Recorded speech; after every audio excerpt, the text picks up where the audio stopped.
What are we having? We're having Grunglung. Dear God. Wow. Came in like a motherfucker demolition ball. I'm here, guys. We're having Grunglungs. Yes. Welcome everyone. It's time to resume our adventures in Chult. Last time... Ooh. Yes, Bulb? I said woo. Oh, woo. I thought you went, ooh. Yes. Yes. Yes. Woo.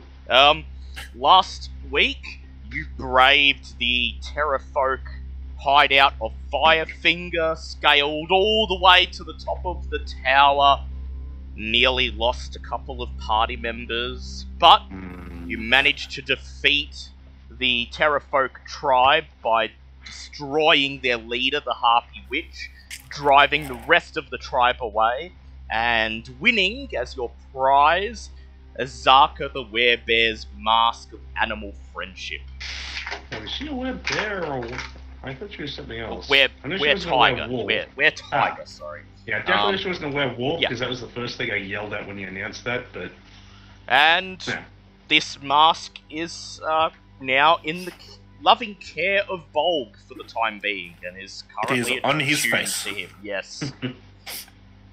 So without further ado, we shall continue. You are travelling through the jungles of Chult on your way to the Temple of Orulunga, or where the Oracle Naga resides, who, you've been told, can tell you the location of the forbidden city of Onu. So, as the sun rises and the hot, stifling dampness of the jungle sets in, you take one last look at Firefinger and set off into the overgrowth. Who would like to roll for the guides today? Not me, because I'm not fully set up yet. I'll give it a shot. Alright, so you need to roll a d20 and add 9, because the survival skill of your guides is +9. Okay, Faye, stay the hell out of this. And Dice God, you know your job. Oh, Okay, that so is a... Prepare for combat. Oh. I'm not rolling for encounters. Okay. Okay, the dice roll is a 19. So is Oh, that 19 lovely. Is that 10 plus 9 or 19 plus 9? 19 plus 9, 28. Dear God. Yeah, oh wow, lovely. So, your two guides, Najarib and Salida, are once again demonstrating why you are paying them as they lead you into the jungle without much incident on this first day, and you find yourself setting up camp in a small grove buried in the shadow of a cliff face, where hiding in the shadows of the cliff face you can escape the overbearing humidity of the jungle, giving you just enough respite to get comfortable for the night. Who would like to roll for the random encounter? No. I can if no one else wants to. Remy, go. Go Go ahead, for it. roll a d20. 12. 12. There is no encounter this day. Will you be foraging for food, or will you be consuming a ration? How many rations do we have left? You have 28 rations left. You've consumed 10 so far. We may have to start foraging for food, I think. Yeah, Bob will try and forage tonight to see how that goes. I'll forage. Alright, Send so- the ranger forward. So, yep. In that case, I would please like, depending on whether you would like to hunt or forage for plant-based foods, you may roll either a nature or a survival check, Bulb or Ava, or with advantage if you're both assisting each other. I'll do survival. Yep, alright. So, Bulb, you may roll survival with advantage with Ava assisting you. I got 29. 29. Yeah, go Ava. Oh, yep, alright, Ava can do it. Alright, Ava, as everyone else sets up camp that night, you knock an arrow on your bow, you head out into the jungle, and you manage to shoot a couple of small woodland creatures up close. They look like strange crosses between squirrels and jungle cats. And you bring them back to camp, and all three of these carcasses that you bring back end up providing enough food for the camp for the night. You also leave out some rain catchers during the night, and in the morning you awaken, come out into camp, and find the rain catcher half full of fresh water, which takes care of the party's drinking needs for that day. Is there anything any of you would like to do that night? As part of your rest? Any attunements or spells or anything? Quick question. Yep. So Lucian, there's no advancement in his death blade yet, is there? No, there is not. It's still at the same level. Okay, so he's just squealing in the background. Oh, guys, don't forget about me! Hurry up! We've got to deal with this! At some point in the night, just at a random point once everyone's gone to sleep, I might actually go and wake up Bold briefly. Ah. So just sort of casually go over to where he's sleeping and just sort of start poking him, just going, hey, poke, ball. Who does that? I'm sorry to wake you up, but I need to talk. We need to talk. Okay. So is he getting up or is he going back to sleep? I mean, he's sitting there. He's sitting, Okay, just well- looking around warily, like unsure why you've woken him up. Just let's go. Not here. I don't want anyone else hearing this. As you say this, you look over your shoulder, perhaps pointedly looking at Salida, who is currently fast asleep beside the fire. Okay. I'll just lead him a little bit out, like still within sort of the camp area, but just a little bit out of like hearing distance so you don't wake anyone else up. Very well. You both move away from the camp, out of the shadow of the cliff face, and just into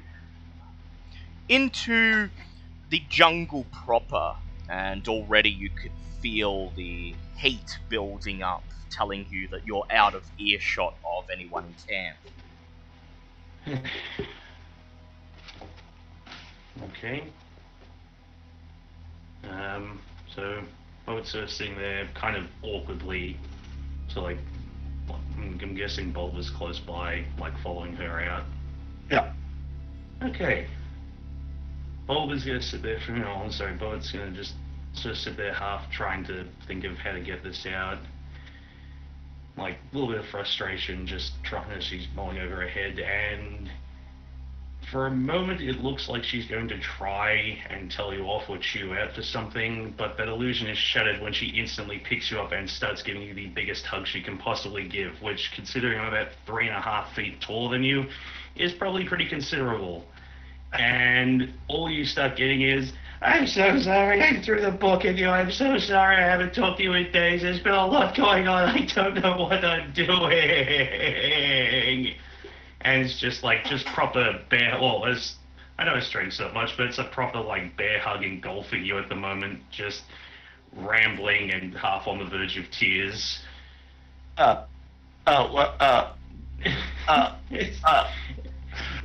Half stammering out of confusion, half choking to death.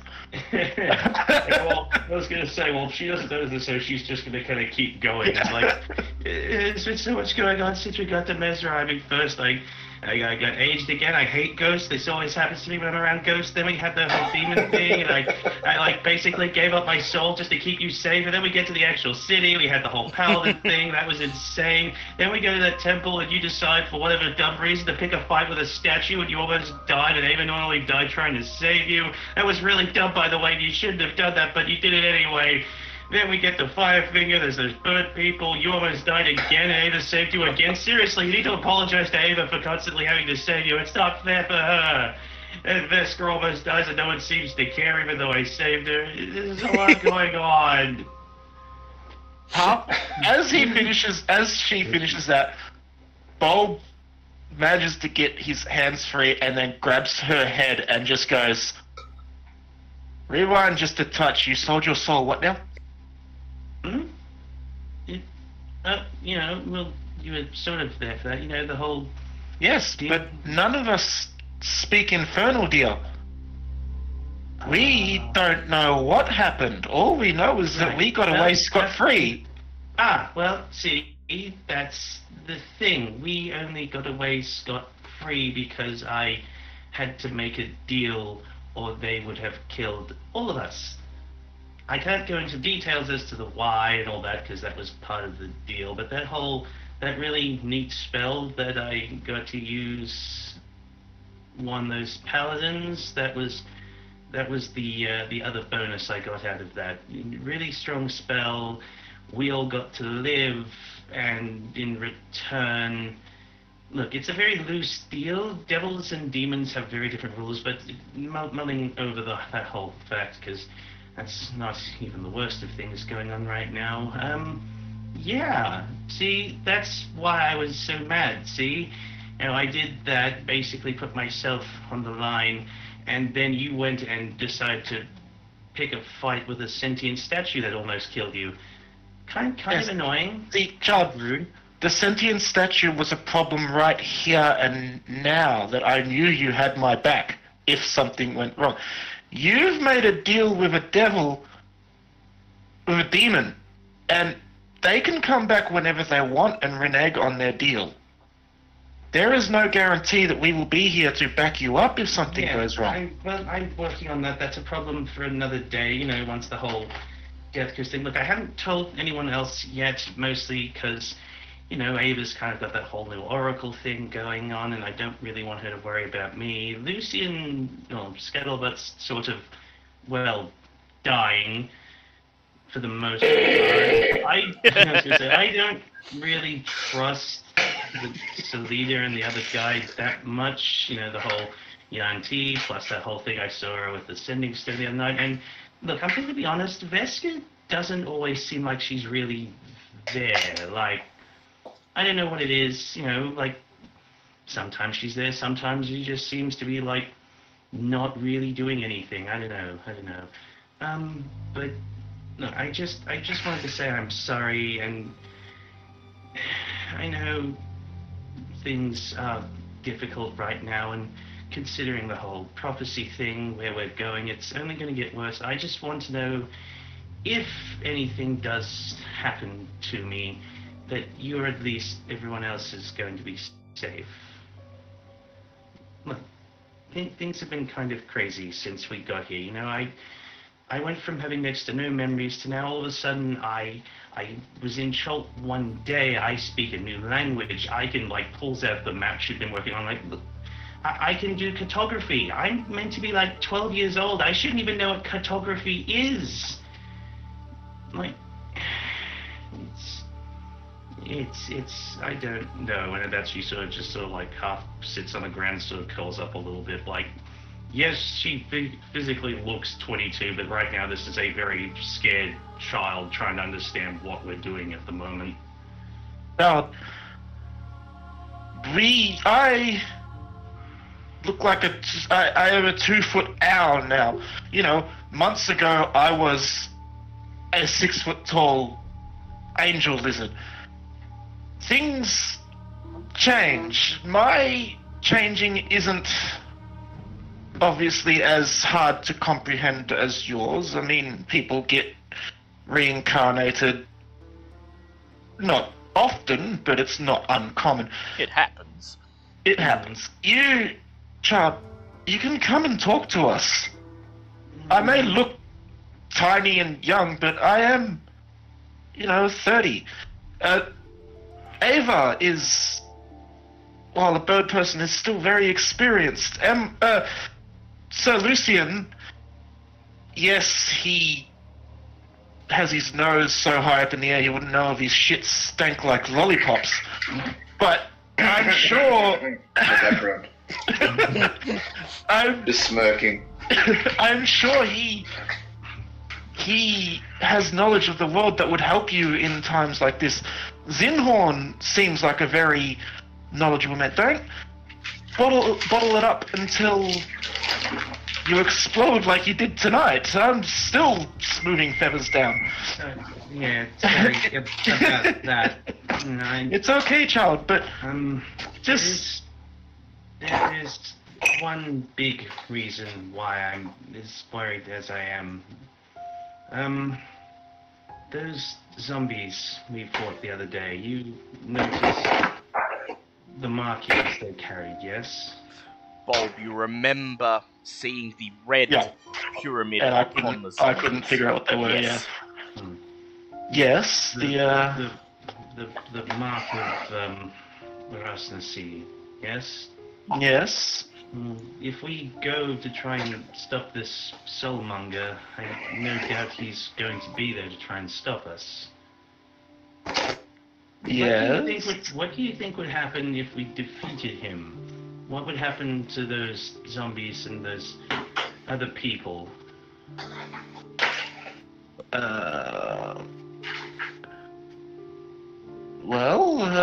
Do I know the nature of the summonings of the symbol now, after the fight? Or do I still know nothing of what the symbols are? Bob than a brand? appears to be revealing now that it's the brand of Rasnasi, and if that's the case... I can elaborate a little bit more if you want a bit more help on that. No, it's just, like, do I know that they are summoning signs, or do I know that they only bind the control of the zombie to him, or, like, do I know the nature of the symbol? From what you and Bobbert are able to... What you're able to infer is that it's a brand and nothing more. Essentially just to mark them as Rasnasi's army. They're not under his control or anything like that. Okay. They're just there. It's just there to mark them as members of his army. However, if he was defeated, then likely all of these undead would... That's okay. Yep, okay. Because I'm still talking, I just wanted to know if Bob knew what they... Yep. Well, nothing would happen to them, I would assume. They would keep roaming around as they have. The sign was just to mark them as whose they were. To confer ownership, as it were. And after all, you are aware, I mean, aside from Bobbitt's own research, Bulb, you would be aware that Rasnasi has not been seen in over 200 years, so as far as you're aware, these zombies are still just roaming around without his control or input anyway. Yeah. He was there 200 years ago. I still don't know what happened exactly, but at some point he tried, I assume he led an army of undead to Nezro. For whatever reason, I was sent on some sort of mission. I don't know what exactly it entailed, but somehow I ended up here, and I only ask about that controlling brand, or mark, or whatever it is. I don't know the nature of it. I don't know. I assume he's still around somewhere if these things are still wandering with his mark, but there's a reason why I worry about it. And with that, Yes. And I was going to say, with that, Bobbit very slowly looks up at Bulb and just shifts her hat slightly backwards, slightly further up to reveal her forehead. Dale, would you like to explain what's...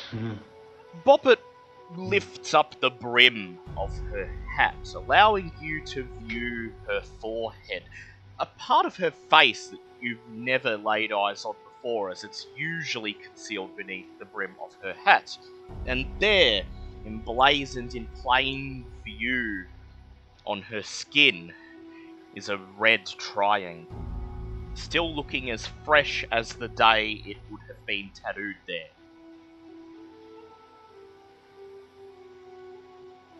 Well, that, young one, is a development. You didn't think it was weird that the whole time you've known me I've never taken this hat off? I come from a kobold. I was raised by kobolds, then raised by two elderly people, and then grew up the rest of my life in a druid circle. There are many weird people with weird mannerisms. The fact that you wore a hat, I don't know, I thought maybe it was your parents and you were attached to it. But sort of stops and just sort of like mood shifts a little, just ponders, goes, huh, I suppose it wouldn't have seemed that weird then. No, you were a child, and children do weird, and he shudders a little bit, weird things. And that said, as you say that, you recall an instance over a year ago at this point, back in Waterdeep, where you tried to cast light on Bobbit's hat and caused it to explode. Yeah, it caused it to explode out at you with magic, and now that you know what is underneath the hat, things make a tiny bit more sense. I don't think this is the same type of brand as those zombies, though. I mean, I only started getting my memories back. Do you remember that day where we found that tower with the anti-magic field? Yeah, the one you turned into a giant lizard and tried to eat? Ah, yes, good times. The first time I got a memory back was after I was exposed to an anti-magic field. After that, it was our encounter with, sort of pauses for a moment, Zenithar. Because, you know, beholder, anti-magic, all that sort of thing. But as you say this, you just feel Blinky shivering in terror underneath your cloak. Yeah, just quickly pat whatever pocket he's sitting in. I don't know the nature of this. I haven't really checked, mostly because, you know, up until now, recently, I haven't really been smart enough to think about it, but I think mine might be different and actually connected to Rasnasi. In fact, as she says, as she sort of holds her staff in her hand, I think I'm more than connected to Rasnasi. As you wrap your hand around Mr. Stick, you hear his voice in your head, and he simply says, see, this is why I told you not to ask questions. But, ask away. It was only a matter of time, after all, and this amuses me.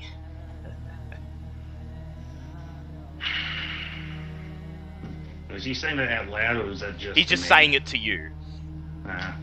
Yeah, Bob just sort of knows Bobbit sort of grimaced and went, well, I suppose you know that answers my question. So Rasnasi is your patron, then? I guess so. You know, it's funny, I honestly did think he was just an imaginary voice in my head for a while there. I suppose the last year or so has helped me grow up a bit. Well, child, when you throw eldritch power out of your hands, it's not, imaginary. You know, I honestly thought I was a wizard for a while there. Weird. Explains the dirty looks you would sometimes get from Veska. Hmm. Well, child, you have my word that I'll help you, you know, figure out what's happening and maybe rid you of the mark if possible, or if even wanted. However, you just gotta promise to have my back when next I attack a giant stone. I honestly prefer if you didn't, but sure. If you decide to do something that's stupid again, I can at least promise I won't throw anything heavy at you this time. At least my soul is my own. With that, Bulb decides that since he's up, he may as well go and check the rain catches, leaving Bobbit alone with Mr. Stick for a moment. And Bobbit, as you stare off into the dusk, into the purple shadows that have overtaken the jungle, Mr. Stick, or Russ Nasi, rather, speaks again. He says, "Child, know this. My memories of exactly what occurred in Mesro that fateful day are, as your own, clouded, faded, non-existent. Perhaps you uncovering these mysteries is a good thing, for perhaps not only will you achieve the goal I set out for you of restoring my power, but perhaps you may help me understand where I failed."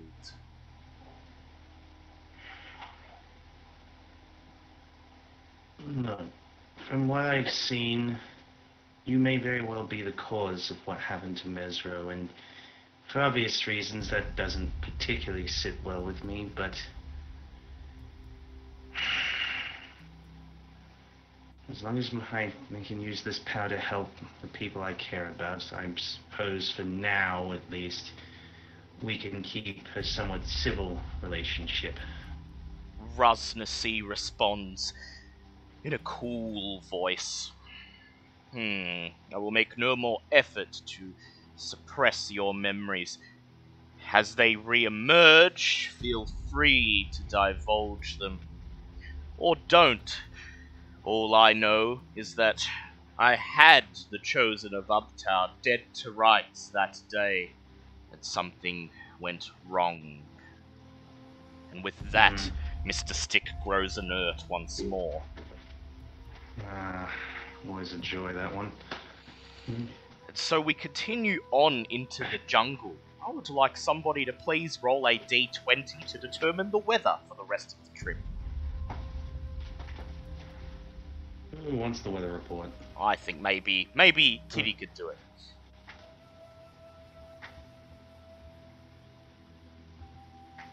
Or maybe... Well, I might look. It's not an encounter check. Yeah, it's not an encounter. So you can go ahead and maybe do it. this one might be a bit better for me. Maybe go ahead. 14. 14. As you pack up your campsite and continue on into the jungle, light rain begins to patter down onto you. And much like the rain that you've trudged through in seemingly all your time in the jungle so far, it makes everything a bit soggier, everything a bit more humid, everything a bit slightly more uncomfortable to wade through, but does not impede your progress or restrict your visibility. So we move into the next hex. Who would like to do the guide survival check? D20 plus 9 again. Alright, Kitty, look after yourself. Alrighty, Kitty, that's fair enough. You look after yourself. Okay. Bye, Kitty. You'll have fun with the grungs in your stead. Alright, who'd like to do the D20 plus 9 check? Yeah. Alright, go ahead. Oh, that's 15. 20 altogether. 20 altogether, and so your guides, true as ever, lead you further towards your destination. caressing the bottom of the cliff face, trying to stick to the shade as much as possible to keep out of the rain and the heat. Time to roll an encounter dice. Who would like to roll the d20? Go, M2. Go. What? I swear to God, if I freaking roll this and it's I don't know, because this one is if there's an encounter, the next roll is if it's a fight or not. Well, So this is probably the one. That's the one I usually fail. yeah. So well, do this one. this and not is the to next one. determine if there's an encounter, but I've already pre-rolled what the encounters are if you get them. So, Go M2, break the curse. Alright, but I swear. You can do it! I swear to God, if I freaking roll and he says there's an encounter, I'm hating all of you. You see 18. 18. That is an encounter. Please roll the Who's you? d20 again to determine which non-combat. Absolute distance! Oh no! Why? Forest looks foreboding! Luckily, the God first damn. encounter is a non-combat one, so go ahead and roll a d20 to determine the non-combat encounter. Yeah, 16. Whoopty flippity. Every pissing time. It's not Never again. It doesn't Okay. really matter. It's still an encounter. Yep. So, in the early afternoon, as your guides are leading you through the jungle, I would like all of you to make perception checks, please. Oh, goody. Me with my 18. zero perception. Ah, 17. Clearly my glasses are working today. Yep. Hooray! So, Lucian, how'd you go? Oh, good roll, 19. Pass. 19, and that Man. is also a pass for Ava. Wow. Yay. As one unit, you all cease moving as Mujarib turns around, raises his hand to hush you all, and then you hear it somewhere off in the distance, a loud thump, thump, thump, and with each one, the ground beneath your feet shakes. It is the sound of something huge stomping through the wilderness, coming from roughly to the east. Okay. Does anybody want to go check that out? Or do we just stay here and hope it doesn't find us? If it's loud enough to make something we can feel and hear it, can I just fly up to see if I can get a view of it? Yes, you may. I would like you to please make an acrobatics check to fly up and try to navigate the jungle canopy, try to find a way to get through to the other side. Athletics is strength. Oh, that's a 6. Oh, sorry, I meant acrobatics. Yeah, I was going to say, I'm pretty sure you were in acrobatics. yeah, That's 10. 10.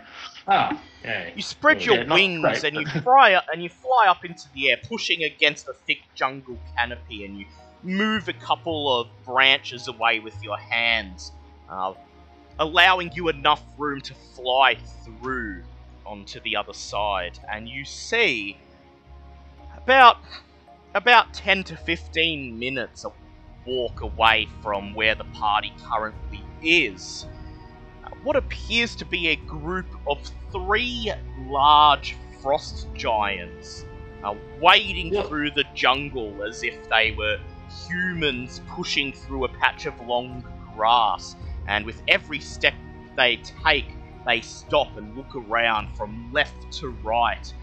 One of them bends over and peels back a layer of the jungle canopy as if checking what's underneath, almost as if they're looking for something.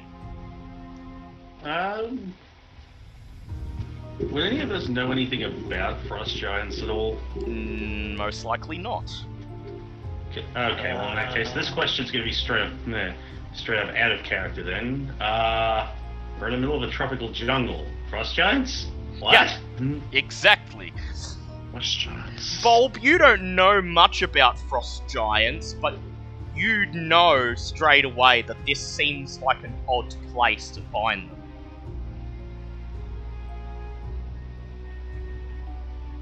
Okay.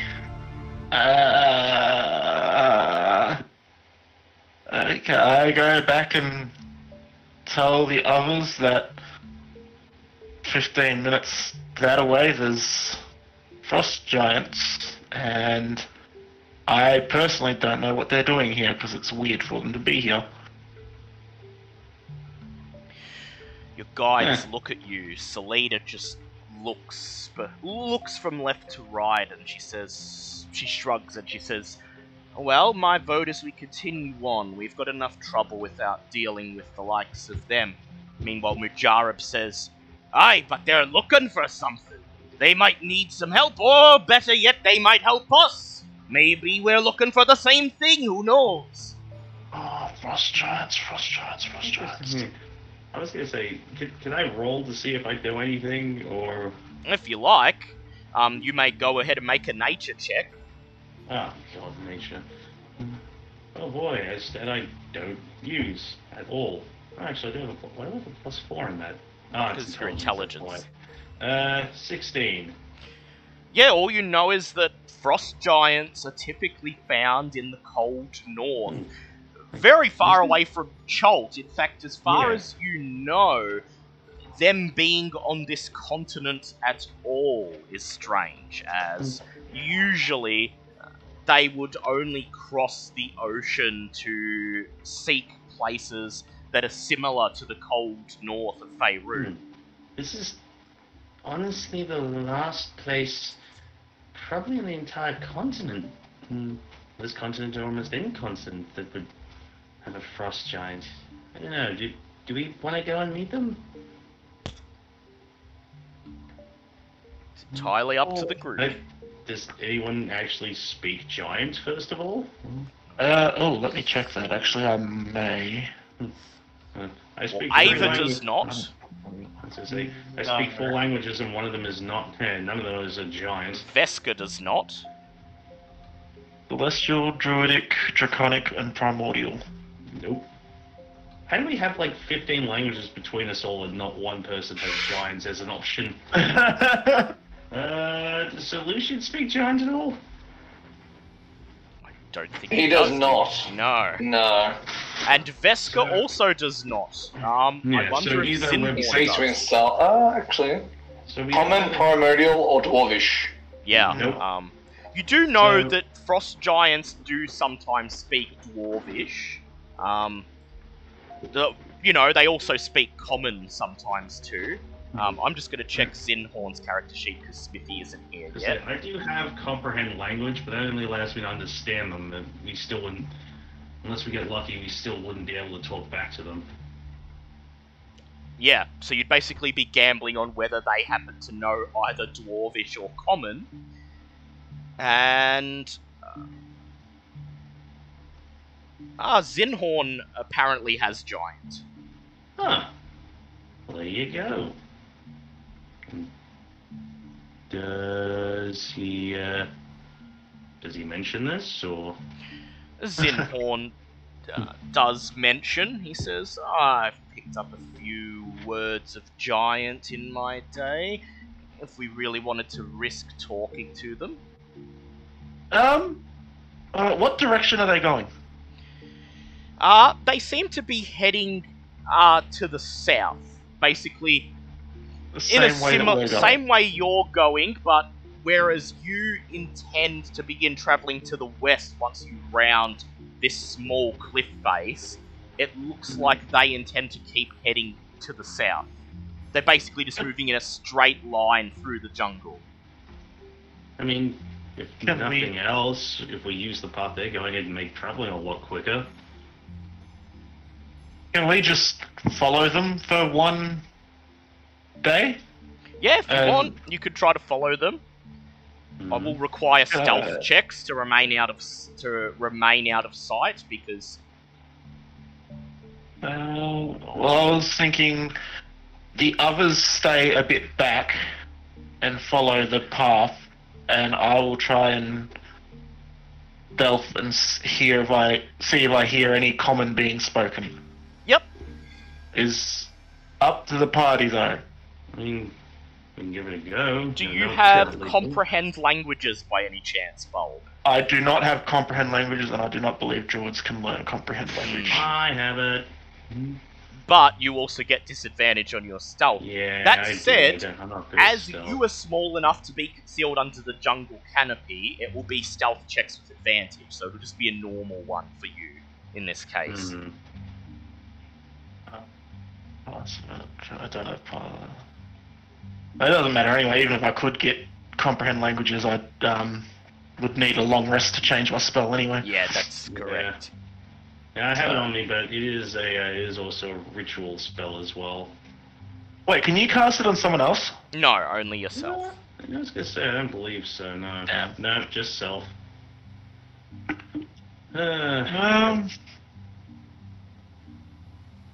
Maybe we just keep heading the way we're going and just keep an eye on them and Yep. see what happens.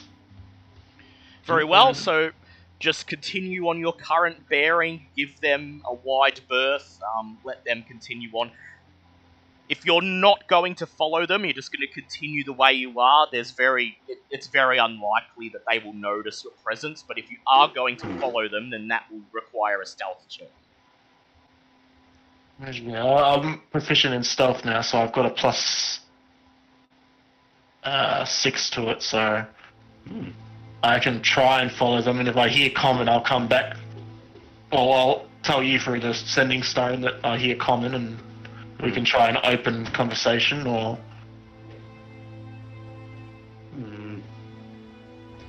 Let's see how we go. Alright. So the rest of the party continues on its current path, while Bulb and Zinhorn decide to branch off from the rest of the group to try to follow along behind these giants and see if you can catch any small hint of what they're doing. I would like Bulb to please make a stealth check with advantage. Zinhorn will also make one. Oh, shit! I got a nat 1 and a nat 20. Oh, excellent.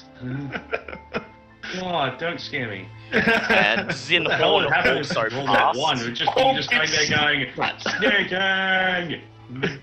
Bob gets stood on. Zinhorn also passed, and so you follow behind these giants. The thumps of their footsteps echoing out as you follow along, and making sure you keep their huge silhouettes in sight, just above the jungle canopy. And you follow them for several hours until the sky above begins to grow redder and darker with the oncoming sunset. Around this time, the giants stop marching, and one of the giants reaches down and wrenches away a patch of the jungle canopy, almost like a farmer cutting tall grass in a grazing field to lay down foundations for a new construction. And they begin to set up camp in this newly liberated patch of jungle, laying down gigantic sleeping rolls and starting to build a campfire. And you're able to sneak close enough to them that you begin to overhear snatches of conversation as they cook up a meal which from here appears to be 3 full-sized donkeys, each roasting on a giant spit above the fire. Each one roughly about the size to each of the giants that a chicken drumstick would be to a human. And Zinhorn... Yes, Bulb? They're not humanoids, so that's a start. Yeah. And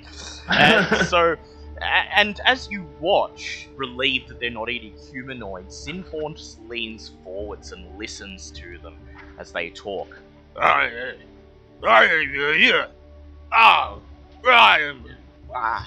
Then he turns to you and he whispers a rough translation. They are looking for a man known as Artus Climber, who seemingly has stolen a relic of the frost giant port known as the Ring of Winter. I should probably write this down. What was the name again? Artus Climber. Artus, and then Climber. Climber.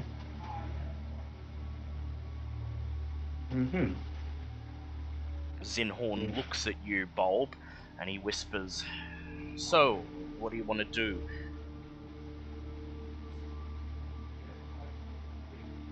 Well, I guess we could go talk to them if we really wanted to, but I can only really see this going two ways of we either offer them aid or we don't. Yeah, We and just you've go- never heard of this Arctus Climber figure or the Ring of Winter. This is the first you've heard of. Hmm. Yeah, it's and we are kind of. I know I asked to make a stop at the Firefinger, but that was because we'd already Agreed to do I'd already something. agreed to do something. We are on a time limit, and with the new information, it would be unwise, I guess, to make any more overly unnecessary stops. Entirely fair. So, realistically, unless we were going to offer them aid with this, there would be no point potentially getting into a fight with them. Yep. So you If agree we were to not- just file this information away in your minds in case it ends up coming in handy later, because after all, there's no meaningful information you can give these giants, and with only Zinhorn able to communicate with them, it's probably not worth the risk of there being a misunderstanding. Fair enough. Yes. Very Oh well. well. And so the two of you turn away and head to where you suspect the party would have set up camp, in the shadow of the cliff face. And as everyone else is setting up camp, you quickly inform Bobbert and Ava and Sir Lucian and your guides of what you gleaned from overhearing the giants. Neither of your guides seem to know anything about Artus Climber or the Ring of Winter. Indeed, Mujarab just grips his axe and says, "Aye, well, I wasn't talking about helping him, I just wanted to fell me some giants." And Salida gives him a dirty look and she shrugs and she says, please, we're struggling to survive as it is." Hmm. So, will you be consuming rations this night, or would Bulb like to forage for food? Bulb will try and forage for food again. Very well, Bulb. Please make a survival check or a nature check. I missed the create food and list spell. I'll go nature because it's got a 1 extra. Oh shit. It's 12. 12? Yeah. As everyone else gets a fire going and sets up camp, you head off on your own into the jungle. And after a small search, you find a row of trees that bear large yellow fruits about the size of your head. You cut down 5 or 6 of these fruits, put them in your knapsack, and begin to carry them back to camp. And on the way back, you notice a small creek branching off the main river to the west, and you decide to fetch some water from the creek. When you bring it back to camp, you will probably have to boil it to remove any waterborne parasites or germs, but you gather up enough of it that it should see the party through until the next day. You return to camp, and when you do, you unveil the huge fruits, and Ava looks over at you and she declares, "Those are mad monkey fruits." Aw. She says, All good, all good. We can eat them. Just, you have to prepare them a certain way. And Ava is going to make a nature check to try to prepare the fruits to be edible so that you will not get mad monkey disease from eating them. Oh boy, time for another disease. And that is a 16. Over the next 40 minutes, you all watch as Ava parts each of the fruits carefully with her knife, cutting away portions of the flesh within that don't really seem to be visually different from the rest of the fruit. But Ava assures you that this is the portion of the fruit that contains the most potent juice. She removes these portions, tosses them away into the undergrowth, and then hands the now almost hollow fruits back to you, ensuring you that they are safe to eat. Okay. And so you roast them over the fire, make a meal of them, and with most of the juice missing, they don't really have a taste. It sort of just tastes and feels rubbery and textureless, but after the meal you do feel nourished, and so you're able to get a good night's sleep. We move on the next day, as the light rain patters down on you some more. You head further into the jungle. Who would like to make the survival check? D20 plus 9. I'll make the survival check because I'm not making any more goddamn encounter checks. Plus 9, so that's going to be a non-nat 20. Non-nat 20? Once again, you feel confident in your choice of guide, as Salida takes the lead today, pressing ahead of the group, about 5 to 10 minutes ahead of you, leaving bent twigs and other trail markers to guide you in the right direction through the jungle. It's time to make the encounter check. Who would like to roll the d20? No. Do it.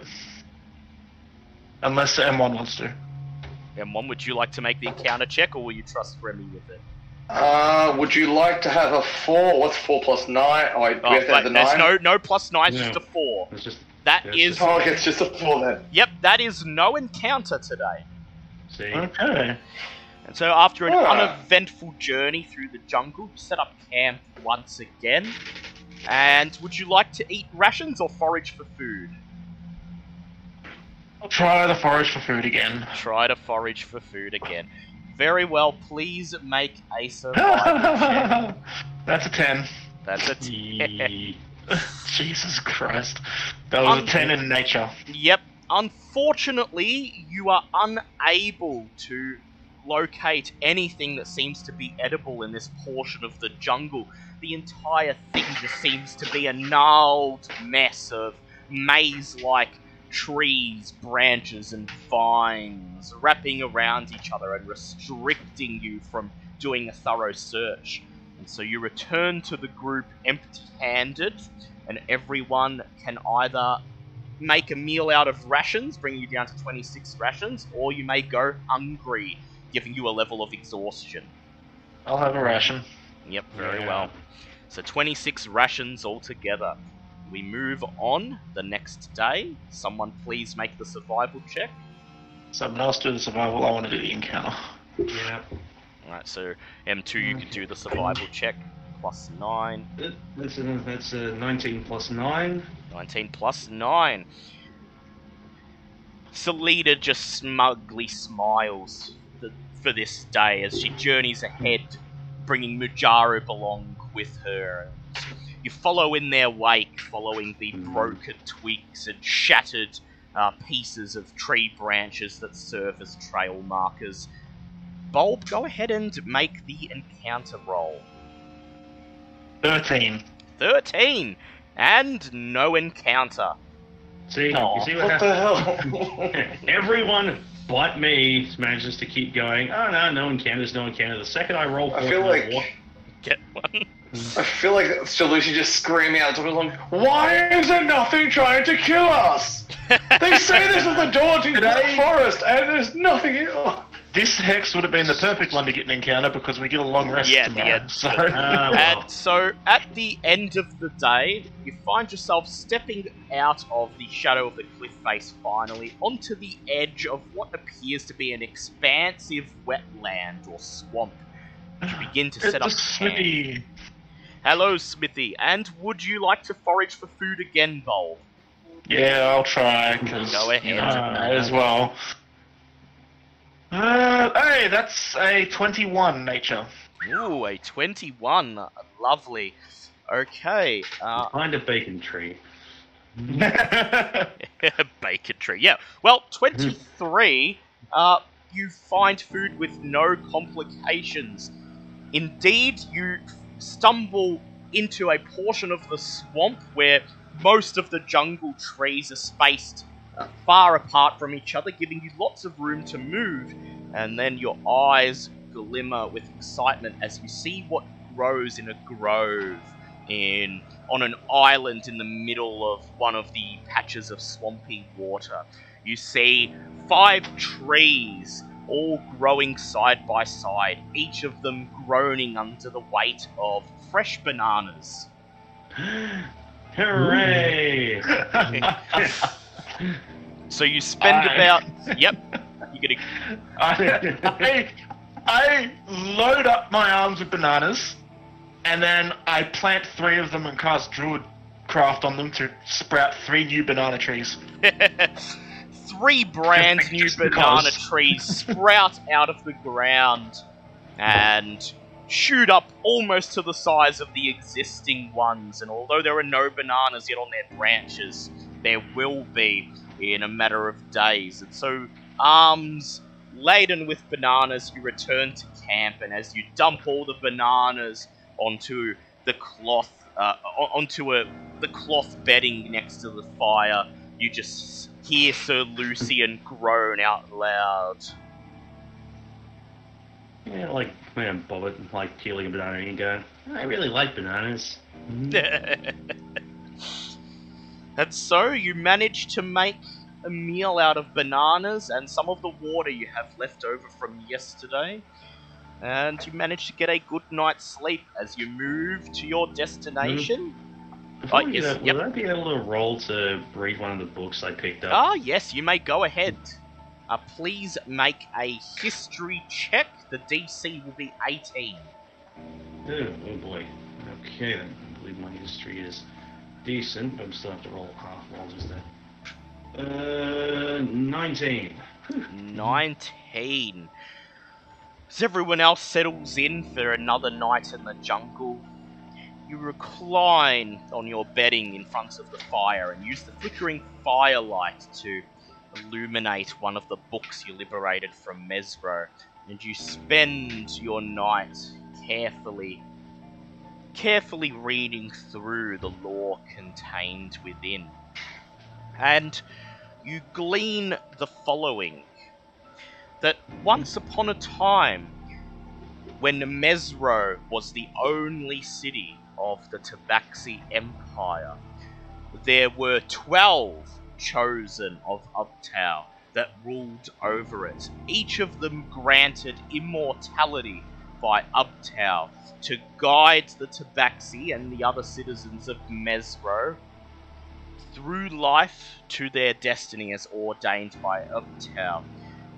There is a list of names for the chosen. You recognize Alisander's father's name, but you feel a spasm of shock run down your spine as you recognize one of the other names on the list of 12 chosen, Ras Nasi.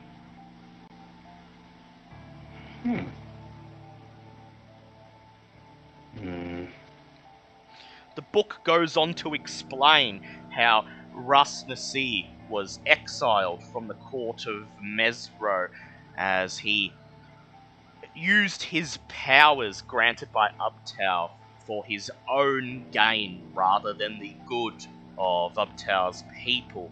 And as he was exiled into the jungle, Uptau stripped from him his immortality and his clerical powers, leaving him only with his magical knowledge, which according to the book was still somewhat considerable, as Mesro, the centre of learning for the Tabaxi Empire, was famed in its day for its mages' college. Wait, he was a cleric? He was a cleric, but he also, according to the book, as everyone else of high station in Mesro, also attended the Mages' College, and so was a formidable arcane spellcaster in his own right. Fair enough. But this is the shock that you find yourself mulling over for the rest of the night, that Russ Nasi, the terrible necromancer who tormented Chult for decades and wiped away its civilization, was once a cleric of Uptown. The book doesn't explain what happened to Rusnasi next, but based on what you learned back in Port Nyansaru, you can put two and two together that upon being exiled into the jungle, he began to build his army of undead with his necromancy and waged war upon the empire that had exiled him. He sure did. The only thing that remains unexplained is, with his immortality stripped away from him by Uptown, how he managed to reclaim his ability to live far longer than any other mortal being. I mean, what I've learned and what I've heard, that's not entirely a mystery, but theories are only theories for now. And as you close the book for that night, you remember Rusnasi's voice in your head from about 10 days ago in that ruined keep where you encountered the Babao. You remember his voice smugly saying in your head, I've had dealings with demons before. I know what they're like. Did you realise that perhaps this mystery is not as mysterious as it purports to be? Yeah. Just another night with no real proper answers, of course. And so you move into your destination, Dungrunglung, and receive a long rest. Not that any of you needed it, as you did not encounter any combat encounters. Yay! Flip to the part of the book with Dungrung. Dungrunglung. Because I had the part. Say that really fast with holding your tongue. Dungrunglung. Dungrunglung. You step out of your camp, out of the thick twisted maze of jungle trees, and into the swamp proper. And as you make your way through the swamp, one of your guides points out something in the distance. Ahead of you, only just visible from where you are, there is a large, wet marsh plain out in the middle of the swamp. And in the very center of it, you could see a pool of swamp water. Around this pool of brown, murky water, you can see several bark huts on an island in the middle of the pool of water. You see what from this distance appears to be a stone temple or construction similar to that, in the shape of some vaguely humanoid creature. And surrounding this all is a thick green line that circles around it, almost like a copse of bushes or trees that serves as a makeshift fence around this village. This, it appears, must be Dungrunglung, the Grung village. Hey! As you stare at it, Ava just smiles and informs you that her tribe has had dealings with Grung in the past, and while most Grung are known to be greedy and vicious and violent, power-hungry creatures. The Dungrunglung tribe is known to be one of the very few groups of Grung that will actively deal with outsiders and not simply attack them on sight, and are known for being reasonably friendly, at least to other indigenous tribes of Chult. Oh, that's helpful. And so, do you wish to approach Dungrunglung? And if so, how would you like to approach? I imagine we'd probably let Ava lead the party. Yeah, follow Ava's example. Yep. Yes. So you'd like Is someone vacuuming, Michael? No, it wasn't me. Yeah. No. Sorry. Yeah. M2, is that you? I think it's M2, sadly. Yeah. And so, will you be following Ava, just approaching out in the open, weapons sheathed, basically doing your best to appear to be no threat?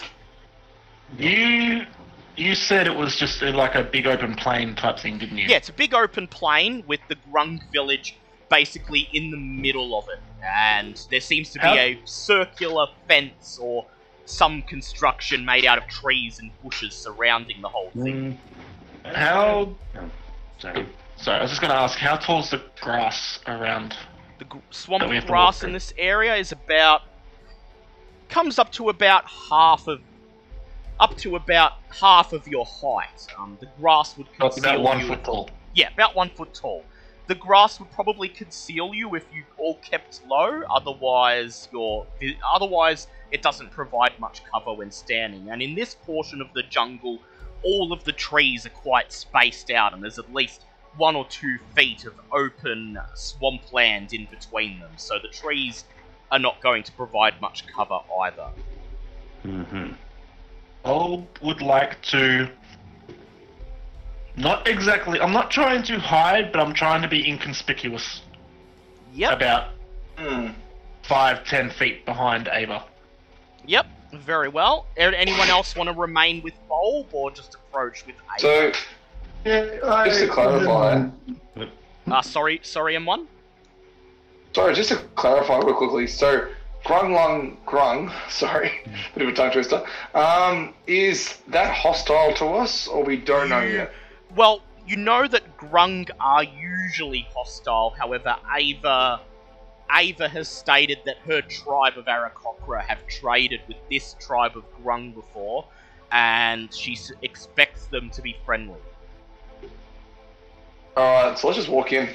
I would, as we're walking, I would like to ritual cast the comprehend languages, though, just so we're Yes. good to go with that. Yeah, I'm going to stick back with Bulb and sort of use Mask of the Wild to try and, again, not fully hide, but just sort of... Remain inconspicuous, so that... Yeah. Yeah. Okay, so I would like Bulb to make a stealth check with advantage. 22. Meanwhile, Mask of the Wild keeps Zinhorn nice and hidden, as Bulb and Zinhorn remain back, allowing Ava to lead the rest of the party down onto the wetland and towards Dungrunglung.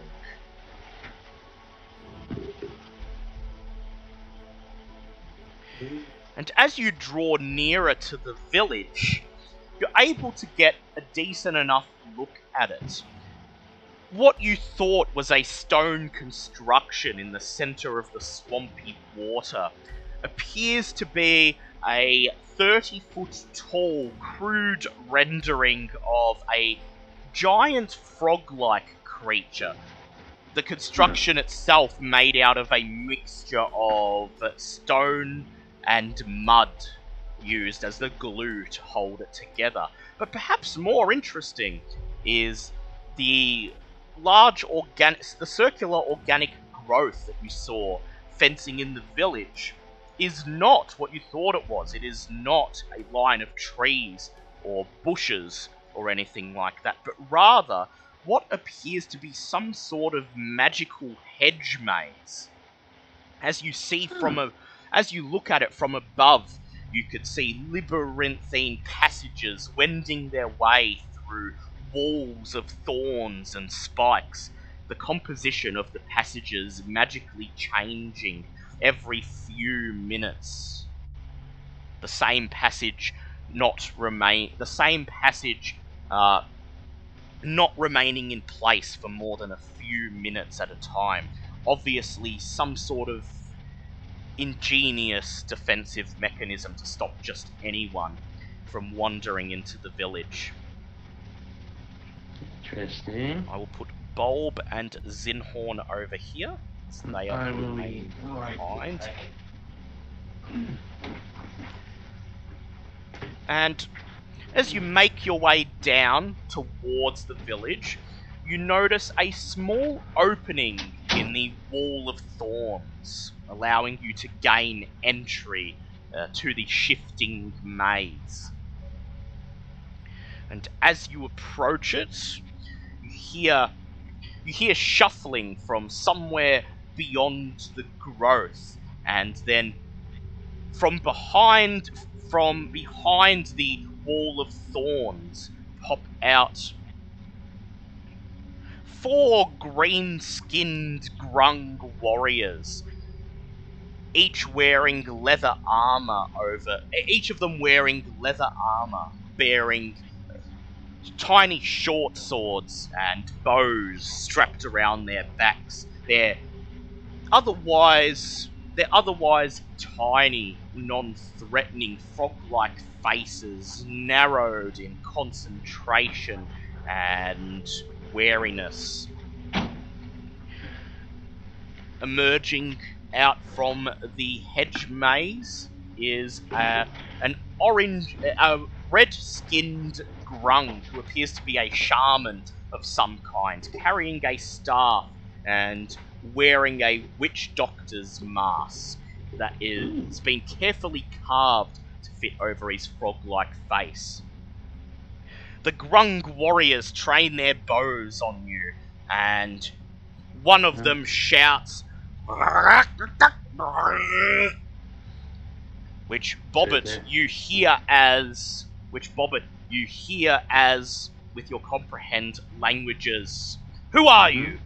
Do you pledge fealty to King Grung? I suppose we say yes to this. Like, we're not enemies. We are merely traveling through. Nice to meet you. Hi. Does anyone speak common here? The Grungs look at you. I would like you to please roll a d20 and tell me what number you get. 10. 10. The Grungs listen to what you have to say, but they do not relax their bows.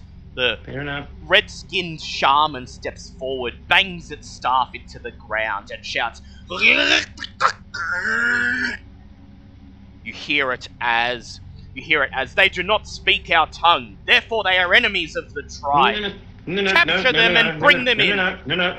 As they start saying that, I'm going to immediately hands up on knees, just basically make a pose to prove absolutely I am surrendering.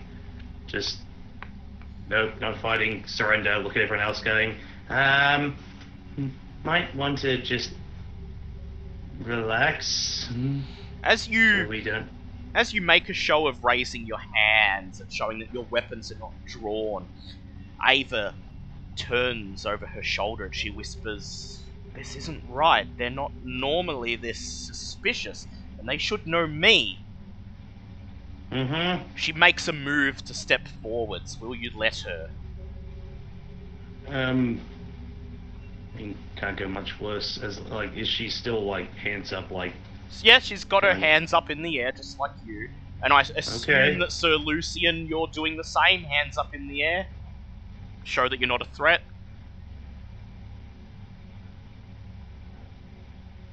Lucian? Yep. He's muted. Yep. Well, he's doing the Oh, same. sorry, I was muted. I thought, sorry. Yep, so you got your hands up, trying your best to not appear to be a threat to these Grung. I've got my arms crossed because, ego-driven. No, ego-driven don't mean a damn thing when we have an entire village of people. Put your goddamn hands up. How big are they? Out of curiosity, are they These like bigger than my Grung, they're waistline? about a God foot damn it. tall each. They're quite tiny. Oh shit! Ah, so I'm bigger a than city them. of Ewoks. Yeah. Oh, yeah. And we know what they can do. Hey, give them 2 coins. Yeah. Throw them coins at their feet. You could. All right. What? As I am Ava, so happy that Bulb is far away. We're gonna fucking die. as Ava I'm steps giving them forward, money. as Ava steps forward with her hands in the air, her wings in the air, she shouts, "It's me, Ava, of the Wise Owl's tribe. Don't you recognize me?" One of the Grung shouts, "Ah!" Looses an arrow and it slams into the grass at Ava's feet. Meanwhile, Sir Lucian reaches into his coin bag, pulls out 2 gold coins and flings them into the opening of the hedge maze. The Grungs watch as the coins land in the grass, and the Grung shaman steps forwards to pick them up as the Grung warriors keep their bows fixed on you. Yeah. The Grung shaman holds the 2 coins in his hand, and he ponders them for a moment, and then he looks at the other Grungs, and he raises his staff in the air and shouts, and Bobbert, you hear this as, they think this counts as tribute for King Grok. They are fools. I would Just like. a very, very deep sigh from Bullet. Just, oh. Yeah, continue. Who can speak? No Can one we can manage to speak find Grung. someone that Well, we No. tried. None of them appear to speak Common, and no one can speak Grung. So I would like so Lucian and Alessander to please make charisma checks, not persuasion, just normal charisma with disadvantage, to do your best to appear to not be a threat and convince them that you really do mean them no harm. 21. Oh. 21. So Lucian, you're doing yours with a disadvantage as well. The 2 scores. Okay, I think I failed. What Did did you you say get? charisma checks, right? Yep, what did you Just Yeah, get? like- 9 and 11 on Yeah, both. that's a Oh, fail. God. And let I was me just do for reaching Ava. for. Oh, actually, it's not passive wisdom. Oh, shit, never mind. No, it's not passive. Wrong one, sir. Ava got a 15 and an 8, so that is a group failure. The Grung God shaman damn, throw more raises coins. his staff in the Shut air up. once again and points at you and shouts, "Garya!" And you hear it as, "Take them, slaves for King Grok!" Roll for initiative, please. God damn it. Oh, I want my gold coins back. Fuck I that guy. want you to shut the hell up. Fuck that guy. 14. 14, sorry. not bad. Initiative. 17. 17. I just want to hurt the Grung. Ava got 15. Okay, and Zinhorn and Bulb, you are also rolling for initiative. You will get a surprise round.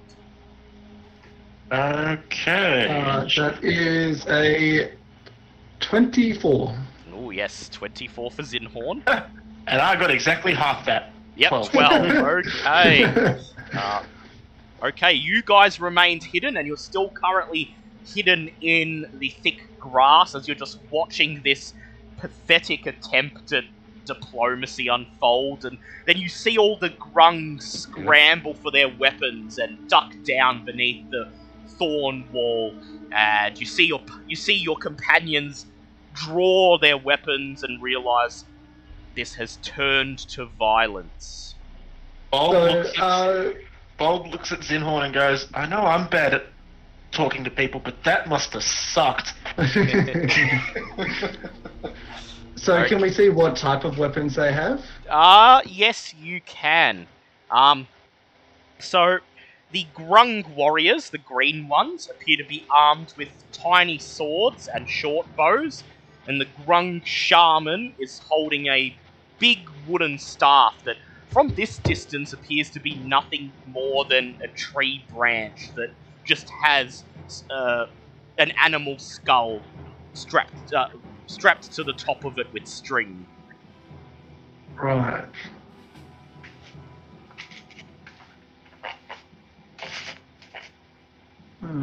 So Zinhorn, you are up first. You get a surprise round. Where did we go so wrong? Little bastard. When the stuck-up Earth Elemental threw coins at the little frogs. Ah, Yeah. that'll do it. They didn't give it back to me, the little frogs. You are such a dick. So have I seen these sorts of creatures before? Do I know much about them? Or So you wouldn't have personally seen Grung because they're indigenous to Chult and aren't really seen anywhere else, but make a nature check and I'll tell you what you do know about them. Alright, let me see. Nature. That is 16.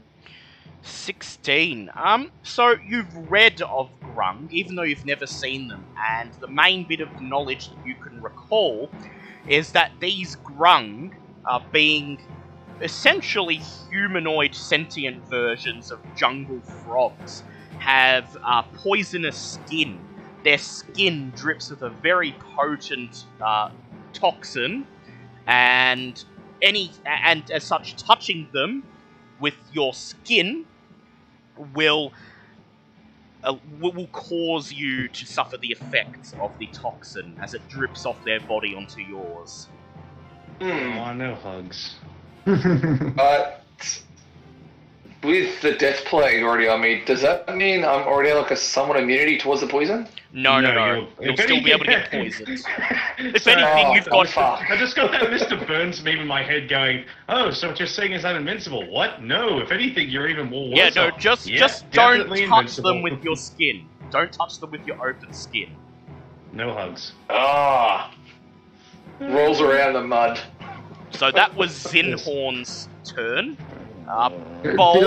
Would I know if they're sort of susceptible to any sort of like elements or anything? Or? From what you remember, they don't have any particular susceptibilities. However, being creatures of poison, they cannot be poisoned and are immune to poison damage. Right. That makes sense.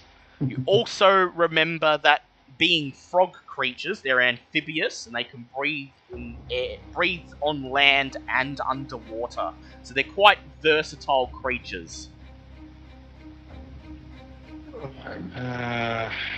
And now, Bulb, it is your turn. Hey. Zinhorn has informed you of what he knows about Grung.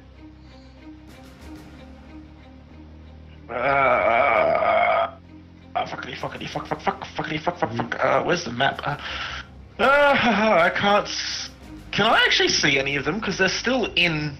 Yeah, you could see them perched, like they were leaning over the wall with their bows. Oh, okay. Now you can't. Yeah, they've ducked back down, so you will have to get closer if you want to see them. And it's not storming, is it? It's only No, lightly it's only raining? lightly drizzling. Damn. No, I just want one storm and one outdoor combat encounter to happen. That's all I want. You know, I'd like to be able to have an encounter, roll for an encounter without getting friggin' something to attack me. You know, it's all happening. It's evidently not monsoon I was season all for in Chult. diplomacy this goddamn episode. Instead, I've got Mr. Stick being somewhat nice to me for 5 minutes and now an entire village of frog people. This has been a mixed day. Yeah.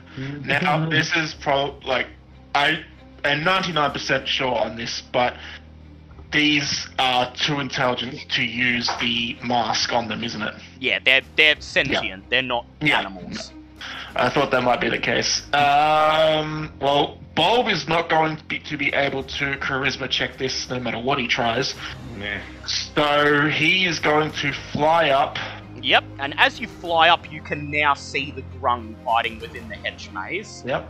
And I'm going to call lightning down on the shaman. On the shaman, very I well. will just get the spell up so that I know the exact wording for it.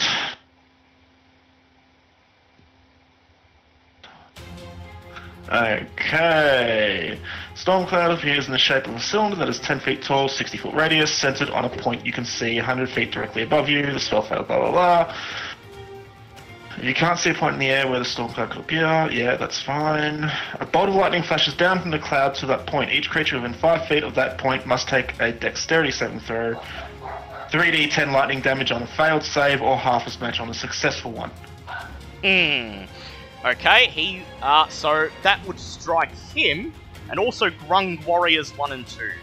Yes. So they're going to make dex saves, so that is for the Shaman, a 21, and That's for a the pass. Warriors, a 22 and an 11. Good. That's one fail. Yep, so go ahead and roll your damage. Yep.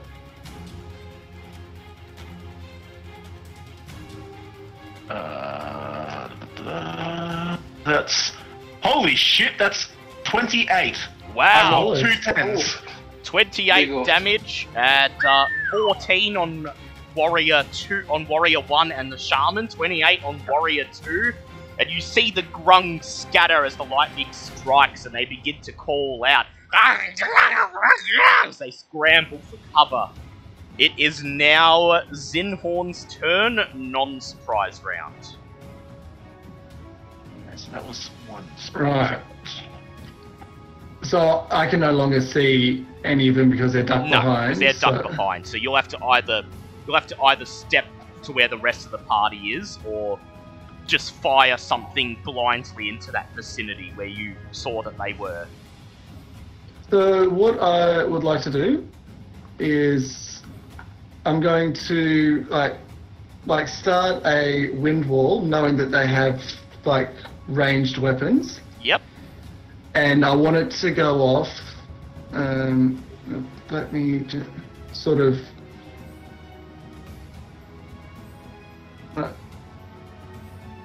In between where Ava and Solution is, and sort of Yep. like the engine sort of like go sort of as far as I can sort of in there. So like this. Yeah, so sort of around Yep. there, not hitting any of our own team. Yep. So just separating. Yeah, so and also, but I also wanted, so if they were to fire their arrows or charge in, like it sort of activates before it sort of hits. If that makes sense. Yep. And how long is the wall? It is. No, that's the wrong spell.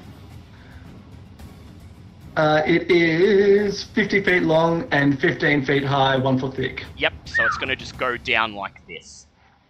Yep, so it's sort of like on hold for any sort of like if they try and charge out to sort of protect the team from being like hit or Yep. touched or. Wait, That's so a wouldn't good that wouldn't that cut me and Ava off from the rest of the group if it goes in that particular line? Well, you can move through the wall of wind, but Ah, you take it doesn't damage. It doesn't necessarily have to be in a straight line, so it can sort of like. Yeah. Yeah. Well, Not it still necessarily- cuts them off, but you can move through it. Wall of wind, wind wall. Do they take damage when they're in it? Each Yeah, creature 3d8, within its yeah. area takes 3d8 bludgeoning. But that's okay. Yeah, no. You've cast it where they won't be hit by it. It's just they're separated from Sir Lucian and Vesper now. Okay, it is now. Let's see. Alessandra's turn. well, so these guys only really have bows and stuff, don't they? Yep. Except for the Okay, shaman so- who's got a staff. Yeah, so that spell's not really gonna do anything for him. So many options and none of them really seem to work. So You could, if you fire at Grungs 3 and 4, it will be with disadvantage because they're behind yeah, cover. obviously I can't. Yeah, I can't. I can't exactly shoot at the other two since the wind wall as well. Well, It's the wind wall's held for if they were to charge out, so it's Yeah. not up at the moment. Oh, it's a reaction. Okay, so Oh, it's physically not okay. there then. Okay. okay. Yeah. I don't know, would any of them really charge out though if they're all just using Well- bows? That's the thing. If it was held for either if they charged out or if they fired with their bows, Yes. so it protects the team from that. Alright, well if it's not out yet, then in that case I'll just take a shot at Oh, I guess 1 and 2. Go Or ahead. Whatever Right, it is. just go. 1's the one that's more damaged. Yeah. But you just hear Boba just as she pulls out a pistol, just yells out, "Sorry, I really didn't want to come to this." That's a 21 to hit. That's a hit. Roll for damage. Oh man, that's gonna be 9 points, I believe. 9 points, not bad. Just make sure. Yeah. The Grung Yeah, shakes listen. his bow, enraged as you fire at him. Sorry. Please stop Okay, being mad at us. it is the NPC's turn. The Grung shaman holds his staff above him with both hands, and he shouts, "Ah, and you hear it as, "Great Nang Nang, bring forth lightning!" And he casts Call Lightning, Oh, motherfucker. with the lightning bolt striking in between Ava, Sir Lucian, Alessander, and Vesca. So I will need Alessander and Sir Lucian to make deck saves, please. God damn it. Everyone's throwing lightning bolts. Oh no, this is gonna suck. That's a 10. Copying me. 10. Yes. Inferior druid. Inferior. And let's see. Ava passed, and Vesca did not. So that will be 14 points of damage for Alessander and Vesca, and 7 for Ava. How did Sir Lucian go on his? Let's just say I failed the first time. Okay, so 14 for you as well. I've already died. Ow. And Let's try to be friendly. with that, Grung Warriors 3 and 4 crouch down behind the wall of thorns, and with a huge bound, they leap forwards with their frog-like legs, leaping over the wall and landing right in front of Alessander. Oh. Grung Warrior 3 goes to attack Alessander with his short sword, Sure we can't just talk about this? and that is an 11. The sword glances off your breastplate, and then Warrior number 4 also attempts Wouldn't that to have- hit you with his short sword. Wouldn't that have set off the wind wall? Well, it wouldn't have. It wouldn't. They didn't exactly charge through that gap, so it wouldn't have. Oh, is that what the line was where the wind wall? Sorry. Yeah, I thought that's where you were putting it. Would you like Yeah, to? No. so there is a paint Sorry, I was tool and you sort of- can paint it So I was yourself. sort of like having it go sort of across here. Yes, very well. Sort of in front of them so that anything sort of trying to get Yep, across to that them makes would be sense. like caught in the wind wall. Yes, so like this. Very well. I will roll Sorry. to see. Yep, as you call up your wall of wind and the Grung leap through it. Let's see. They're going to take. They're making strength saves. Let me see. That is Yes. an 8 and a 10. So go ahead and roll your damage. That is 15 points of damage. Ooh, Yikes. not bad, as they're buffeted by the fierce winds. And then Grung Warrior 4 strikes at Alessander with his short sword, and that is an 18 to hit. That is exactly my AC. Alessander, you take 6 points of piercing damage, and you must make a Constitution save. Ow. Okay, that's sorry.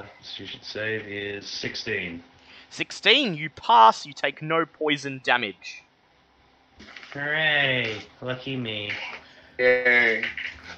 Meanwhile, Grung Warriors 1 and 2 run to the front of the maze, and then they spring forth on their frog legs through the wind wall, landing right in front of Sir Lucian, out of range of his attack of opportunity. And I will roll their strength saves. That is a 16 and a Oof. 14. I mean, they failed. 16 is a pass and a 14 was the other one? Yep. So 16 pass, 14 fail. Alright, go ahead and roll.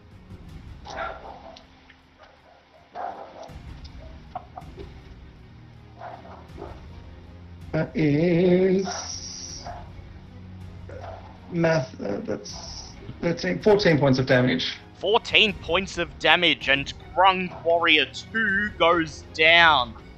Oof. His limp form smashed against the wall of thorns by your wind. Grung Warrior 1 looks around, his frog-like eyes growing wide with alarm, and he uses his mesmerizing chur ability. I need, as he begins to croak, as his throat grows more bulbous and bulbous, and I need Bulb, Zinhorn, Sir Lucian, and Alice. I need everyone to make wisdom saves, please. Oh no. This is what I'm no. good at. I'm not good at these. That was a 10. 10, Oh. I got That's- 16. 16, that's an 11 that for Ava. is a 23. Yep, 23, you I pass. got 20. Yep, you pass Sir Lucian. How did Bulb go? 16. 16. So Alessander, Ava, and Veska are stunned until the Oh, thank Grung's God. next turn. Oh, good, because I'm 30 feet in the air. Yeah. It is Great. now. It is now Veska's turn. She is stunned. It is Ava's turn. She is stunned. It is now Sir Lucian's turn. I'm glad that was a wisdom save. Huzzah. I have a +7. Oh, so do I. Really I rolled really shit, so. I have a 0. What'd you get? 3.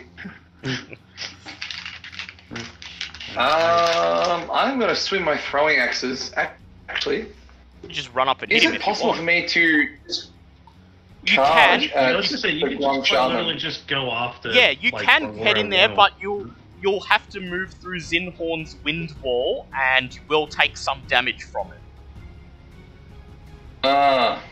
So I'm Okay. probably better But- off just going straight for. That said, your strength is quite high, so you would probably pass the strength save and only take a little bit of damage. Like, you want to willingly take Alright. damage, or What's the most amount of damage I can take? Probably 3 or 4 points of damage, maybe. It's 3d8. Yeah, 3d8, Oh, which would be half of Oh. whatever that is, so, yeah. So max is probably like 10 points of damage. yeah. You do have your second wind. Kind of like me. You know it'll what? be, Screw 12. it. Let's just charge. Yep. I'm gonna charge You press through It's the worth wind it. wall. Make a strength save, please. Oh no! you That fucking. Oh, 3 You times. got one. You got does one, didn't you? Does Bobbit's banana actually save me on the slipping of the banana? I'm Hey. hoping here Why to do get the you keep windfall. thinking I'm behind that? You I keep raise- telling you it's not me. You raise your shield in front of I'm you, speaking ready for all of to you. ready for your shield to act as a bulkhead against the wind. And as you begin to press through the wind, you feel your foot slip and slide on that familiar feeling of a banana peel, and you stumble forwards through the wind wall, and you take 13. 13 points of damage. 13. Oh, that's fine. That's fine. We're getting It's there. fine. We're getting there. You can get to the Grung Shaman now. You run right up to him, and you may hit him with your longsword. All right. And I swing at him. All Roll right. to hit him. That's 17. That's a hit. Roll for Pretty sure damage. that's it. Yeah, oh my god, I found a D at the first shot. Alright, let's do this. Alrighty. That is 6 points of damage plus. Strength's a 10 altogether. Nice. Yep. Go in for your And second then- attack. Yeah, does he do like some really cool acrobatics maneuver? Swings it from behind him, eyes closed. Bruce Lee style. 4 points of damage, but that's 8. So altogether, 18 points of damage. 18 points of damage, and with that, you lop off the Grung Ewok! Shaman's head as he goes down with a scream. It is I now. collect the 2 gold coins. You take them. Yeah, you just take the 2 gold coins off his corpse and put them back into your Wow. coin purse with a smug smile. Wow. It is now Bulb's turn. Freaking. Bulb is going to strike the ground right here with my lightning strike. Yep. Wasn't it Zinhorn's turn first? Well, no, Zinhorn had his turn. He prepared the wind wall. Bulb still hasn't had his turn for this round. Oh, God. Yep. Oh, okay. Oh, that's right. I was thinking he went Yep. after Zinhorn because of the Yeah, that's surprise just- round. Sorry. It is the Grungs will do their deck saves. That is Yes, a please. 5 and a 14. Both of those fail. Oh, Come on, roll the 10s again. Come on, roll the 10s again. Smoke him. That's 110. That's 14 damage this time. 14 damage. Solid. They're looking quite beaten up as they scatter from the lightning bolt and then quickly scramble to pick up their weapons. It is now Zinhorn's turn. Can I yell work for me? Oh, I mean, you could, if you want to yell work for me. May as well, there's Me. nothing. Yeah. I mean, I've got nothing to lose. I've used my action. Yep. You shout out, give up and work for me! And then the Grungs look at you. And then they look at each other confused, almost as if they didn't understand what you said. And then Boba just looks at and yells back, going, "Yeah, I don't think that's how this works, buddy." At least I didn't start the fight. I didn't have to fight. I wanted to be friends.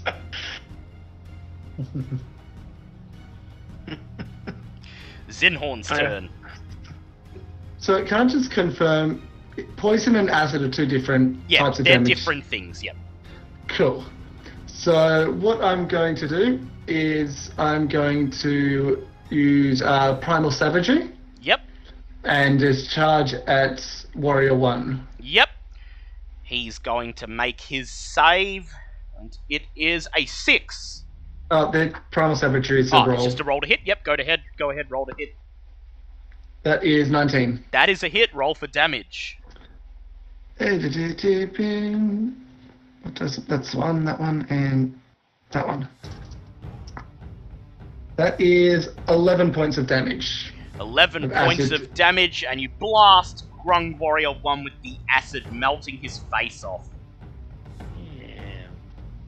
It is now Alessandra's turn.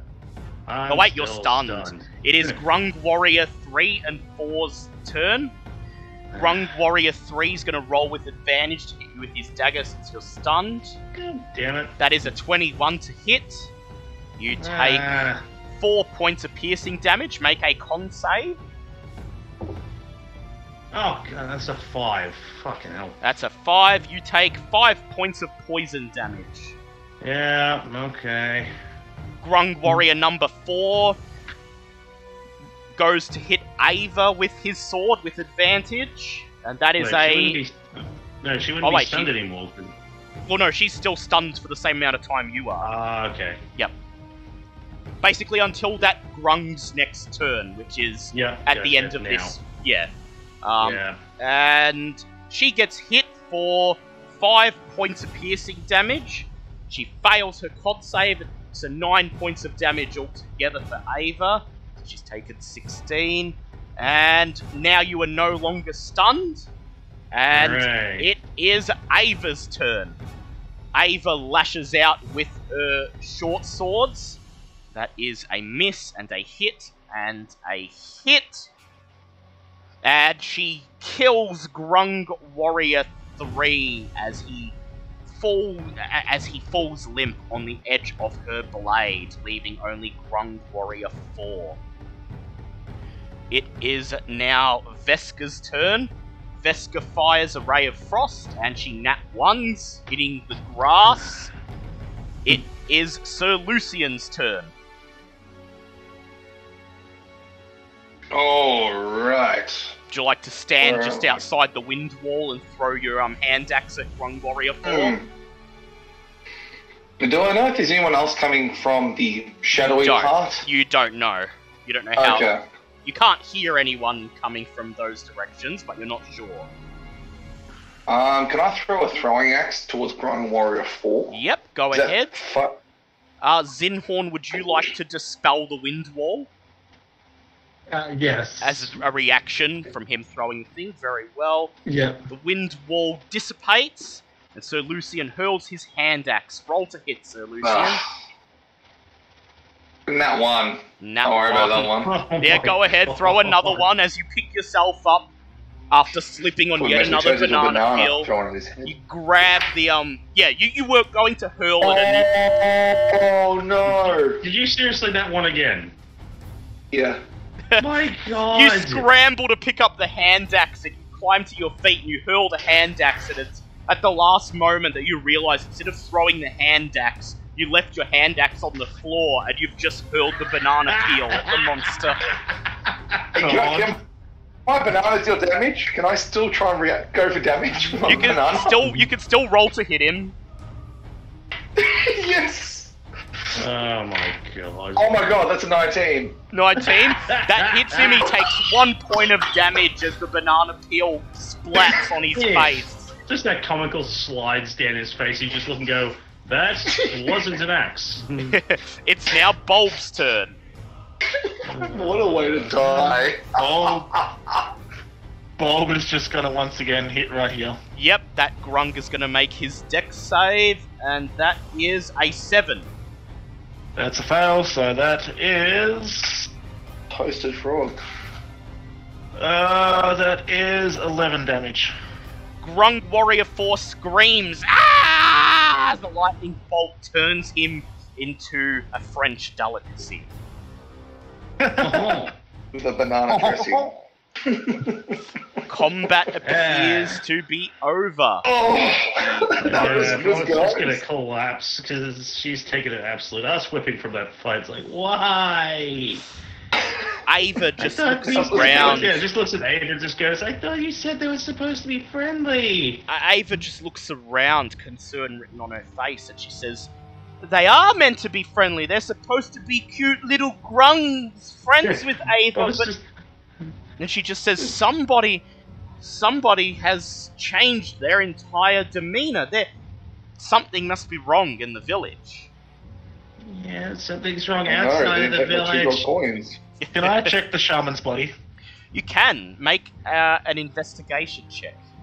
Oh, fuck off. That is a 9. God damn it. You quickly search the shaman's body and you determine that his robes are nothing more than large dried leaves draped over his frog-like body, and his staff, as Zinhorn suspected, is just a tree branch with the skull of a small woodland animal tied on the end. None of it appears to be valuable in the slightest. How long is his stuff? Sorry. It's about twice his height, so about 2 feet high. So my staff is like 5 foot. Can I take his staff? Yeah, sure, you could pick up his staff. Yep, I take his staff and pocket it. Yep, as you hold it in your hands, you could feel a slight hum of energy moving through it, but Well, Can I do an arcana? yes, you can do an arcana if you like. trick of potion healing. I'm still absolutely. That is a 19.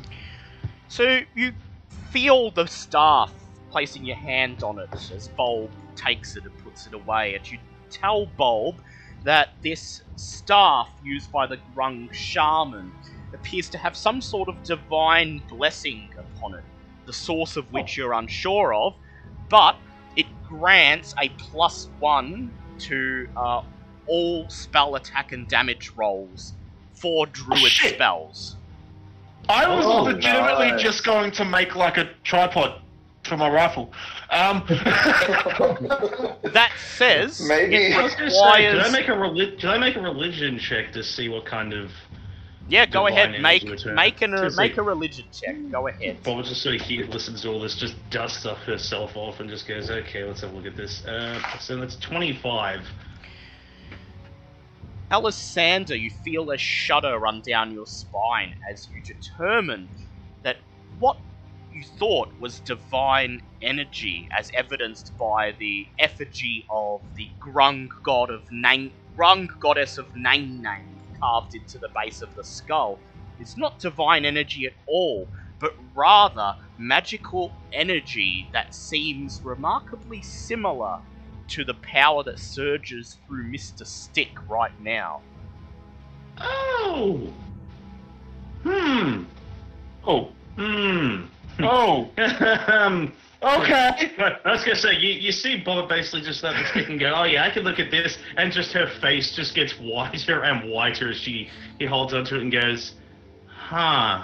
That said, there is something subtly different about it, enough for you to determine that it is not Mr. Stick's power, but No. rather than being divine power granted by their goddess, this appears to be arcane energy, like that would be granted by a wizard or a sorcerer to someone who served them.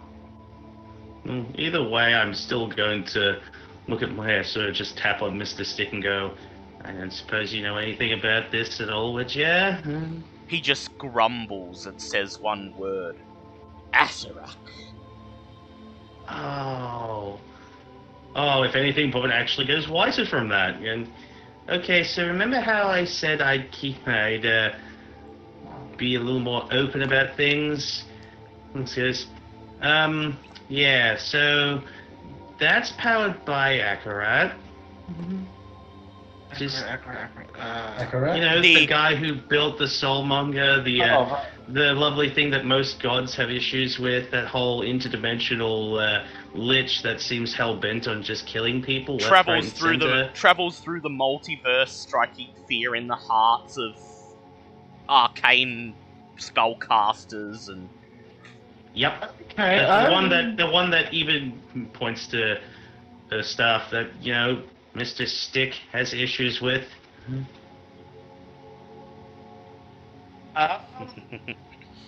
You might I've get already that looked at. touched the staff, so I can't go back on that. Yeah. Yeah. It does require attunement, by the way. Oh, okay. Grung Shaman staff, Akarat made. That bitch.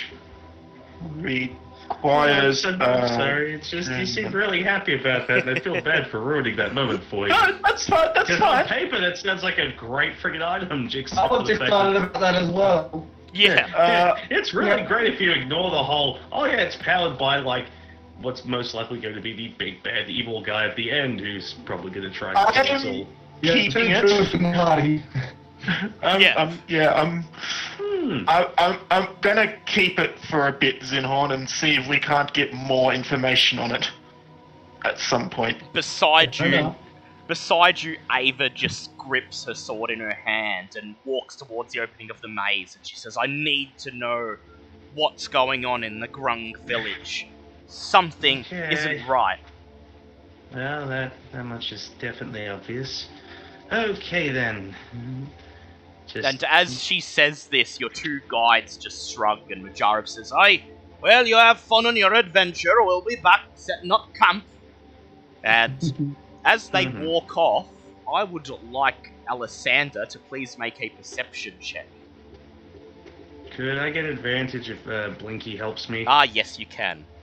Does my 17 passive do anything? Oh, yeah. So Zinhorn I was just gonna say, notices automatically. I also roll the 17. So Zinhorn and Alessander, you notice as your two guides head off and disappear behind a large patch of scrub in the middle of the swamp, that Salida reaches down to her waist and pulls out from her robe pocket a small, round pebble-like stone. With that, you all decide to enter into the maze. You'll have to move in single file in here, so who would you like to take the lead? I'd imagine Ava would be going up front. Well, Yep, either probably. Ava or I'd say Sir Lucian, since he's the most tanky, but Ava seems hell-bent on going first. Probably Well, Lucian how second. damaged is everybody first? Yeah, that's what I was going to ask as well.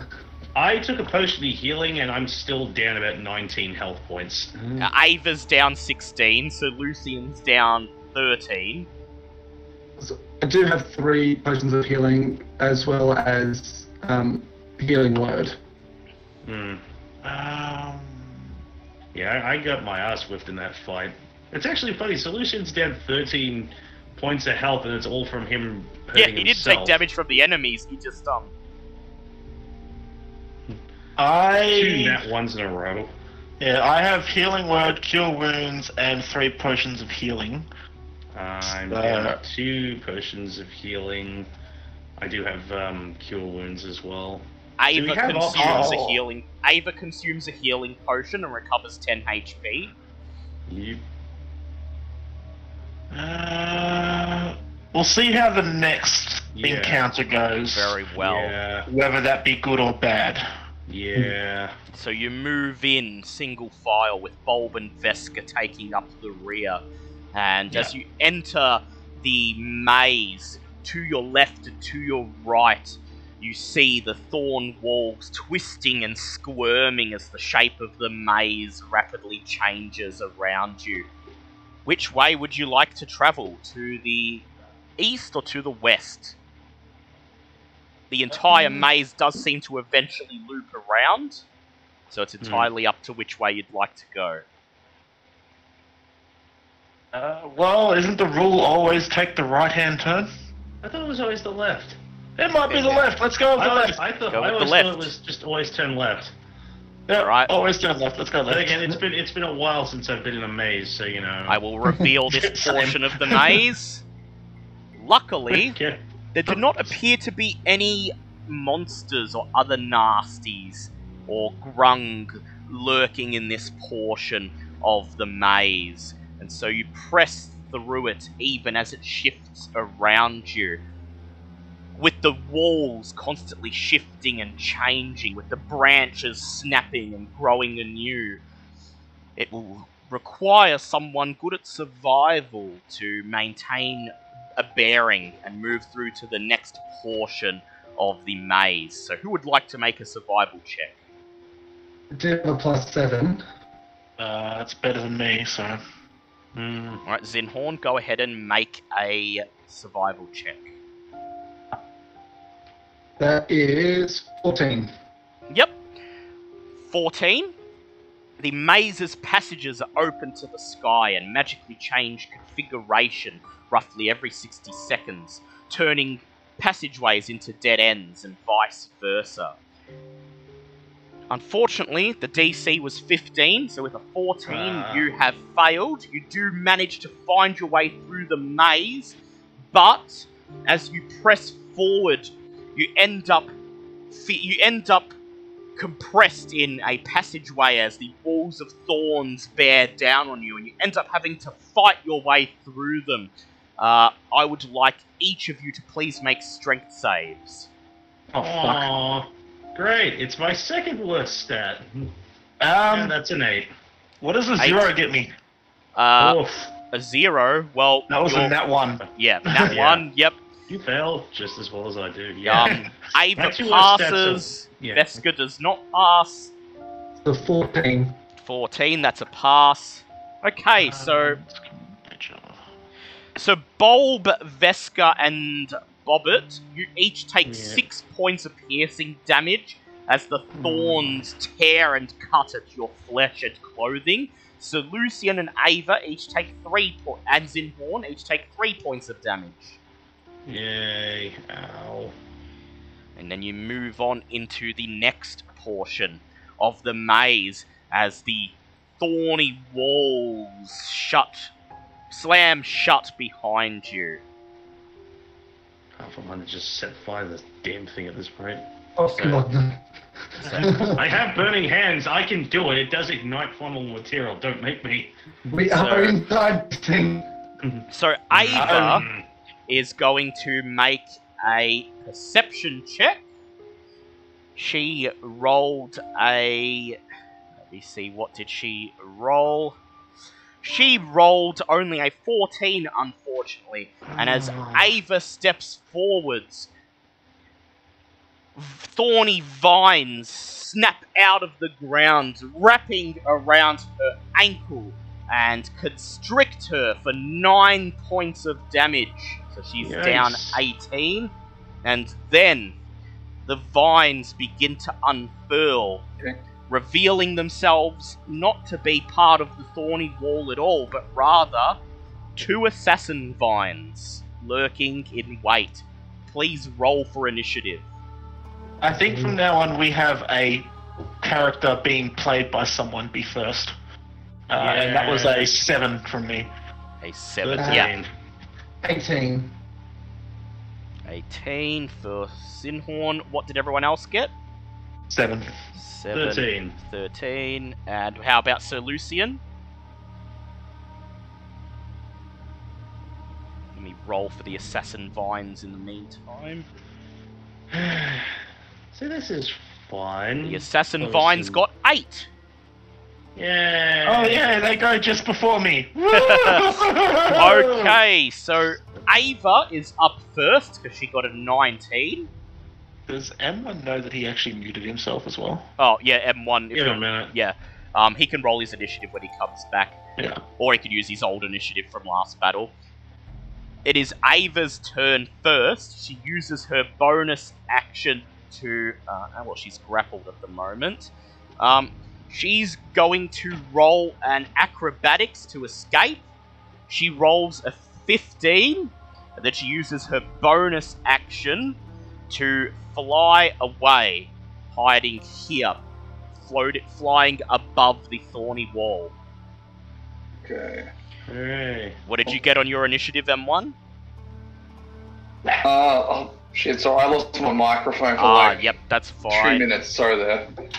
I've got a 17 minus 1, 16. 16. Okay, so yeah, you've done pretty well. It is Zinhorn's question. turn. Yep. The maze that we're in right now, it's just a giant thorn maze, isn't it? Yeah, that keeps shifting the passages and stuff around every minute or so. That's flammable material, isn't it? Yep. Oh, for Christ. It Yeah, is that's a flammable suggestion. material. Yes. Already suggested burning it down. Yeah. Keep in mind you're in it. Yeah, I know. It is Zinhorn's turn. So Simon is going to, as a bonus action, develop a flame blade. Yep. Sorry, I didn't catch the last part of that. Flame blade. Oh, yep, Flame Blade. Yep, so you're going to run up to Assassin Vine 2 and Flame Blade. Go ahead and Yep. roll to hit as the Flame Blade bursts to life.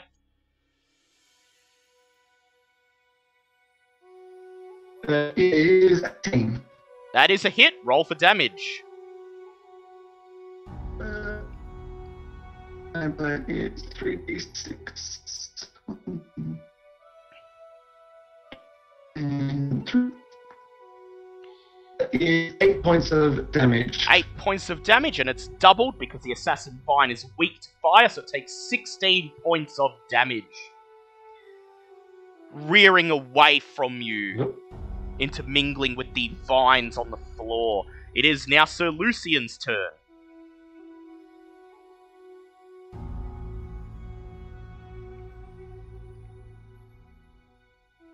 What would Sir Lucian like to do?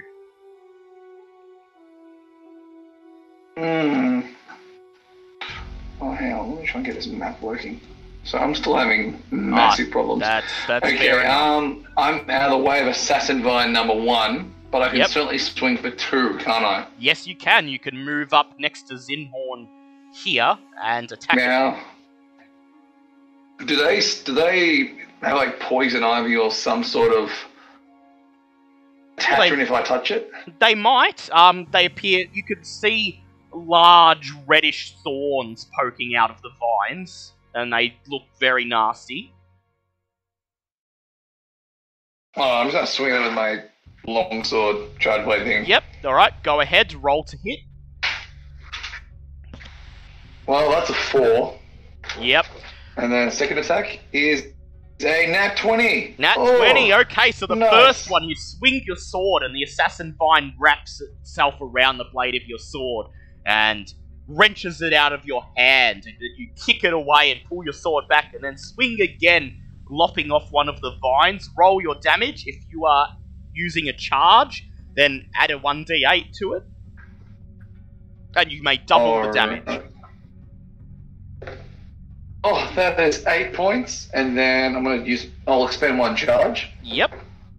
That is a 3, so we got to 11. 11, double, that's 22. 22 points of damage. Lovely. And you cut off one of the assassin vines feelers and it drops uselessly onto the floor. That was a good round. It is... Yep. Good question. Do I have to use Great Weapon Master? Yes, An extra bonus actually. attack? Yes, you may make another attack because of your Great Weapon Master. Nice. Oh, cool. Now, I haven't done this for such a long time. It's just another hit It's dice, just which is another already counted hit. Yeah, it's just another normal attack. Let me see. I'm just Oh, checking. 18. And it's just a strap. It's just an extra attack. Yeah, it's just one extra melee weapon attack. So, what did you roll? Got an 18 there. That is so a we're hit. gonna Roll for to- damage. And would you like to expend another card on this 5 one? plus 4. That's another 9 points of damage. Ooh, dealing out the damage here. Nice. It Nice. is now Alessander's turn. Okay, so you said these things are weak to fire, yes? Yes. Good, good. Where do I have to go to get in a position to take a shot at one of these with a pistol? Probably here. Between Zinhorn and Sir Lucian. Yeah, well, I do still have a decent amount of fire bullets left to expend, and I feel after getting the crap kicked out of me by a goddamn wall of thorns. Hooray! Burn! Burn everything. Haven't felt that way in a while. Go ahead. So that's 11 plus 8, so that's 19. 19 points of damage. Lovely. You may... Yeah, Hmm. yeah, that's... So yeah. Is that going to be doubled? The fire damage Fire- will. how Normal much damage was the- won't. So how much was the fire damage? Normal damage was 9. Fire damage is 12. Oh, 6. So 6 or 12. 12. So 12 plus 9. So that's 23 points of That's damage in some one. good damage right there. That's it some is- good damage. I tell you what. I'll tell you what, it is Veska's turn. Veska moves Are into... these things dead or? Nope, didn't you say not- one of them went. No? Nope, they're still up. Okay. Veska fires a ray of frost at Assassin Vine 1. She hits and deals 12 points of damage, but it gets halved to 6 as Assassin Vines are strong against cold. However, she reduces its movement speed by 5. Its movement speed is now 0. So, Assassin Vine 1 cannot move this turn. It is now the Okay. enemy's turn. Assassin Vine 2 strikes out at Zinhorn with a whip of a vine. That is a 17 to hit. And my AC is 18. Lovely. So you duck out of the way as it swings towards you. It then lashes out with another vine, and this is a 9 to hit. You knock it out of the way with your flame blade. Assassin Vine 1 cannot move, but it can see that Sir Lucian is in the way there, so it attacks with one of its vines. That is a 13, Sir Lucian blocks it with his shield. And the next one is a 20, is a 22 non-nat. So that is a hit. Sir Lucian takes 9 points of bludgeoning damage and is grappled by the vine. Oh no. It is now Bulb's turn.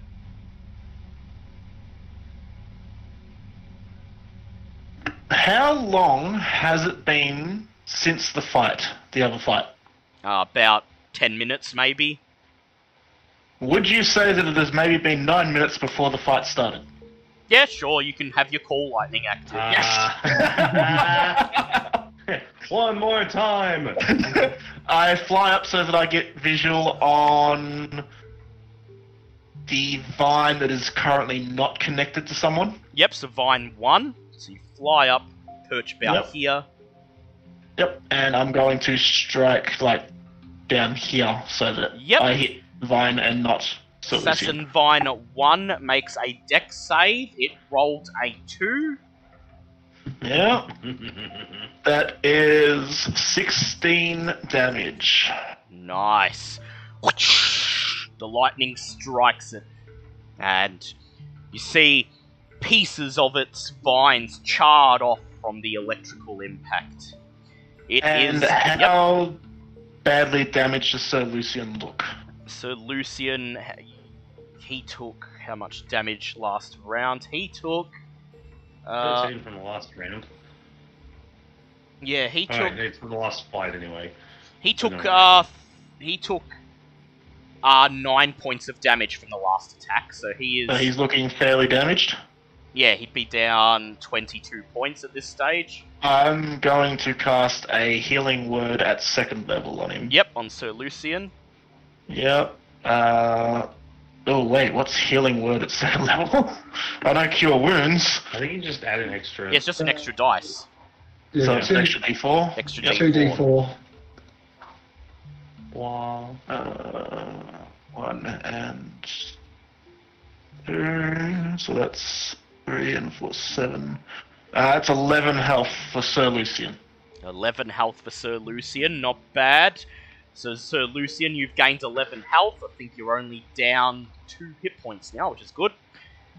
Okay. It is now Ava's turn. Ava is going to fly up in the air and fire her bow at Assassin Vine 1 with advantage. She nat 20s and deals 16 points of damage to it. And then she uses her extra attack to hit it again.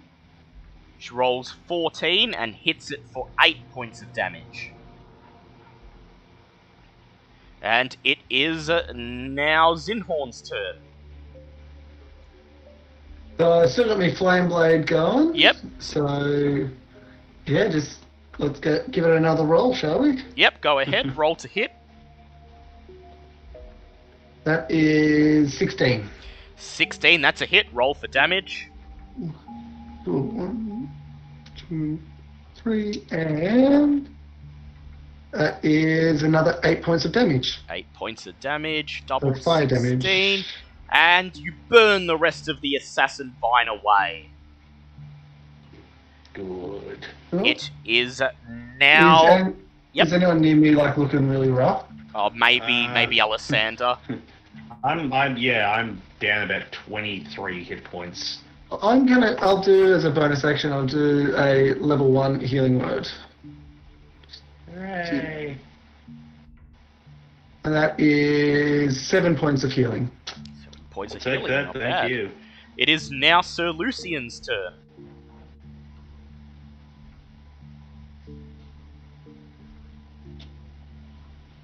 Assume he's going to go in, he's going to attack Assassin Vine 1, he's going to move forwards. And he's going to roll to hit Assassin Vine 1. Oh, Yep, go Ooh. ahead.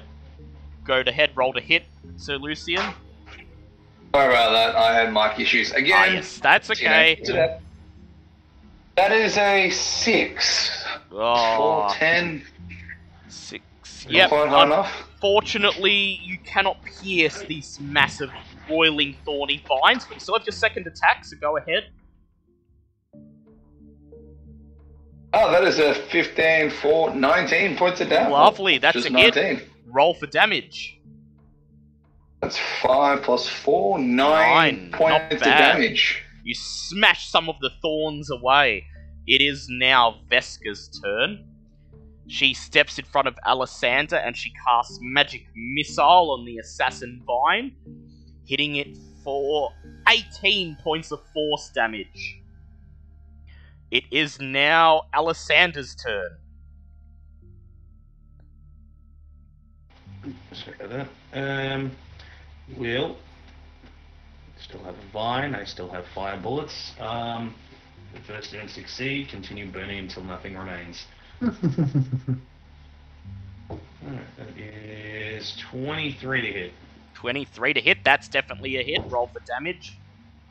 Okay, well that's going to be off the bat 8 plus. I always forget the add. I'm pretty sure it's still 5.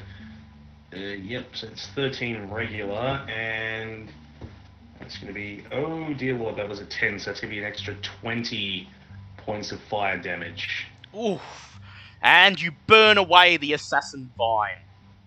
Good. Combat Start that money. appears to be over for the moment. And who would you like Ava to still take the lead into the next portion of the maze?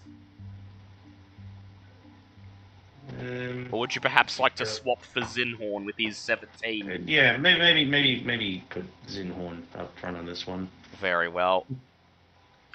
And so, either Zinhorn or Bulb, you must make a survival check to move through the maze as it shifts and changes around you.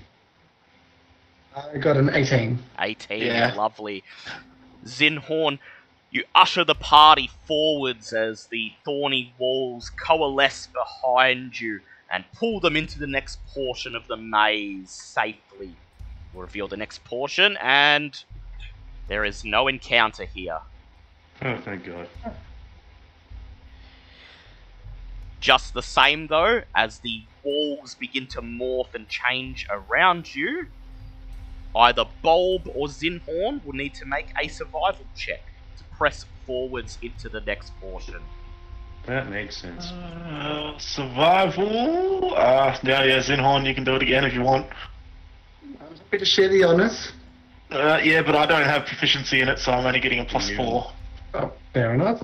Yep. Well, that is a 23. 23. And as you hear the snap of wooden branches breaking as the maze begins to shift, you usher everyone forwards, running as fast as you can into the next portion of the maze. And in this portion of the maze, which I will reveal momentarily, Nope. we have... As you move into this portion of the maze, you hear the sound of heavy footfalls on breaking twigs and see shambling shadows beyond the thorns, and you hear an incessant groaning. 4 husk zombies appear to be caught within the Oh, maze. no. Flies up and flies away. Yep, fuck that. Fly. Yep, activate health pack. Roll I for am not... God damn, not the roll exploding for ones. initiative. God Oh, damn mate. it. Initiative sucks today. That's an 11 for Bulb. 16. 16, 17. 17. Oh, not the for explodies. Zinhorn. I don't like the explodies. Sir Lucian, What? 11. I know something that can help us. Wow, Just- 11. That's what I got rolled. Yep. Very well. And okay, so Ava is up first. She is going to mark Zombie Husk 4 as her favoured foe. Then she flies up in the air and fires her bow at it. She hits for 6 damage plus 3 damage for her favoured foe. It is now Zinhorn's turn.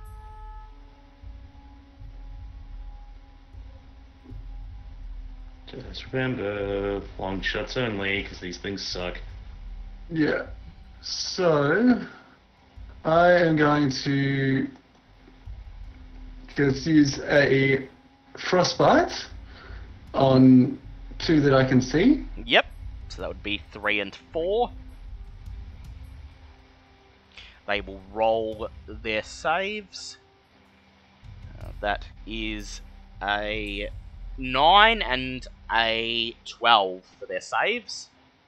9 and a 12, they both fail. Yep, so go ahead, roll their damage. 5 points of frost damage, or ice Yep. damage. That's 5 points each.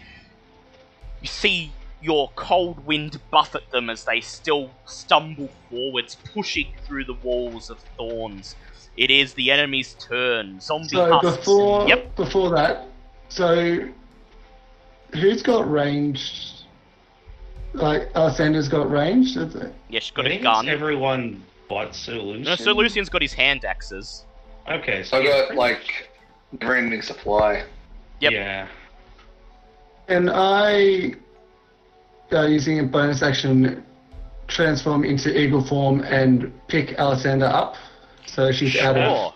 No, I have my own thing. Yeah, of but do you flight, want to so- expend its use for the day to fly up to hit these?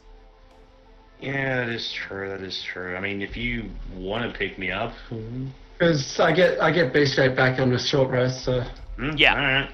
So you But you may change need it into a in this giant eagle and swoop over, lifting Alessander up with you. Yeah. Okay, it is the enemy's turn. Zombie husks 1 and 2 scream, "Rah!" Run towards Sir Lucian, and both of them go in, flailing their arms wildly. And that is for the first zombie, a 16 and a 20. Neither of them hit. And for the second zombie, a 15 and an 8, as neither of them hit. Sir Lucian stands there firmly with his shield, blocking both of them off. Zombie husks 3 and 4 rush forwards, and they attempt to hit Ava as she flies in the air, scrambling up the sides of the thorn wall to reach her. They will roll with disadvantage. First one is not able to hit her, and the second one is not able to hit her. It is now Alessandra's turn. Okay, see, I have an idea, considering Ava's in the air, and we don't really want these zombie husks getting any foot closer to us, so... well, I do have a spell that could help with this. So I'm guessing we're going to need a short rest once this is over regardless. Just means that the solution might have to just stick with throwing axes, unfortunately. Well, at least for a little bit. Does that work for you, M1? Yeah, I assume. What was that? Sorry, my earpiece cut out. Sorry, I do have a spell that can help slow them down, especially while Ava's airborne, so it won't affect her. It just means you might not be able to get close to them, if that's okay. Yeah, That's well, right. he's got his And hand axes. axes. In that case, yeah, Bullet will point her staff around the area where they are, and she's going to cast a spell called Death's Grasp. This grasping spectral hands sprout from the ground, a 10-foot square starting from a point within range. For the duration, these hands turn the ground to the area into difficult terrain. Creatures ending their turn in the area must succeed on a dex saving throw or take 3d6 necrotic damage from the spectral hands. And unfortunately, there's no like. Yes, I am casting it at second level, but unfortunately, the increase for this one, for some dumb reasons, only every second level. Yeah, some spells So scale it's weirdly seventh like night. that. Yeah. So you Yep. basically watch as these like ghostly hands just sprout out of the ground and just cover the area bare. So it's a 10-foot square, but basically I want it so covered. I can definitely get both. I can get all 4 of them, can't I, with that if I go like Yes, you straight can down? actually. Yes. Cool. So yeah, so basically difficult terrain, which means they can only move half of their Yeah, movement, and so as pretty the much- ghostly hands grab at their ankles and try to pull them backwards into the thorns. Okay, that'll help keep them away from Yeah, you. you just see her up above going, "Hooray, I finally got to use this spell! I probably should have used this the last time we fought those zombies, sorry!" It's Veska's turn. Veska edges forward, standing behind Sir Lucian, and she casts Shatter right here in the middle of the maze, hitting all 4 zombie husks with it. Yay. So they are going to make their saves, or they're going to attempt to. So that will be a fail. What do you know? All 4 of them failed. So Sweet. a wave of explosive sound energy shoots out, shattering the thorny walls and dealing 11 points of damage to all of the zombies. Oh, that's exciting. It is now Bulb's turn.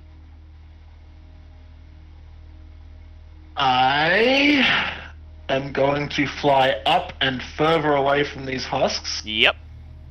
just so I'm not within range when they eventually do blow up. Yep. And I am going to cast... does Scorching Ray add a ray? Or is it damage? It adds 1 ray per level. Okay, I'm going to cast Scorching Ray at 3rd level, which is 1 level above, and going to try and hit all 4 zombies. Alright, go ahead, roll to hit. Do I get advantage on spells when I'm Yes, higher? Yes, you do, because it's an attack roll, so... Yep, okay. I just gotta find all my dice. Okay, so just gotta sort out which dice is which. Green and blue. Yep.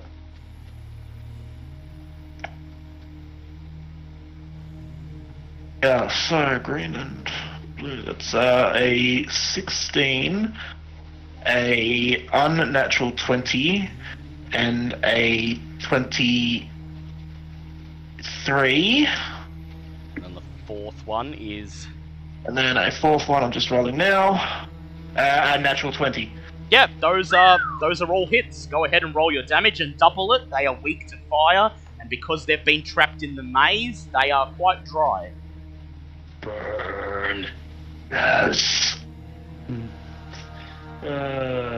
just gonna roll run damage and whatever that is that they all get it. That's good. That's 8, 9, so 18. All Double. together. So 18 is the double. Yep. Ah, damn. Okay. It's only 2d6. Yeah, it's okay though. Yeah. As your rays zoom towards them, they look up at you, their blank eyes emblazoned under the red triangle brand on their foreheads, and your rays hit them, and then all four of them begin to vibrate, and one by one, they explode. Sir Lucian, I need you to make a Constitution save, please.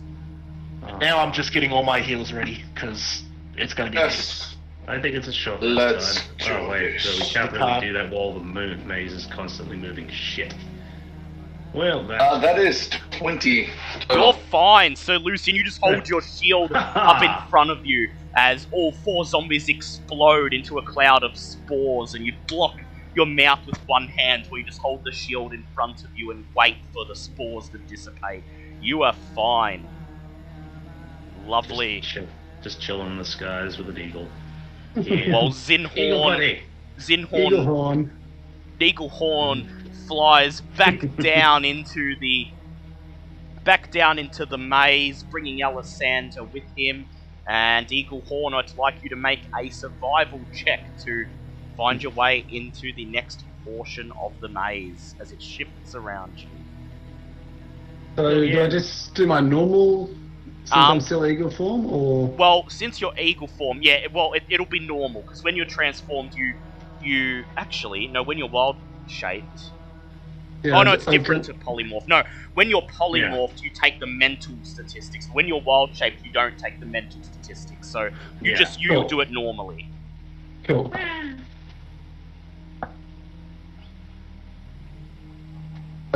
That was a natural 20, so 27. Yep. And as the maze begins to coalesce behind you, with Alessander still in your talons, you just fly into the next portion as everyone runs underneath. As we're running, Bulb yells to Alessander, I have something that I need to discuss with you. I've had an idea.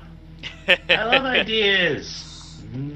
So you make We your love way this one. into the next portion of the maze, and as you, Actually, as you catch up with, sorry. well, I was going to say, as you catch up with Eaglehorn and Alessander, what would you like to say, Bold? It's more of a discussion, not a thing that we can do while the maze yeah, is while you're in like... the maze. Yep. Yeah. Especially if it's saying that we're like being further away, so it's just like, yeah, I love ideas. So this is actually the final portion of the maze, as you can see. Oh my god. So yep. But Zinhorn, I'd like you to make a perception check, please. Ooh, is this to do with vision, or? Vision, yes. What's I your haven't- eagle eye see? I get advantage on this. Huzzah! And that is... Sorry, just jumping between my two sheets. Perception, that is a dirty 20. Dirty 20.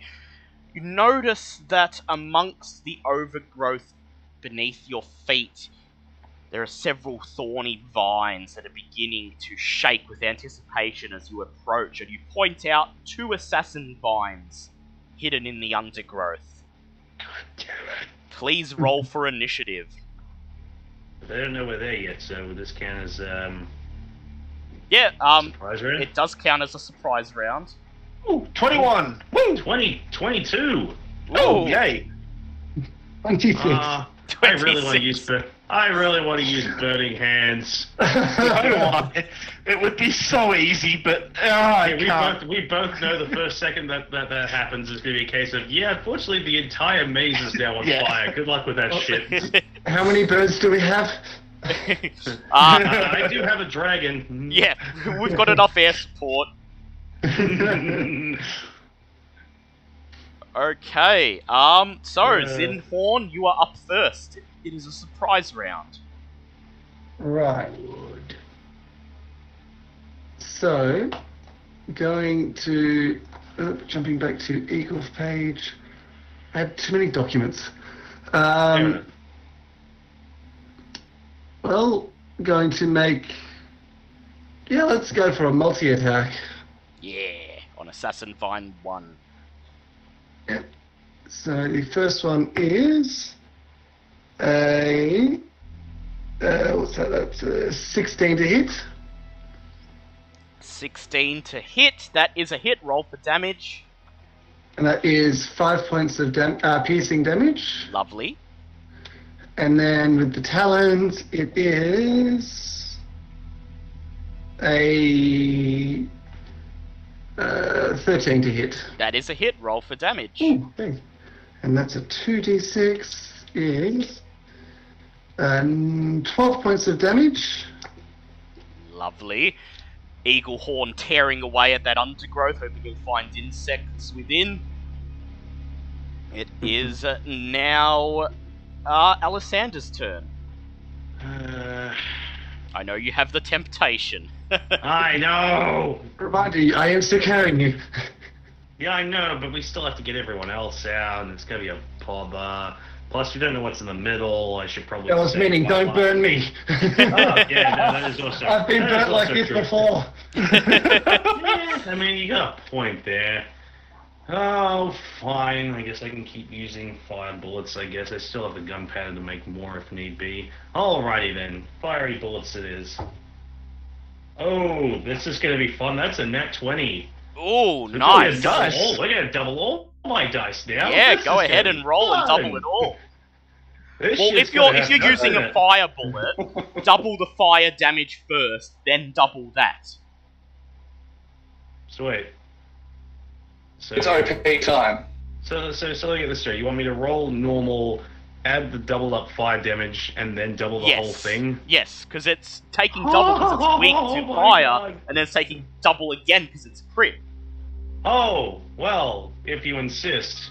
So in this case, it's taking quadruple fire damage.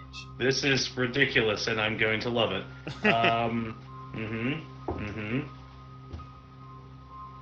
Okay, so...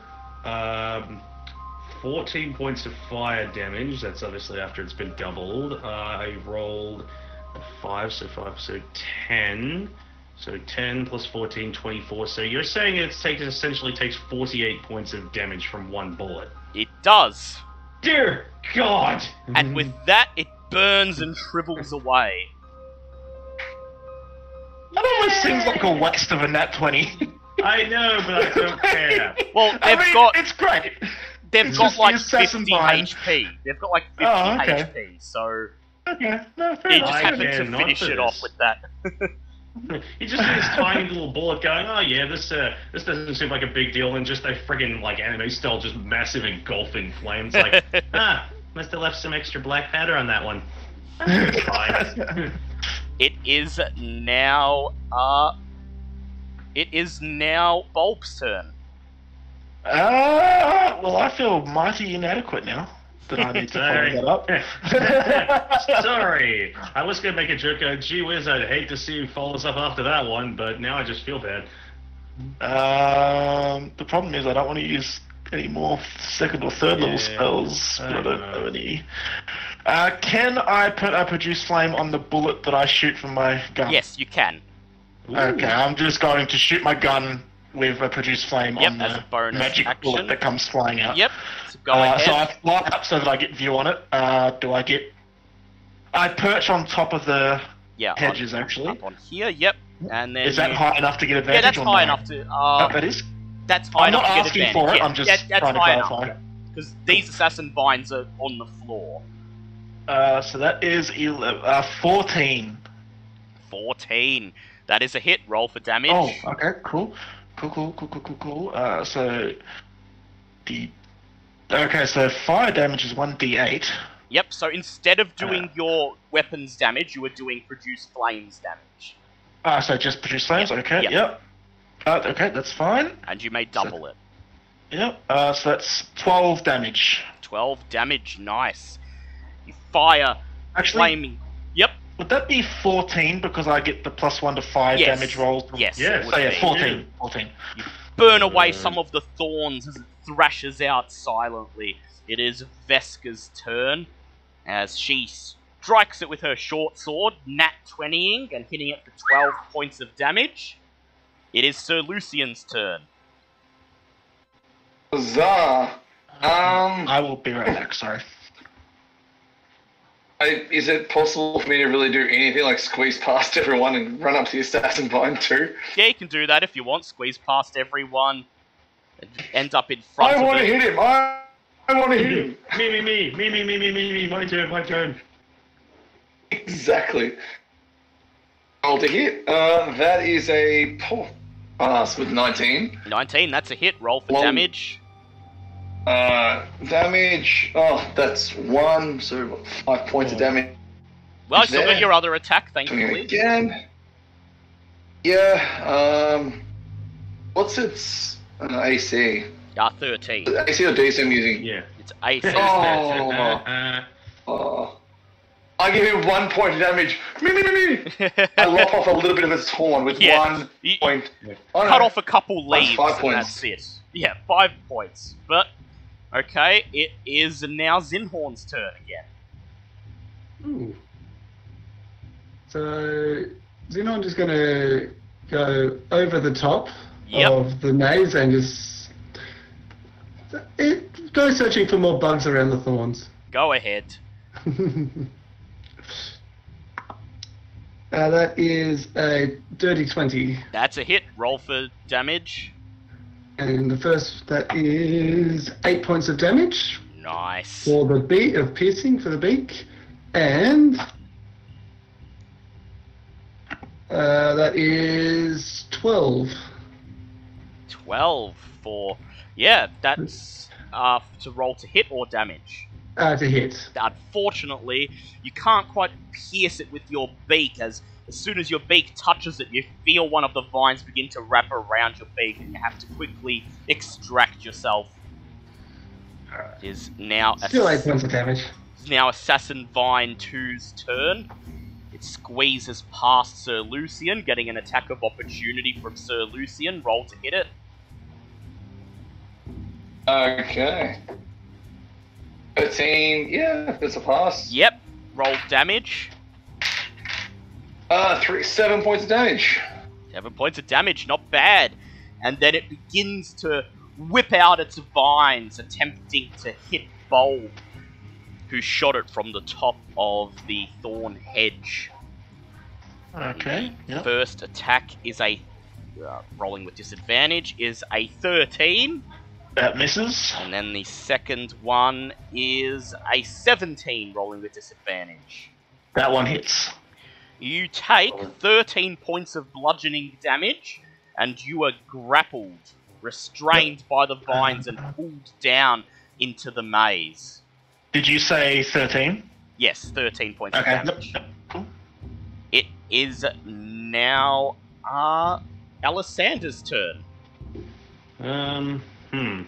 Well, I don't think I could top what I did last time. You can like- try. I was gonna say, can I hit it from where I am at all? 'Cause I'm not really Yeah, you can hit it. You would have come with me. Yeah, you can hit it. Oh. If Zinhorn... Oh, am I still with Zinhorn? Well, I'll just put you with Zinhorn. There we go. I wasn't Yeah, I was sure if confused you with were that. still with I might just Zinhorn take or not. I might just take a regular shot this time around. Yep, go ahead. Regular old magical bullet. 18, which I believe hits. That does hit. Roll for damage. And that's gonna be 10 more points of piercing damage. 10 more points of piercing damage. Not bad. You're slowly whittling away at it. Why didn't this one die like the last one?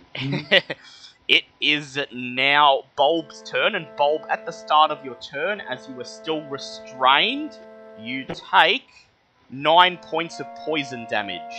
9 points. Okay, that's fine. That's fine. That's bad.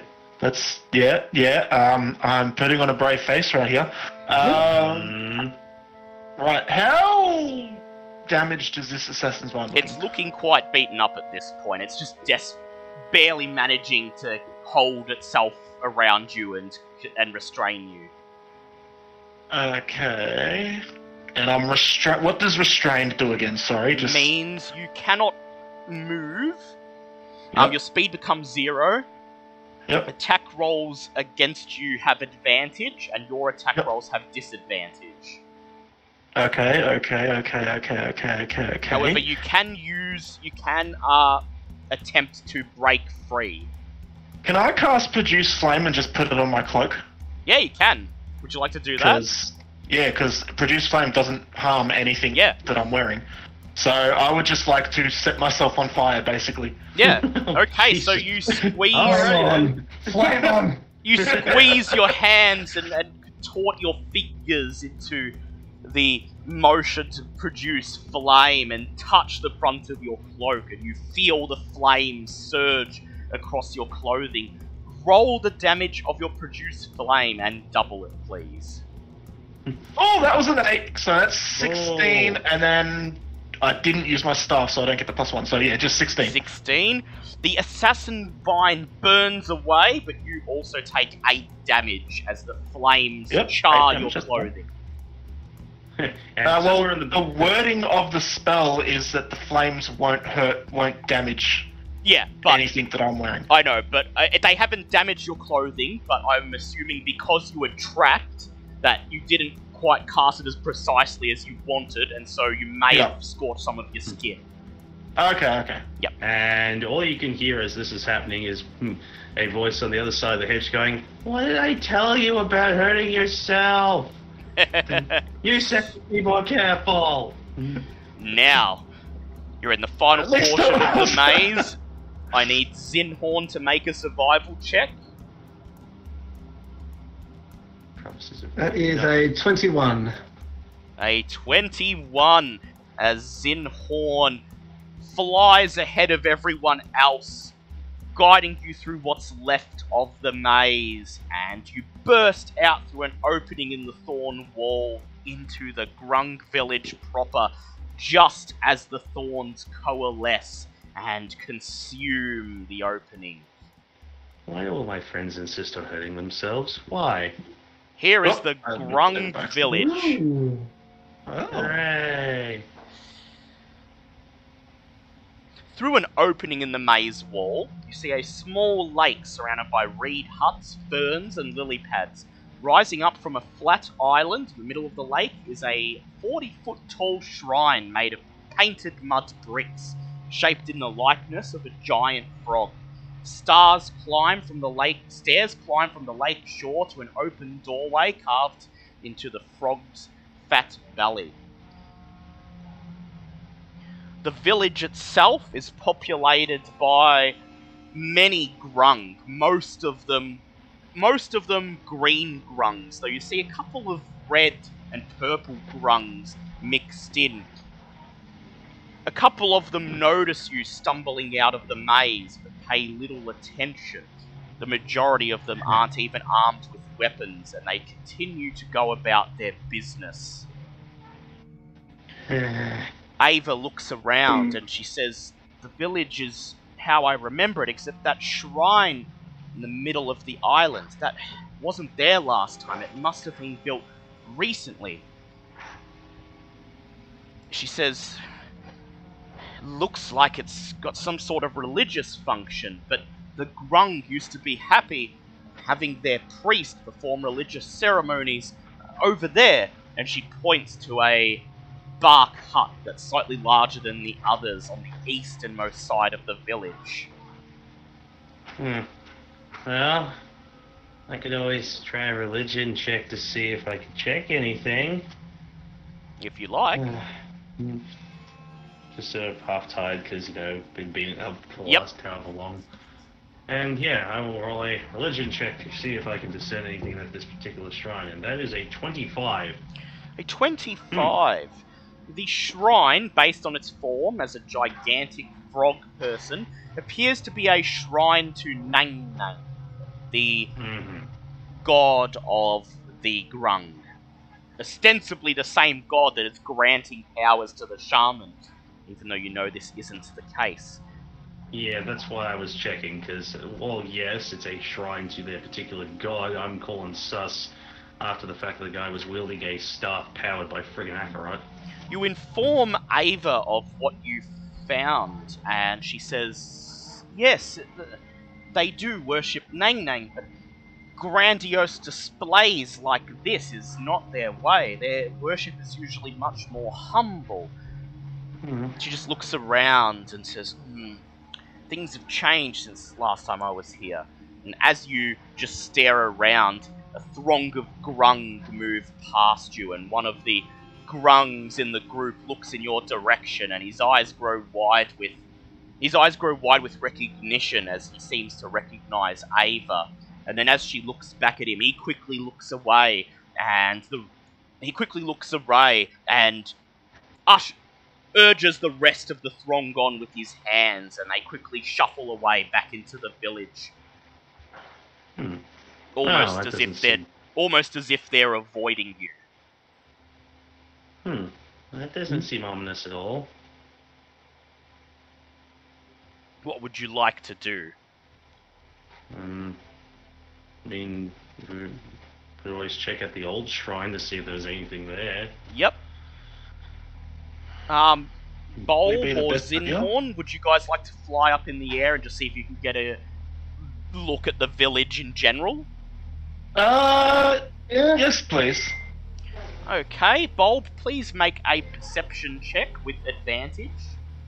Okay, what are my two best rollers tonight? That's 22. You can fly up in the air and circle the village. The village doesn't appear to be incredibly populated.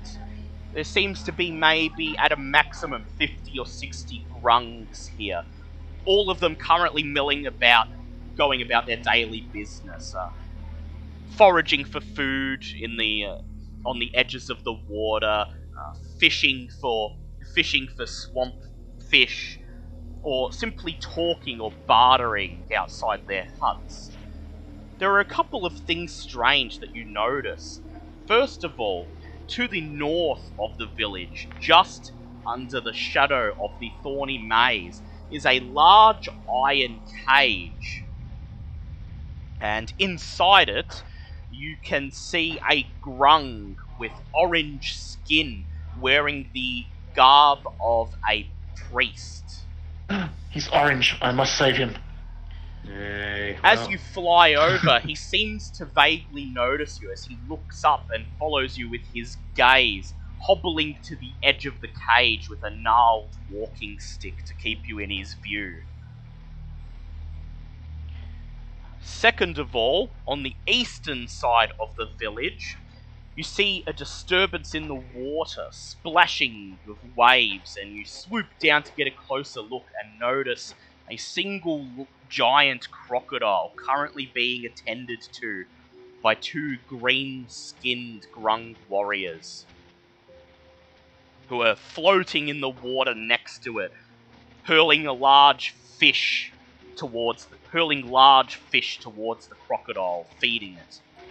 Sorry, I just zoomed right in on the giant crocodile token, and it looks like he's wearing a hat, and he is fabulous. It does look like he's wearing a hat, doesn't it? Look. Oh my god, yes. You return to the group at the entrance to the village and inform them of what you found. Also, Zinhorn, with your passive perception of 7, you notice bubbles popping up from below the water and bursting upon reaching the surface. You take a look, and just under the surface of the water, you notice 6 Grung warriors just standing beneath the surface of the water, Oh my god, I just got a really bad idea and I don't want to do holding it. their swords ready, apparently guarding the stairs that lead to the giant frog statue. Okay. Who's got lightning? That was my bad idea. I'm not doing it though. Go for it. No, Me. not unless they give us not unless they give us a reason. Another reason. I know we got attacked by the gate guards, but I really wish I had. They throw 2 gold coins and give them a reason. what was that? Sorry. I'm gonna throw 2 more gold coins and give them a reason. Don't I fucking. don't. Yeah, please. We are don't. all really hurt. Just remember that. yeah. I wish my. I really. Remind me after Most of this- you are really hurt. Yeah, not all of us are as lucky as you, sir. Do you mention the I orange? really. Yeah. Do you mention the orange grung kept in the cage to the party? I mentioned the orange grung and make my intentions clear that he is the one that I want to go see first. At this, I want to try and get over there. Ava immediately turns towards you and she says, "Did you say an orange grung?" Yeah, a pretty coloured grung. She says, "There was only one orange grung in this tribe the last time I hear. His name is Rourke, and he's meant to be the chieftain." Well, it's a good thing I'm going over to see him then. That's bad. I mean, would they even let us go near him if he's in a cage? I personally Yeah, planned on stealthing. Trying to stealth. From what you can tell, most of the grungs that are in this main area are just normal grung villagers that, as they move past you, they quickly turn to glance at you, but otherwise pay no attention to you. Some of them appear to even back away from you or scurry to the other side of or scurry away from you, seemingly doing their best to avoid being seen stopping and talking to you. Hey. The first thing I am going to do is drink 2 health potions. You could probably take a short rest here. Oh, Yeah, we can take a short rest. I would rather do that. Yeah. I'll take that, get me As spots far to as fall you back. can tell, the only armed grungs are the 6 that are in the water in front of the giant frog temple, and the ones that are attending to the giant crocodile. The others must be indoors, either within the shrine itself or inside some of the bark huts. But the thing is, we can basically take a short rest here and see if they send anyone out to greet us. Yes. That's me. So, yeah. So before we short rest, I kick Alessandra off and transform back. Aw. D8s. I'm gonna need a few D8s. I used to, and I'm back up to just at full. I'm Hey, gonna nice go. bounce back. I'm gonna go 4 straight off the bat because I'm down to 9 health. That assassin vine did a lot of damage to me. It did. I do that. Those things are fun. Oh, 8, 6. Do we add our con modifier to these? Yes, to these when you Yeah. short rest. Yeah. 10, 20, 28, 33. Holy shit! I am 1 off full health. Hey. Nice. Welcome back. I think. 33. Don't appear to be under any immediate threat, so you all Oh, that's just good. sit down and make yourselves comfortable in the entrance to the village. And you see a red-skinned grung roasting some sort of amphibious catfish over a fire. And so you venture close to him and sit down and consume some rations as you recover your wounds. And as you sit down next to him, he looks up for a brief moment and his eyes drift over you, and then he seems to notice Ava and then quickly looks away, suddenly very fixated upon his meal that he's cooking up. And as you take your short rest, you see several other grungs pass you by, mostly green, though the occasional red grung and purple grung pass by. Each of them look at you as if trying to figure out who you are, but the moment they notice you staring back, they look away and scurry away, as if trying to put as much distance between you and them as possible. It's like all of you to... Yeah, yes, Bold? I was just going to ask, do the red Grung all look like they are of the shamanistic type? Like, colour coordinates what you do? I'd like you to make a nature check, please. A nature check? Nature's the one that I have proficiency in, so... Yay. No, that's a 9.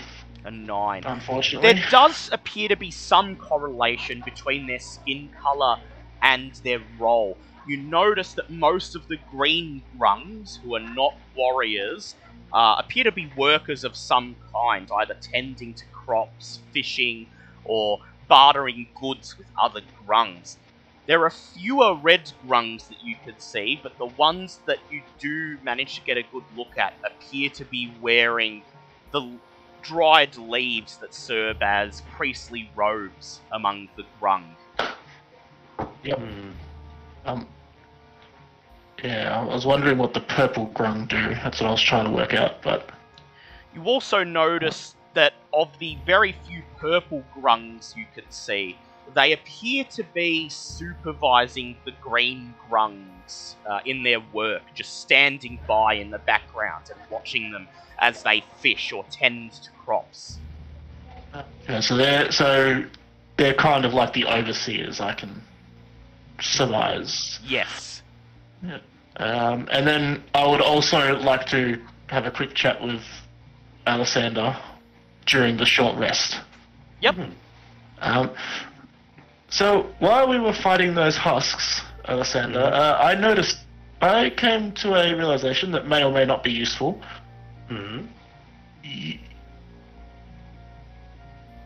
Actually, I've pulled it to a little bit to the side, so the others may not hear.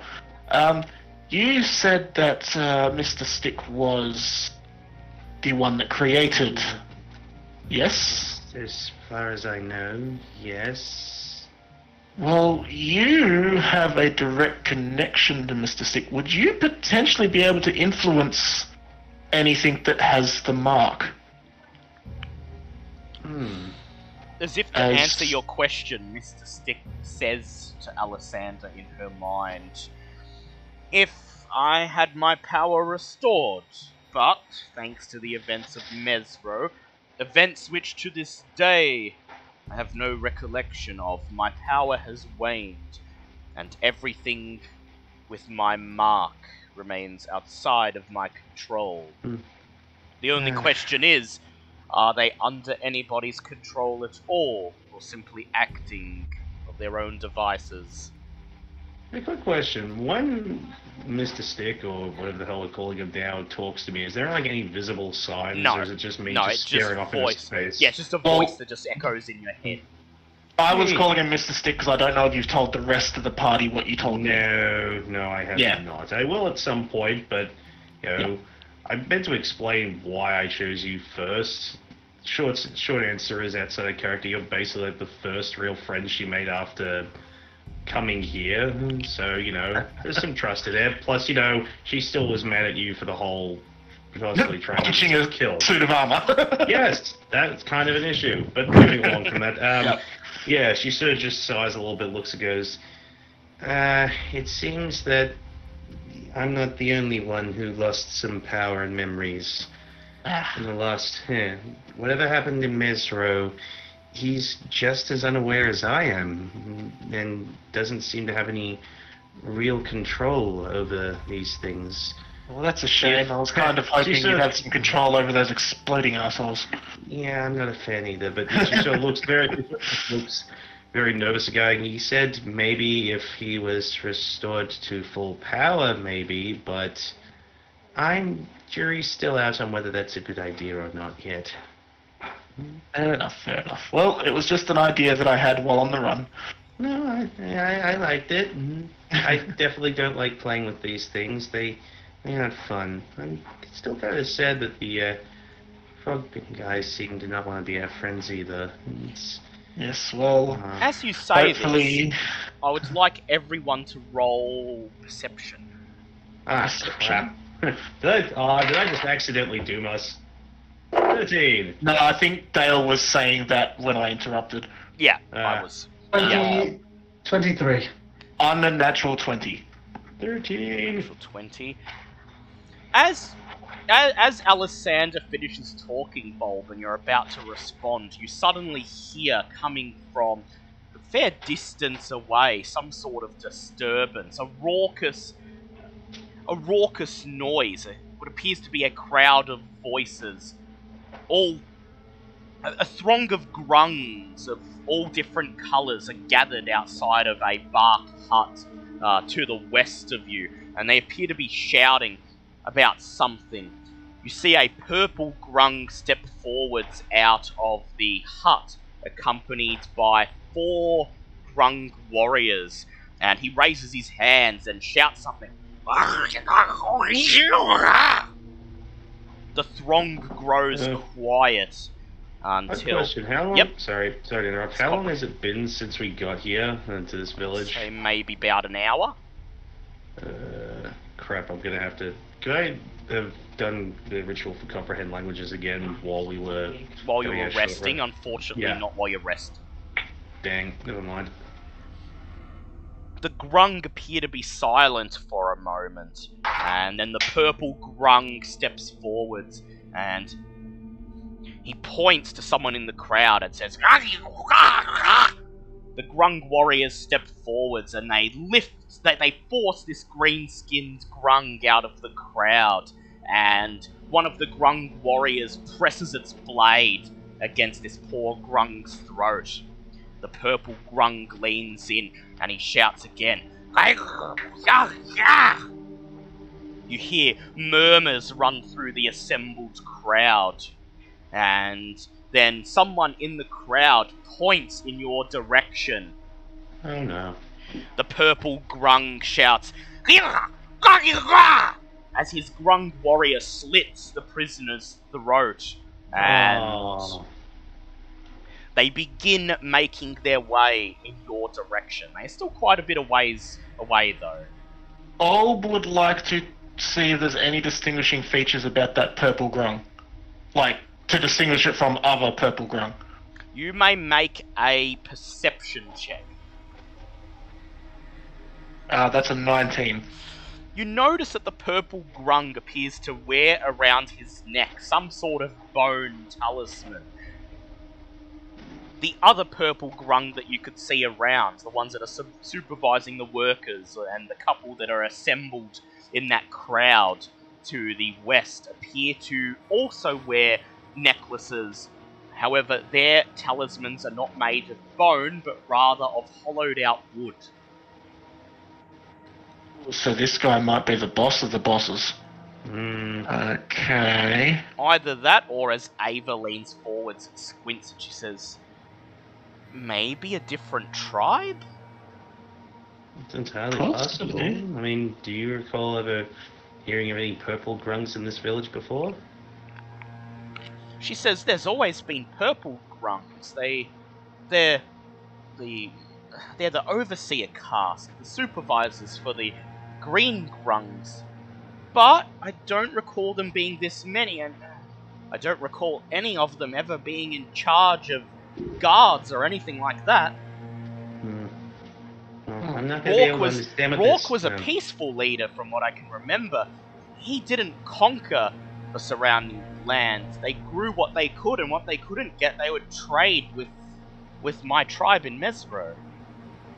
Didn't really have much of a need for soldiers. Well, hopefully they haven't seen me too much. I'm gonna try and sneak away behind the party. Yep, meanwhile, what would the rest of the party like to do? Slightly. I continuously being annoyed that I don't have 10 minutes to sit and do comprehend languages, so I got no idea what these guys are on about. This is a problem. I'm going to follow in the example and Mask of the Wild out of there. Yep. So the grungs are coming from this direction. So if you stay where you are, in about 5 minutes or so they'll get to you. You notice that while they're on land, they appear to be quite slow. If they're not leaping, if but they're not leaping like they do during combat. They're just walking along at a plodding rate, slowly making their way towards you. The Grung that are hiding under the water do not appear to have noticed your presence. There seems to be enough of a crowd of other Grungs milling about that if you wanted to try to creep away to another part of the village, that might be possible. But you could also stay here and wait and see what these Grung want with you. Unless they got someone who speaks common, that's going to be a problem. Yeah, I want to try and get to walk. That's the thing. Yeah, except these Grung appear to be directly in the way. The problem is, I could just fly straight up. You could, yes. And then, just fly straight over, but then that's, very obvious what's happening. Yeah. I don't like the situation. I don't really have anything to... Could I just walk... Have we camped, basically right in the doorway to the maze? Yeah, just, right outside of it, in the front of someone's hut. I would like to walk back into the maze, while everyone is just milling about, and then fly over the top of the maze to outside the maze, and then, however long this takes me, I'm just describing what I want the end goal to be. See, you fucking... She just spilt water over my D&D books. Oh, shit. Fly out this way, up here, around to where Rourke is. and then fly back over the map, and I will be back. I need to go get a fucking towel. Yeah, go. Yep. While he's doing that, what would the rest of you like to do?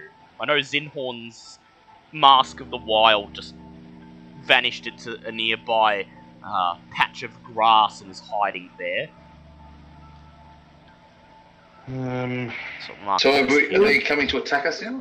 We don't They know, might that's be, the you thing. don't know, because they've been alerted That's that the you're problem. here, and they're I know coming we're over here, to but- visit you. I legitimately Okay. don't have anything to Two really... gold coins wasn't enough. No, Are we up to fuck, 100 gold no, coins? do not fucking... Can I just ask, would my research and my readings, would I know any potential predators of the Grung? Make a nature check. No, I legitimately have nothing for this.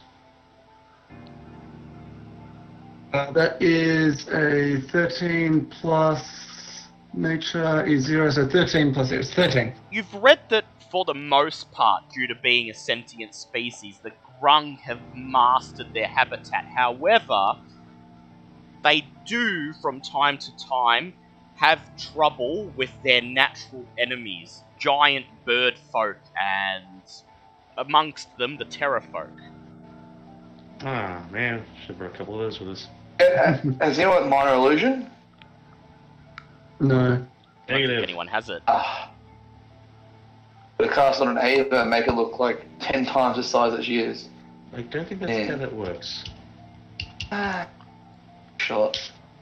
They also seem to have an ancestral fear towards giant birds in general, perhaps recalling back before their species had awakened on the world stage when they were mere frogs and fell victim to birds of prey.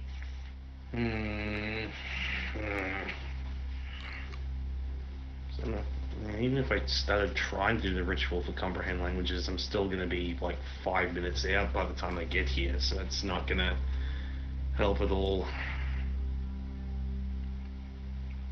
Well, I know I was pretty insulting the last time about 2 gold coins, but hear me out. I've got heaps of cash. I'm happy to put down a substantial amount in front of us. no. Not just 2 for insulting. I don't believe they're interested in money, that's the thing. I've used my At At mask least it gets of to the interact with wild. us. No, See- if they take one look at the coins and decide, screw that, we're attacking again, Well, if I don't charge them and put it down gently in front of them, and back away, I'm demeanor. how about we just try and hear what they're after first before we start lobbing coins at them again like they're homeless people? Okay, I'm back. Yep. Sorry, that took a while. So, That's okay. We're so still you just want to debating wait on and see options. what these Grung want while Bulb I flies will- ahead? Yeah, Bulb sort of goes off and goes ahead. I will try and just talk down the situation, try and keep it from going south, I guess. Could I Well, Yeah. yep. use my Master of the Wild to just sort of duck back in, or is the maze completely cut off now? No, you can go back in the maze. It's just I that just want to sort of... if you plan to stay in there, you're going to have to account for the shifting passages. Okay, no, don't worry then. But you seem to be...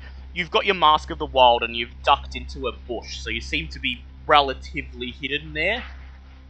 Yeah. Meanwhile, Bulb ducks back into the maze and then spreads his wings and flies over the village. Bulb, I'd like you to make a stealth check, please. To try to take flight without anyone seeing and then maintaining sort of a low enough height that you don't draw attention. 19. 19. Fly over the maze towards the northern part of the village and pop out. And would you like to land next to the prison? Yes. At a quick glance, are there any guards? Like, You do not anybody see, holding a spear? You do not see anybody holding a spear. Rather, this portion of the village appears to be mainly empty. The other Grung seem to be giving it a wide berth. And the only They're one being making... told not to converse Yeah. with him then. The only one making any sort of noise is the orange Grung, Rourke, who is currently rattling his walking stick in between the bars. And so Yeah, I land next to it, like next to the cage. you drop down next to him, your feet making a soft splash as they land in the edge of the water. And Rourke rattles his walking stick into the bars and he says, You there! Come close to Rourke!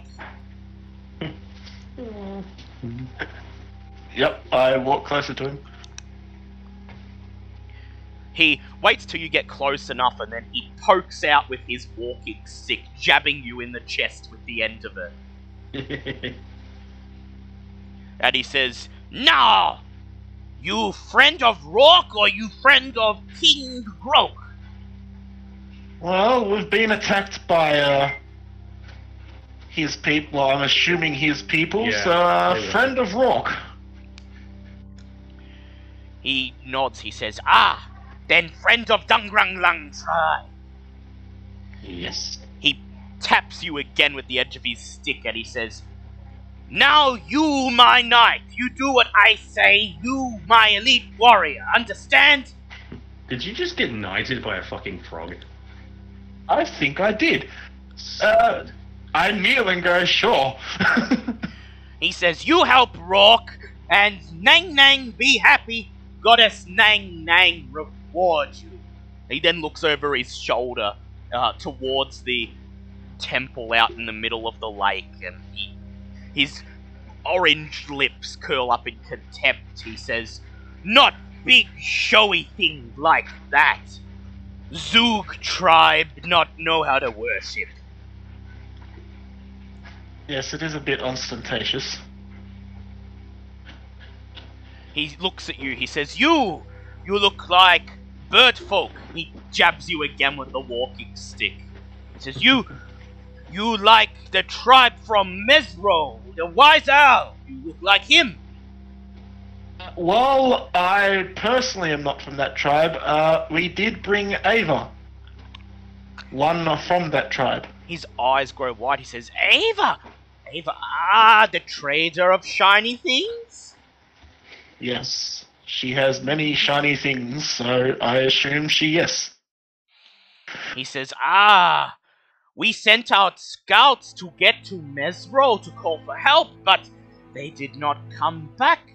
But maybe Ava and the wise owl hear our call for help after all. Yes. He looks Yeah, around. That's definitely how it happened. Didn't He looks stumble upon it around. by accident. And he says, Ava will have told you of Dungrunglung tribe. Dungrunglung tribe peaceful. Grow what we can, trade for what we cannot grow.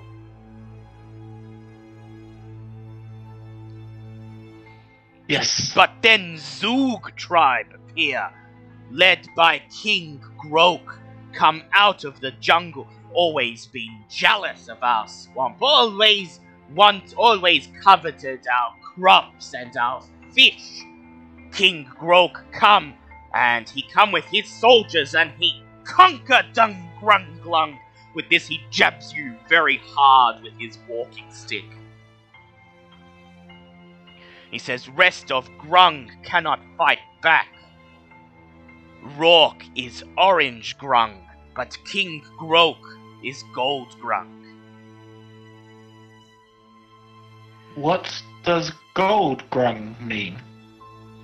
He sighs and hangs his head, and he says, Gold Grung is most powerful of all Grung.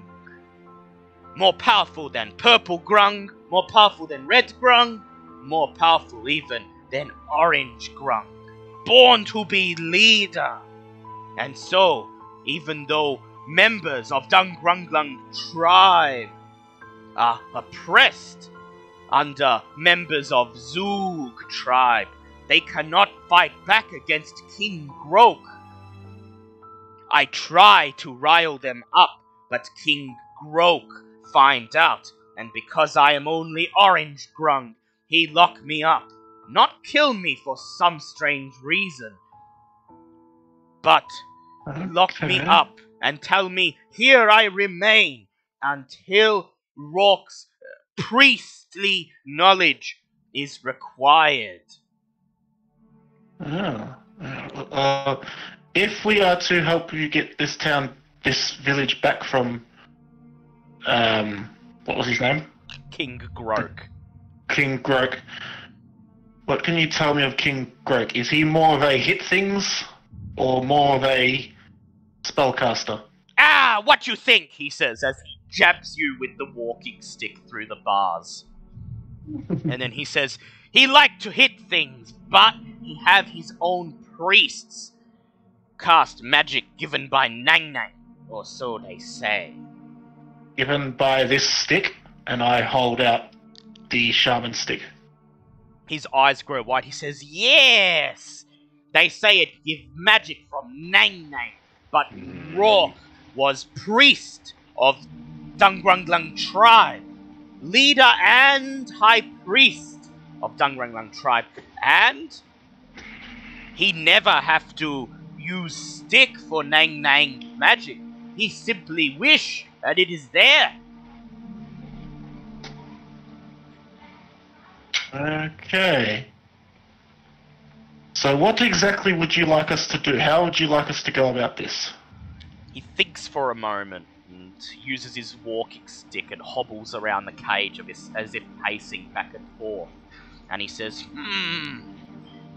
He says, reason why King Grok has built that abomination is he wishes to summon Nang Nang down into our world. He is love-struck king who seeks to woo the goddess Nang Nang. Thinks if he mates with Nang Nang, his children will all be Gold Grung, stronger than Gold Grung, and rule over all Grungs over the world. Okay, look, the guy might be a raging dick, but you have to admire the ambition there. Dude just wants to straight up summon and then plow his god. You know what? I have to. He says, Self-ambition, sorry. He says, but Zoog tribe not have many priests, and priests they do have not know the real Nang Nang magic. He taps the staff with his walking stick. He says, so, King Grok, conquer Dungrunglung tribe. Use our bountiful swamp to grow offerings for Nang Nang, and keep Rourke in cage for when time to summon goddess Rourke as high priest is only one who can complete ritual.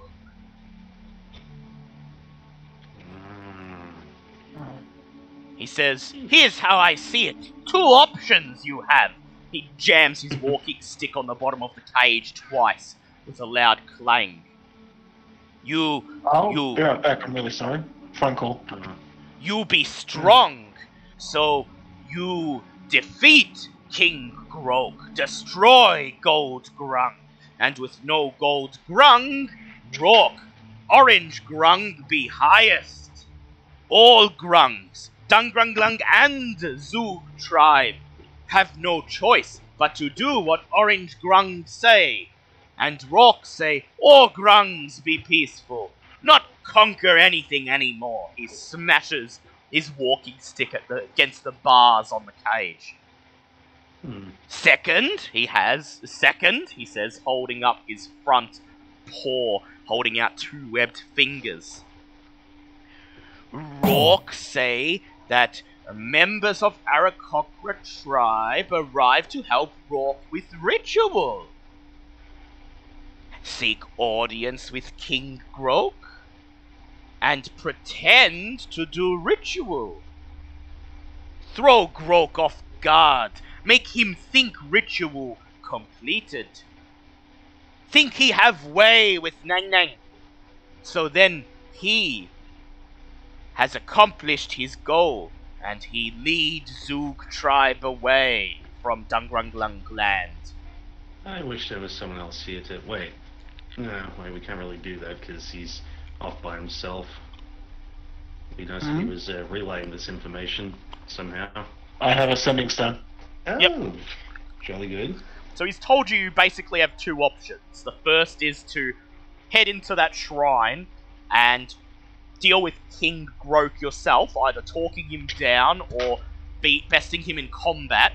And once he's dealt with, then Rourke will be the highest ranking Grung as an orange Grung. And so all the non-combatant Grungs will have no choice but to do what he says.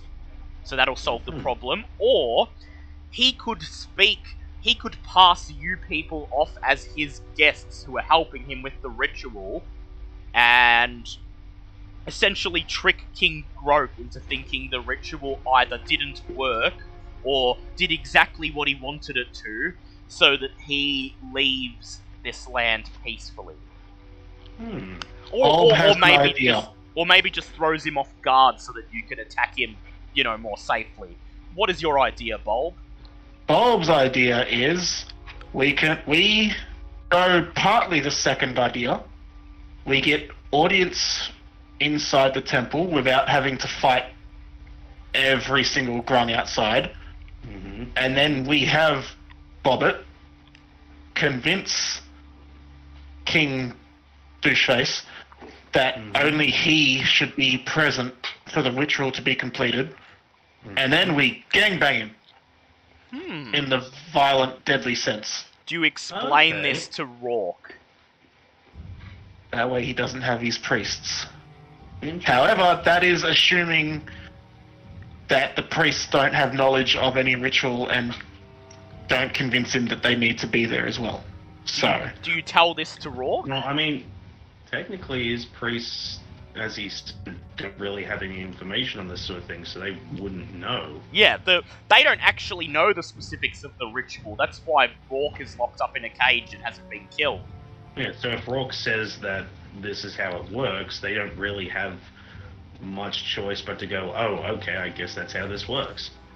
Yeah, while I'm suggesting that plan to the party, I'm also looking at Rourke with the stone held to my mouth, so both can hear it at the same time. Rourke just looks at you and then he taps his walking stick on the floor of the iron cage and he says, Rourke likes it. Avoid unnecessary bloodshed. Only blood that is shed is of King Grok, and Rourke wants so very much to put him in place. And as he says this, he thwacks you with the walking stick. Well, if you whack him as hard as you're whacking me, we shouldn't have any problem. He just chuckles. Oh, I like you. He says, plus, bring Rourke in, and Rourke use the real Nang Nang magic. Help you in fight. Oh, I like this a lot. And as he says this, As he says this, he holds out his walking stick, and you see a spark of magic energy just shoot down it and hit you in the chest, and you recover 1 hit point. Ooh, I needed that too.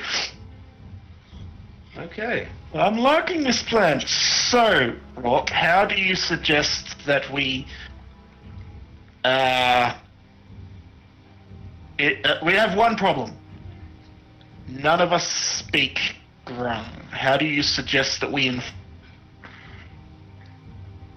He looks at you and he says, look like your friend's not having much problem. He points with his walking stick over to the other side of the lake, where you see the 4 Grung warriors are standing in front of the rest of the group, conversing with them. Oh, So I take it that we're already relaying. And I will now pass over to the other side of the group.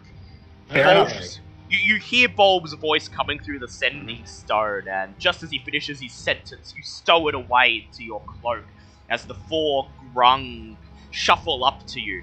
All 4 of them raise their swords, and then one of them steps out, raises his sword in the air, and says, he points his sword at you, and then at the large mud brick shrine out in the middle of the swamp. Okay, Goddamn, I really, really friggin' wish I still had comprehend languages up. This would have been great if I had. So is he just telling us to go to the shrine? Do I have to roll anything to try and figure this out? Make an intelligence check, please. Oh, thank Jesus. That's a 13. 13. Points his sword at you and then back at the shrine, and he shouts again, yeah! The Grung next to him steps forwards and he opens his mouth and he says, You! Sacrifice for King Grung! Friends of Rock! Follow us to ritual now! I was gonna say, as they say that, do I have a chance to say anything before they start getting mad? Yeah, if you want. Oh, you speak common, fantastic. No, I point at David going, we are... Yeah, yes, it is true, we are friend of Rock. However, we have come to aid in rituals, to help with Grunglung. Saying this obviously very slowly so they can understand. As you say this, Ava just looks at you, tilting her head, cocking her head to one side. Please make a persuade check. That's a 25. The Grungs look at you, and they look at they look at each other. The Grung who pointed with his sword just says, and points with his sword again. And then the Grung who speaks common folds his arms and says, You don't look like priests for Nang Nang! Prove it! Prove it now! Okay. How the fuck do I go about proving this? Any suggestions? We'll take any suggestions from the court before we're all violently killed. He stamps his foot on the floor and he says, Prove it! Nang Nang give gifts to everybody who follow! Oh. That would be the staff. Is it possible for Bulb to come and rejoin us? He could. Alternatively, you might be able to convince them that the staff is just what the magic is cast through and could just produce some magic and say that it's Nang Nang's magic. Oh. Then... Or if you want to do what Sir Lucian does and you want to just offer them some money, Fuck off. say that's your gift from Nang Nang. No, I was gonna say I will produce my own staff and I will fire an Eldritch Blast into the air as a sign of showing magic.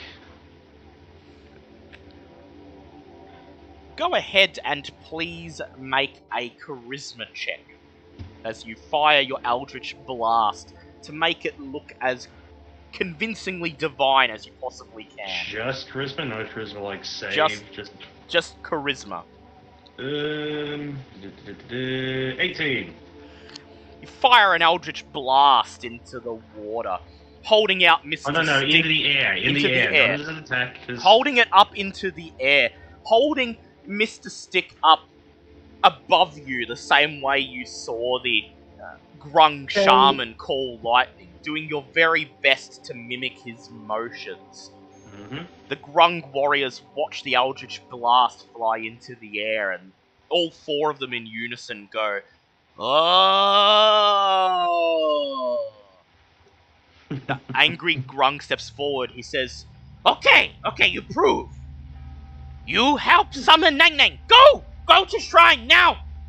And he points Thank his you. sword We shall towards go. the shrine. We shall start heading that way. Oh, wow.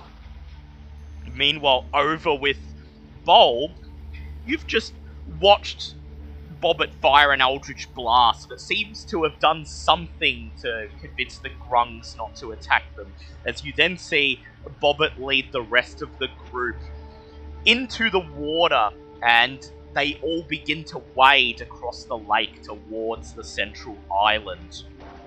Rourke looks at you, and he jabs you with his walking stick, and he says, "Your friends smarter than they look, I think, hmm?"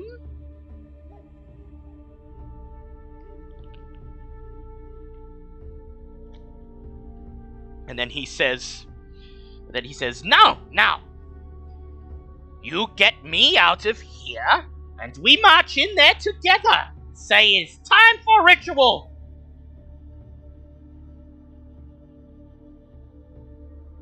And with that, he rattles his walking stick in the bars once again.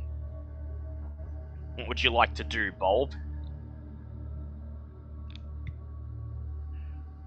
Oh, I believe everyone is gone. We shall wait for a moment. Oh, sorry. Yep. I was muted without realizing. Ah, yep. I would like to try and see if I can open the cage. What's the cage made out of? It's made out of iron. There is a rather crude-looking padlock slammed on the front. The whole thing looks like it's been salvaged from the jungle, if anything. It's covered in patches of moss and rust and doesn't look very sturdy. You could probably smash it open, though it would likely make some noise. Yeah, and with my -1 strength, that ain't gonna happen.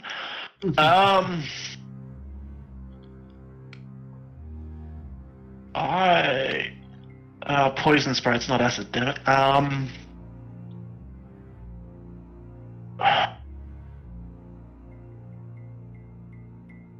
You said it's a really old... Yeah, looks like they'd literally just dragged it out of the jungle and put it here so they'd have a place to store him. Can I put some seeds in the keyhole and cast Druidcraft to make them sprout and potentially break it open? That's a good idea. Because it's old. That is a very good idea.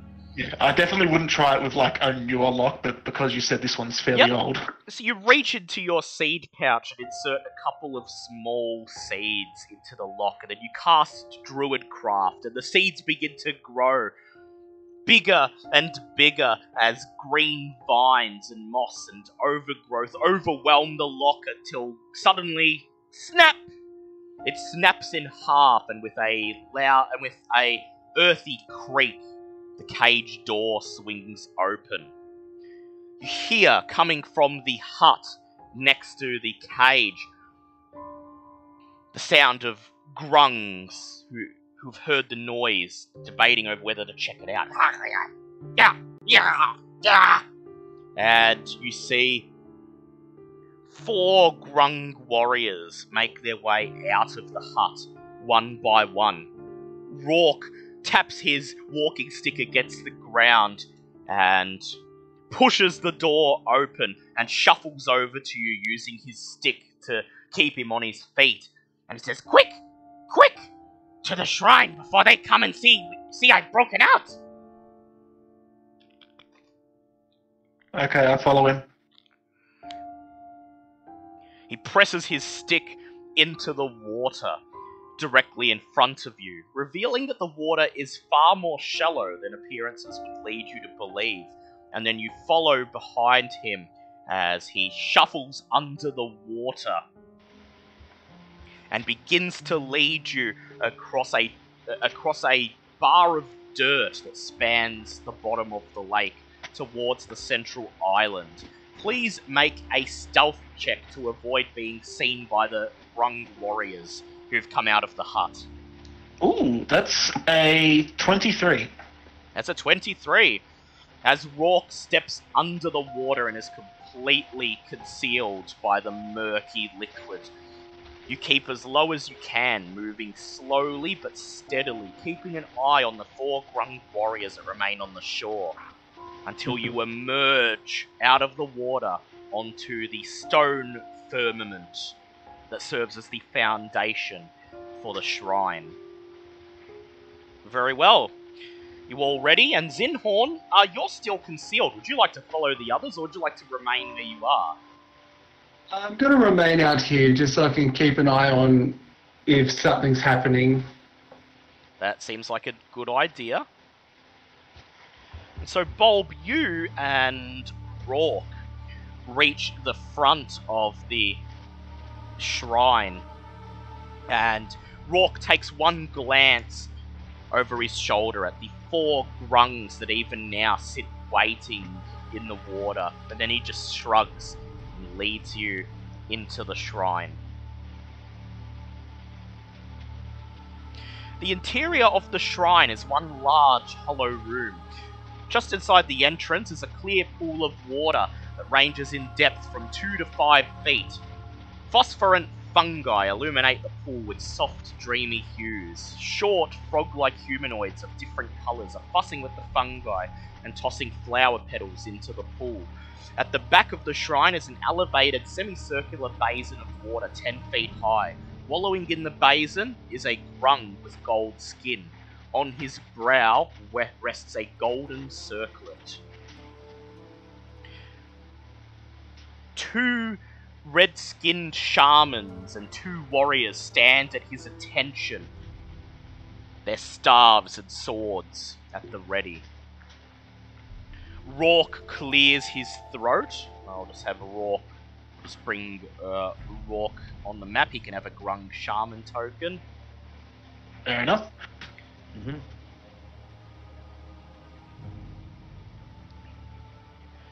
Okay. Rourke clears his throat, bellowing loudly as his throat expands like a big balloon. King Grok looks up from watching his attendants. He reaches for a large blade by his side and raises it, and he stands up, revealing that this gold grung is at least twice the height of any other grung in attendance. He looks So down. he's my height. Yes, he's your height. Sorry. And he looks down at the party that is assembled and bellows in common, "What is the meaning of this? Rourke, who let you out?" Rourke just smiles and he taps his walking stick in the water at his feet, and he says, "These my assistants from Mesro, from Arakokra tribe." He jabs Ava with his walking stick, and she just looks at him and says, "How rude." He clears his throat again. He says, "They arrived. They let me out. Here to help with ritual." King Grok just listens, and then he looks down at you. He says, "I do not recall calling for such an ensemble of outsiders. Furthermore, I do not recall sending anybody to let you out." He roars this last word with fury. Well, I was going to say, as he's saying this, Bobbit will pipe up and go, "Surely, my great king, him being here is truly a sign that, oh god, what the fuck was the god's name again? Nang Nang nang. Nang. Yeah, that Nang Nang wishes for this ritual to go ahead." He looks at you, and he says, "You know of the ritual?" We received a vision. Hmm? We received visions. I don't fucking know. Say, but of course, it is why we've come after all. Make a persuade check, please. That's gonna be a non-nat 20. Grok just stares at you, narrows his eyes. He says, "On one hand, Rock could have told you about the ritual, but Rock has been locked up, and you all arrived on your own before Rock crawled in, bringing this bird thing behind him. Says, my Grung were under orders to attack any outsiders, and so you could not have learned from them either. Very well. I would choose to believe you. If Nang Nang has granted you visions, then indeed it is your destiny to be here. And he looks at Rourke as his lips grow thinner. As much as I hate to say it, it is Rourke's destiny to be out of the cage to conduct this ritual. Rourke just smiles smugly and slams the tip of his walking stick down in the water, splashing Ava and Bulb with mud. Wonderful. Rourke looks at you all and he says, well, please, King Grok, Rourke knows all about the ritual, but Rourke requires assistance of his friends.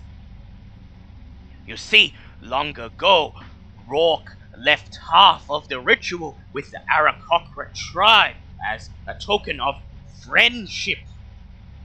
King Grok just lazily listens, and then he raises his free hand, and he says, yes, yes, you try to make nice with these inferior vermin, these non-Grung, he roars. He says, go ahead, do what you must do. It is all in service to the great Nang Nang. And when she is here and sees what I have built in her honor, she will have no choice but to honor me with her children, our children, who will grow up to rule all Grung, nay, all of Chult. Rourke gestures towards Alessander and says, this young human here, this is Rourke's assistant. Yes, she knows what to do. And he takes a step back, holding his walking stick in front of him, as if ready to ward off an oncoming attack. As he does this, I also have my staff out as well, just as a sign of this is what I'm here for. King Grok nods, and he says, very well, human, as much as it pains me to ask you, what do my shamans need do to assist you in this ritual? He gestures towards the red-skinned shamans, who are even now heaping flowers and fungi into the pool of water. Leave. I was going to say, with that she smiles and says, actually, your greatness, one of said visions we received from Nang Nang, and part of the ritual requires that only Grungs of orange or higher status may be present, but apart from assistance of said ritual. Your shamans and warriors will have to vacate, for they are not worthy of being witness to the great Nang Nang herself. Please make a religion check, Alessander. That's a 26. Oh, Jesus! You do your best to Yes, I can do. Sorry. You litter your speech with words that would sound convincing coming from a priest, doing your best to frame this as actual religious doctrine of Nang Nang. And as you recite this passage that you hastily construct on the spot to King Grok, Rourke just stands where he is, holding his walking stick in front of him, trembling as if he's expecting King Grok to see through your ruse at any moment, but his eyes remain fixated upon you, silently egging you on. King Grok listens for a moment, and then he looks at the shamans and the warriors, and he says, orange and gold only. Makes sense. After all, Nang Nang would not waste her time with inferior castes. He gestures towards the door with his blade and says, "You heard the human. Out! Out now! You are not worthy to gaze upon the goddess!" Both shamans simply nod and wordlessly shuffle out of the temple, bringing the warriors with them. Very well. Now, says Grung impatiently. Do the ritual, do it! Do it now, or die! But of course, your greatness. So Okay, you raise your staff, and what do you well, do? I was going to say, I would allow, since Brock is the main person on this, I would allow him to take lead, and I would just follow his lead, since Rourke Maybe that raises his walking stick in the air, holding it up in one hand. And then, as he slowly lowers it down so that it points towards King Grok like a wooden gun, he looks to his right, looking at Bulb as if waiting for his approval to proceed. Bob just says, "Now the good shit begins," and nods his head. And with that, Rourke says, "Bang!" and moves his walking stick as if miming the recoil of a gun, and casts Malf's acid arrow upon King Grok. Well, alright then. He's going to make a ranged spell attack. Been a And- goddamn miss for this build-up. That will be I gave you the goddamn opportunity of a lifetime, son. Do not blow this. that will be a 15, which is a hit. And the arrow shoots out of his walking stick and strikes King Grok in his in his golden balloon-like throat. He croaks in pain and surprise as he falls over backwards, taking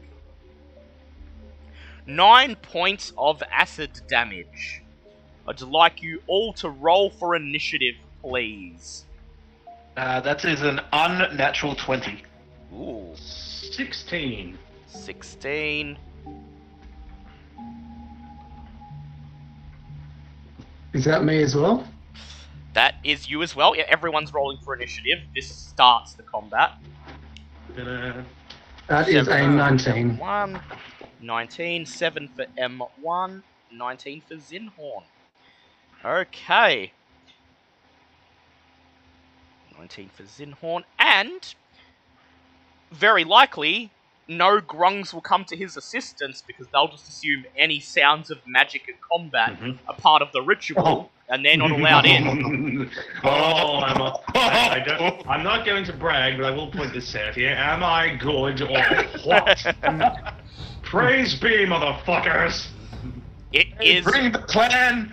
He enacts the plan. Or she. It is Bulb's turn first. So this is an enclosed area, yes? Yep. The only Yep, so way there's out no is access the to this door. guy? The only way out is the door, and you cannot see any Grung eager to move in. As far as all the Grung outside are concerned, the ritual This is is currently legit. underway. Yep, this is Yep. still, everything is fine. I literally only just came up with this plan. I'm just looking at what will work. I am going to cast Conjure Animals. Of course. Yep. And I'm gonna conjure 8 wolves. And 8 they're just gonna surround him. Yep, please put their tokens on the map. Yep. Oh, God. Let me find the default wolf. Frog legs tonight. And wolves get advantage on attacks where they have an ally within 5 feet. Yep, Pack tactics. and if they didn't, they'd be flanking him anyway. Yes. Mess them up. And then, so that's 5. Yep. And then I'm going to have... So those 5 are just tasked with attacking that guy. Yep. These 3 are tasked with protecting Rourke. Very well. Very well. Only to attack those that attack Rourke. And they act on your initiative count. So now at Yes. the end of your turn, those 5 wolves go in to attack King Grung. And altogether, that is 3 hits. Please roll for damage. The wolf is 2d4. So the first attack is 10 damage. 9 damage, sorry, 9. The second attack is 5. 5 and And the third attack is 5, and then it must make 3 DC 11 strength saving throws or be knocked prone. let me see. That is a 13, a 4, and a 14. Yeah, so the 4 fails. Yeah, knocks him He's prone. not prone.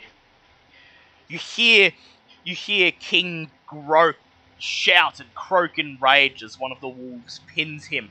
You fools, what are you doing? I'll kill you all!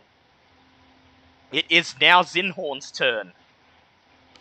Well, I'm outside and I see nothing changing, so I'm just gonna hold and see.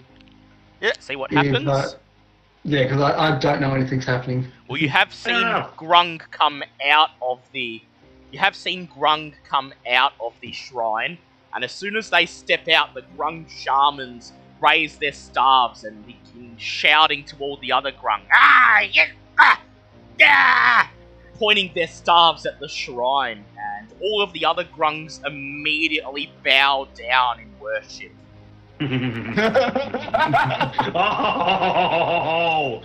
I'm just going to stay where I am because there's no sign of agitation from the ones outside at this point. Yep. It is now Okay. King Grok's turn. He is Oh, prone. He's going to use his movement to climb to his feet. And then he raises a webbed paw to the silver circlet on his head. And it begins to glow. And he says, "Here! Eat this!"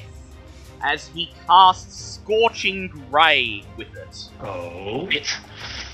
Here comes my constitution save.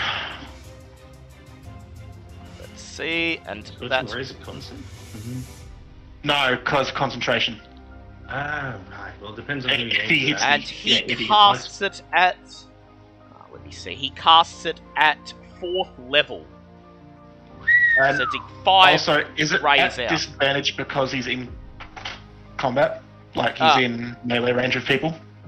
That doesn't work with ranged spells, Okay. though. It only works with Yeah, ranged no. weapons. Only with melee weapons, Okay. ranged weapons. Okay, so the first one heads towards Bulb, and Yep. that is a 21 to hit. Yeah, that is. So Bulb, you take 11 points of fire damage. So I need to beat an 11? I thought it was only half. No, it's Full. Okay. Yeah. yeah. That doesn't matter. I got a 12 for my constitution. 12, yep, so you're fine. The next one goes towards Ava, and nat 20s. She takes 18 points of fire damage. The third one heads towards Sir Lucian, and that's a 13, so Lucian just raises his shield and the Scorching Ray hits it and fizzles away. The fourth one heads towards Alessander, Understandable. and that is a 21, non-nat. Yes, That yes. is 10 points of fire damage. I see. And the last one heads towards Veska, and that is another nat 20. Oh, She God. takes 22 points of fire damage. That's not funny. Stop that. And then King Grok leaps down off his throne, his feet splashing in the pool of water, and he opens his frog-like maw and uses his mesmerizing chur as a bonus action. I need No. everybody to make a DC 16 wisdom save, please. Oh, 25. that's disgusting. 16! Yes! Oh! Oh, I've you got to can roll think that one. wisdom for all those fucking wolves, don't I? Yep, Yes. Okay, yep, give me a sec. How many is that? It's 8. that's 8. And what is there? The DC is Wisdom. 16. The wisdom is +1, that's okay. Yeah, I'm just going to use Discord because it's 8. Yeah. So you have to roll 15 or higher. 8d20. 1. One passes! Yeah. One! Well, The I mean, at rest least they're are all still blocking stunned. him. That's alright, they're already stunned. That's okay. So, Sir Lucian and Bulb, how did you go on your individual wisdom saves? Natural 20. Yeah, you're fine. Veska did not pass. She is stunned, and Ava is also stunned. Yeah, no good time for those two. Pretty nat 20 and then stunned in the same turn. That's bummer. It is now Rourke's non-surprise turn, and he casts Healing Word on Bulb. Bulb, Oh no. Don't bother about me. yeah, I was gonna say, who's yeah. most hurt? I would probably say Ava or Yeah. Veska are the ones that He are most hurt casts after that. Healing Word on Ava, and she recovers 8 HP. Better than nothing. Okay, it is now Ava's turn. She is stunned. It is Alessandra's turn. Oh boy, this is gonna be fun. I will look towards the entrance and shout very loudly, just random prophecy crap about Nang Nang, whatever the friggin' hell is it Nang? Is it Yeah, Nang Nang Nang? Nang. I keep thinking, yeah, just going, praise be to Nang Nang, and just keep yelling stuff. I will keep yelling stuff like that to keep the illusion going, and I will cast Devilish Hunt on this bastard. So that is, where's me Devilish Hunt at? Yep. Yeah, well, since I've used this one. Yep. Fortunately, I take the action to conjure it, and I will throw one at him. That is a 12 plus, I believe it's 7, so 19. 19, yep. That hits. That does Okay. indeed hit. So he's going to take 9 points of piercing damage, and he needs to make a dex save. Let's see. As the shadowy harpoon hits him, that's a 12 on his dex save. Ah, that's not going to hit. So that boy's now impaled. And yes. while he's impaled, his speed is going to be halved. So he's surrounded by wolves, and now his thing has been halved. Yep, which is not fun for him. Mm-hmm. Okay, as he's pinned to the wall, he just squirms and shouts, "Ah!" He reaches for his circlet, but it doesn't glow. Its power's been used up. "Gah!" he says, slamming his hand on the stone wall. Somebody's cranky. And as he struggles and squirms at the edge of the harpoon, he shouts out, "Fools! Somebody help me!" Meanwhile, None outside, shall interfere. Zinhorn is just watching as all of the grungs outside have assembled in front of the shrine and are just worshipping it, moving their arms up and down as they kiss the surface of the water. Yes. So much better than I thought. I was gonna say, ain't religion a bitch sometimes? It is Veska's turn. She is stunned. It is Sir Lucian's turn. I'm trying to get Silly to just go charge into Grung. Yep, head right in. Rook. Right in. And basically charge blade him if I hit. Yep, go ahead. Oh. First of all, 20. Oh, that's a hit. Roll for damage, and if you want to spend your last charge for the day, that'll be it. Actually, no, you've only spent one charge, so you still got 2 left. So Yeah. I spent D8. one charge, so Yep. I'll use. Okay, so that is a 6 plus another D8 for charge, so that's a 2. 2 plus, plus 4, so 6, Lovely. 2, 6 plus- 12. Ooh, nice. No, did I count that right? Yeah, I did. Yep. 24 points there. Would you like to go in for your next attack? Hang on. I also include.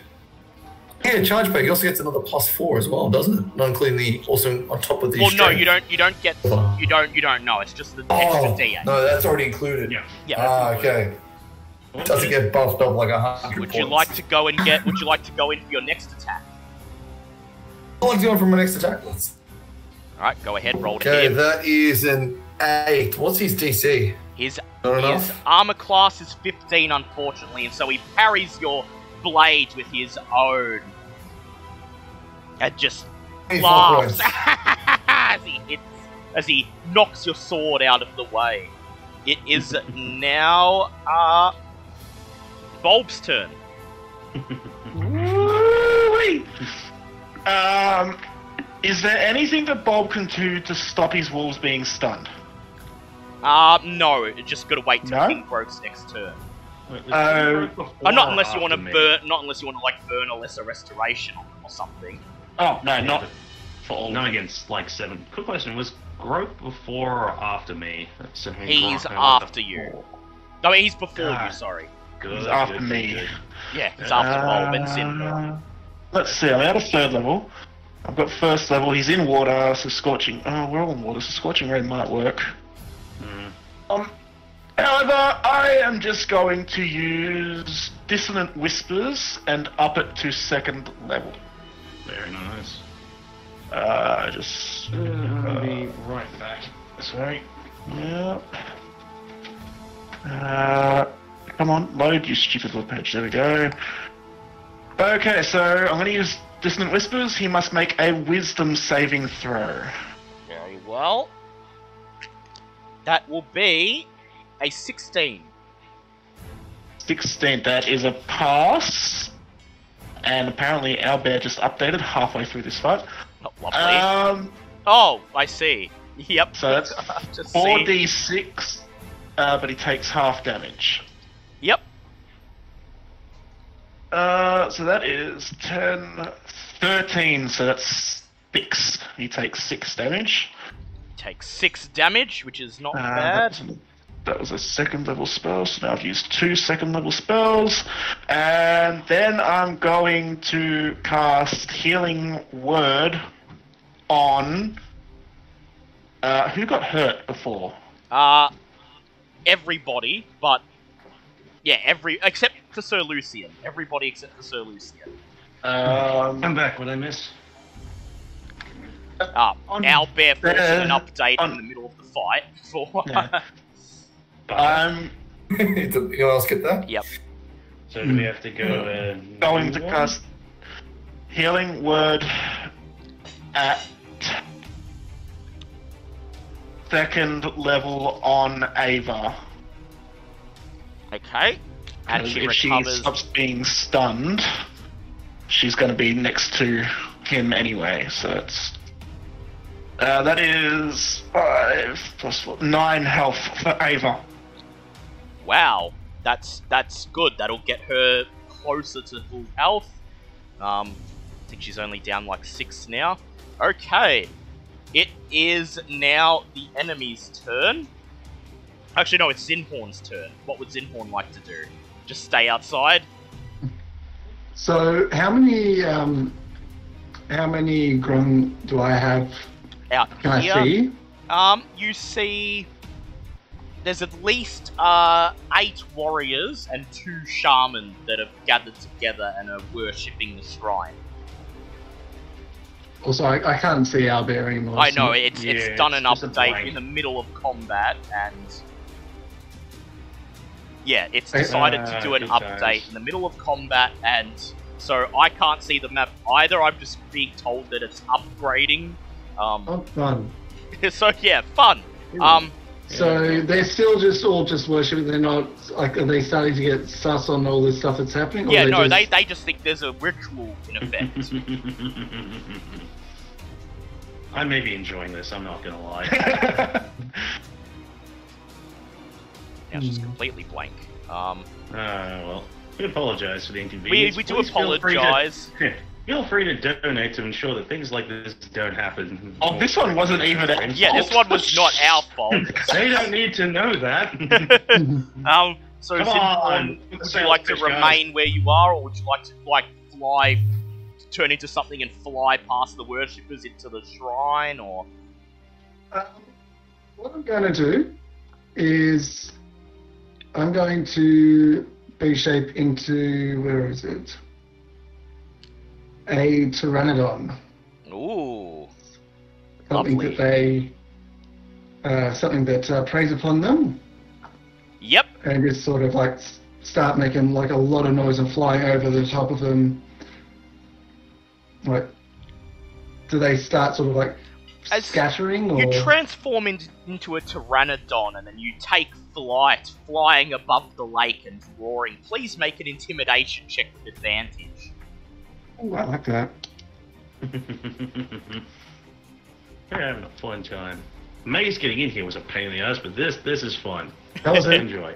An 18. An 18. All of the worshipping Grung look up at you in unison and their mouths fall open with fear as they begin croaking in terror. And one of them shouts, "Nang Nang has forsaken us!" as they dive into the swamp water and swim down as deep as they can go. Huh. Alrighty then. I just want to start like swooping them and like giving them a real hard go. Yep. So you don't want to actually attack any of them. You just want to like pretend you're chasing them to keep them from. Yeah, just to sort of keep them distracted away from any potential signs of cries for help from inside. So I would like you to please roll any of your attacks. As Pteranodon just has the bite attack. Yep, so just go ahead and roll that. And that is a 13 to hit. 13 to hit. So you hit one of the grungs as the rest of them scatter, treading water and running throughout the village. One of the grung shaman raises his staff, and you swoop down, jabbing your beak at him, and he goes, and falls over backwards, splashing into the water as the rest of the grung continue running for their lives. And it is now the enemy's turn.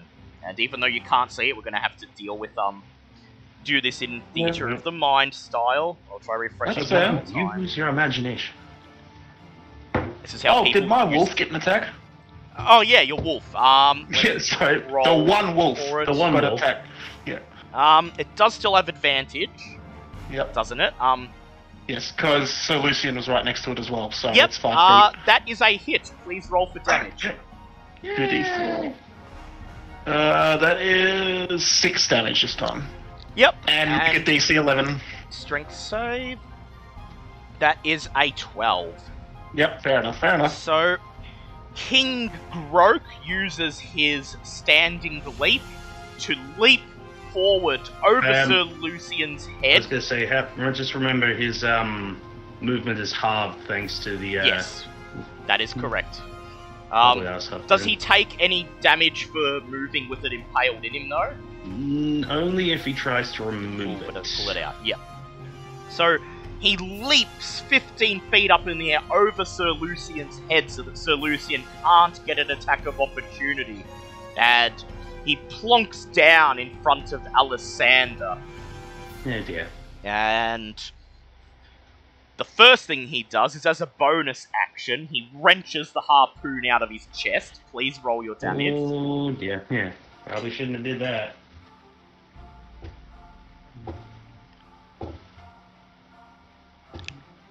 So that's going to be 16 points of necrotic damage from that one. 16 points of necrotic damage. Ouch. He just looks at you and he says, "False prophet, you'll die!" And he attacks you with his blade. That is a nat 20, resulting in a 28 altogether. Oh, this is going to hurt. So this will be 18 points of piercing damage. Ah, Plus you must make a con save. right. Con save. Oh, that's a 10. Okay, so you took 18 piercing damage plus Yeah. 17 poison damage. 14 minus 18 minus 17. Okay, well, I'm not even gonna bother trying to roll to keep my concentration on my spell. That's gone now, which sucks. I had a great plan if the bastard had actually stayed still for his turn, but never mind. And then he uses his second attack to hit Ava with advantage. Oh, come on, I'm still standing. Sure. And that is... Okay, another nat 20. He What got the a 12 fuck? and another nat 20, so that's another 28 to hit Ava. So You, she's sir, taking stop that. 19 points of piercing damage. She's going to make her con save.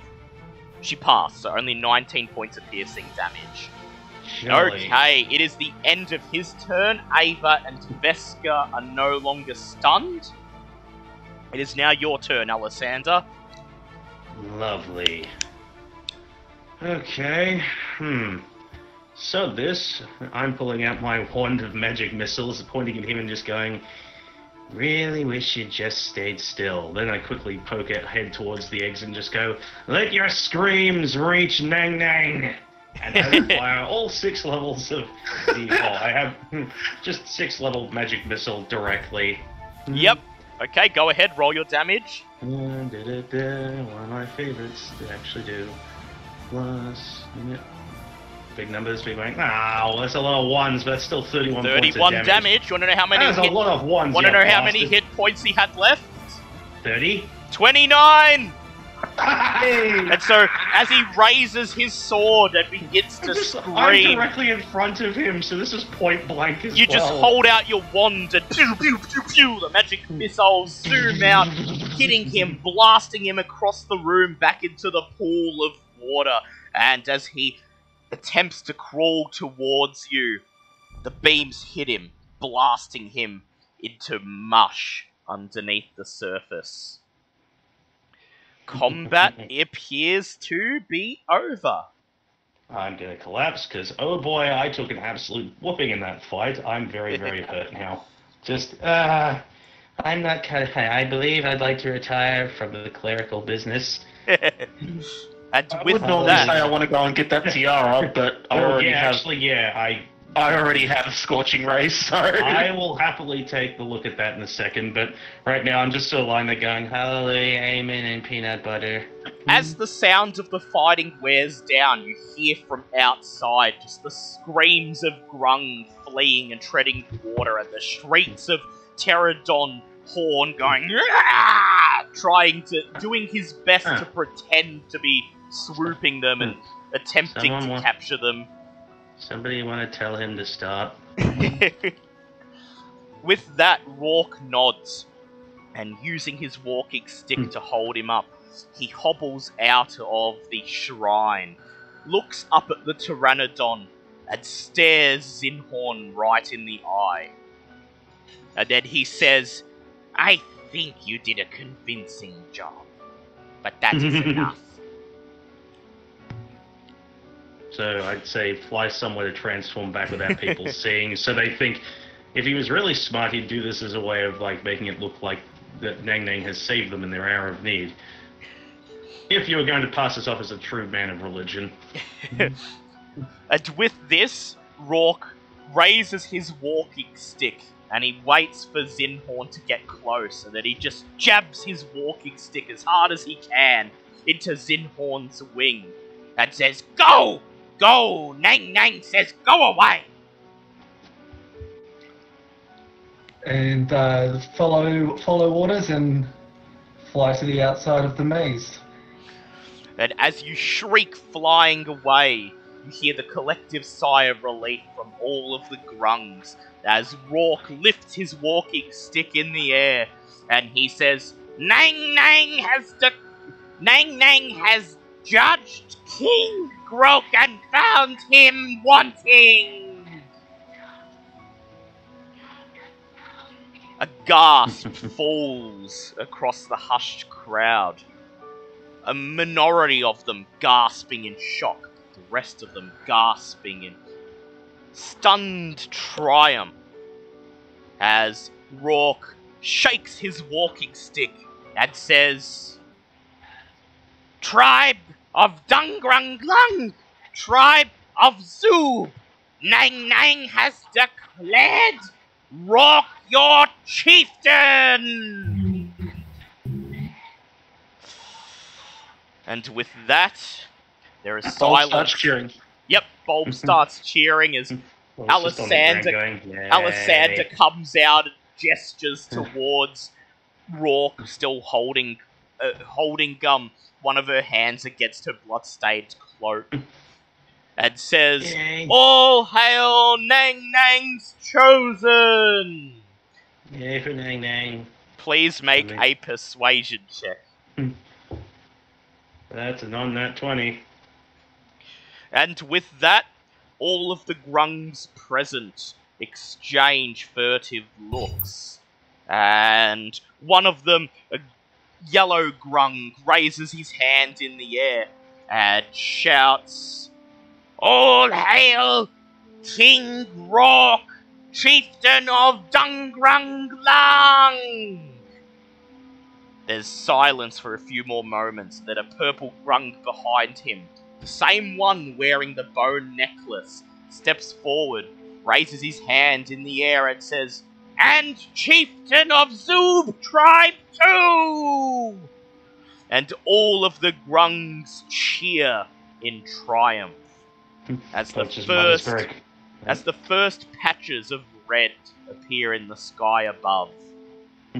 Bob's just muttering quietly to the rest of the group. Oh, thank the tower that they fought that. I'd really hate to try and have to fight anyone else. If you excuse me, I have a mushed frog corpse to go and scavenge. You have liberated the Grung tribe of Dungrunglung from King Grok and his warlike followers, and have restored peace to the Grung tribe. As thanks, Rourke declares you heroes of the tribe and tells you that you are welcome to visit the tribe in their village at any time.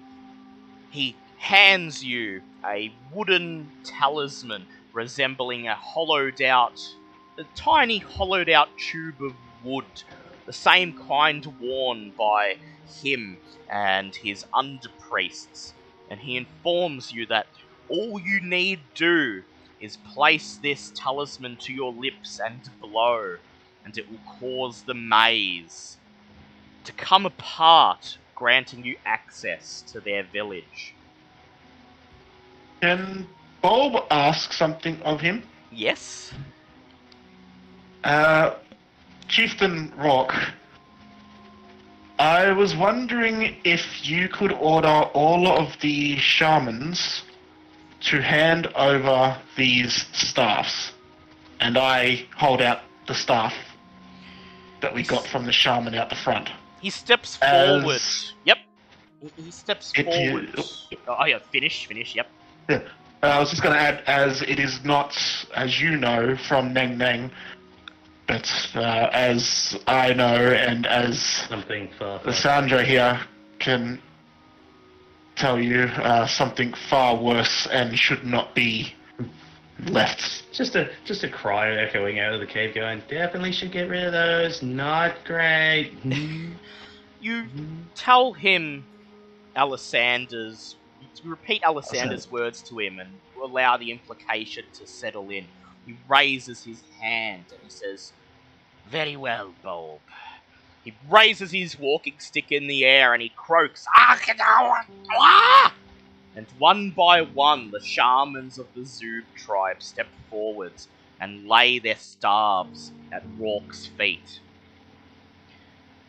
He waits until they are all gathered, and then he picks them up and turns to you, and he says, "I have told them that Nang Nang has declared it false magic, and that only my chosen priests have the true gift of Nang Nang, that they have had their powers stripped away for their service of King Grok and his warlike ways."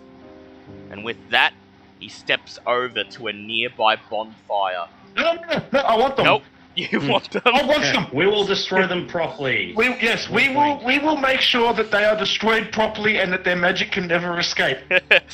Yeah. He turns towards you, and he says, "Very well, Bulb.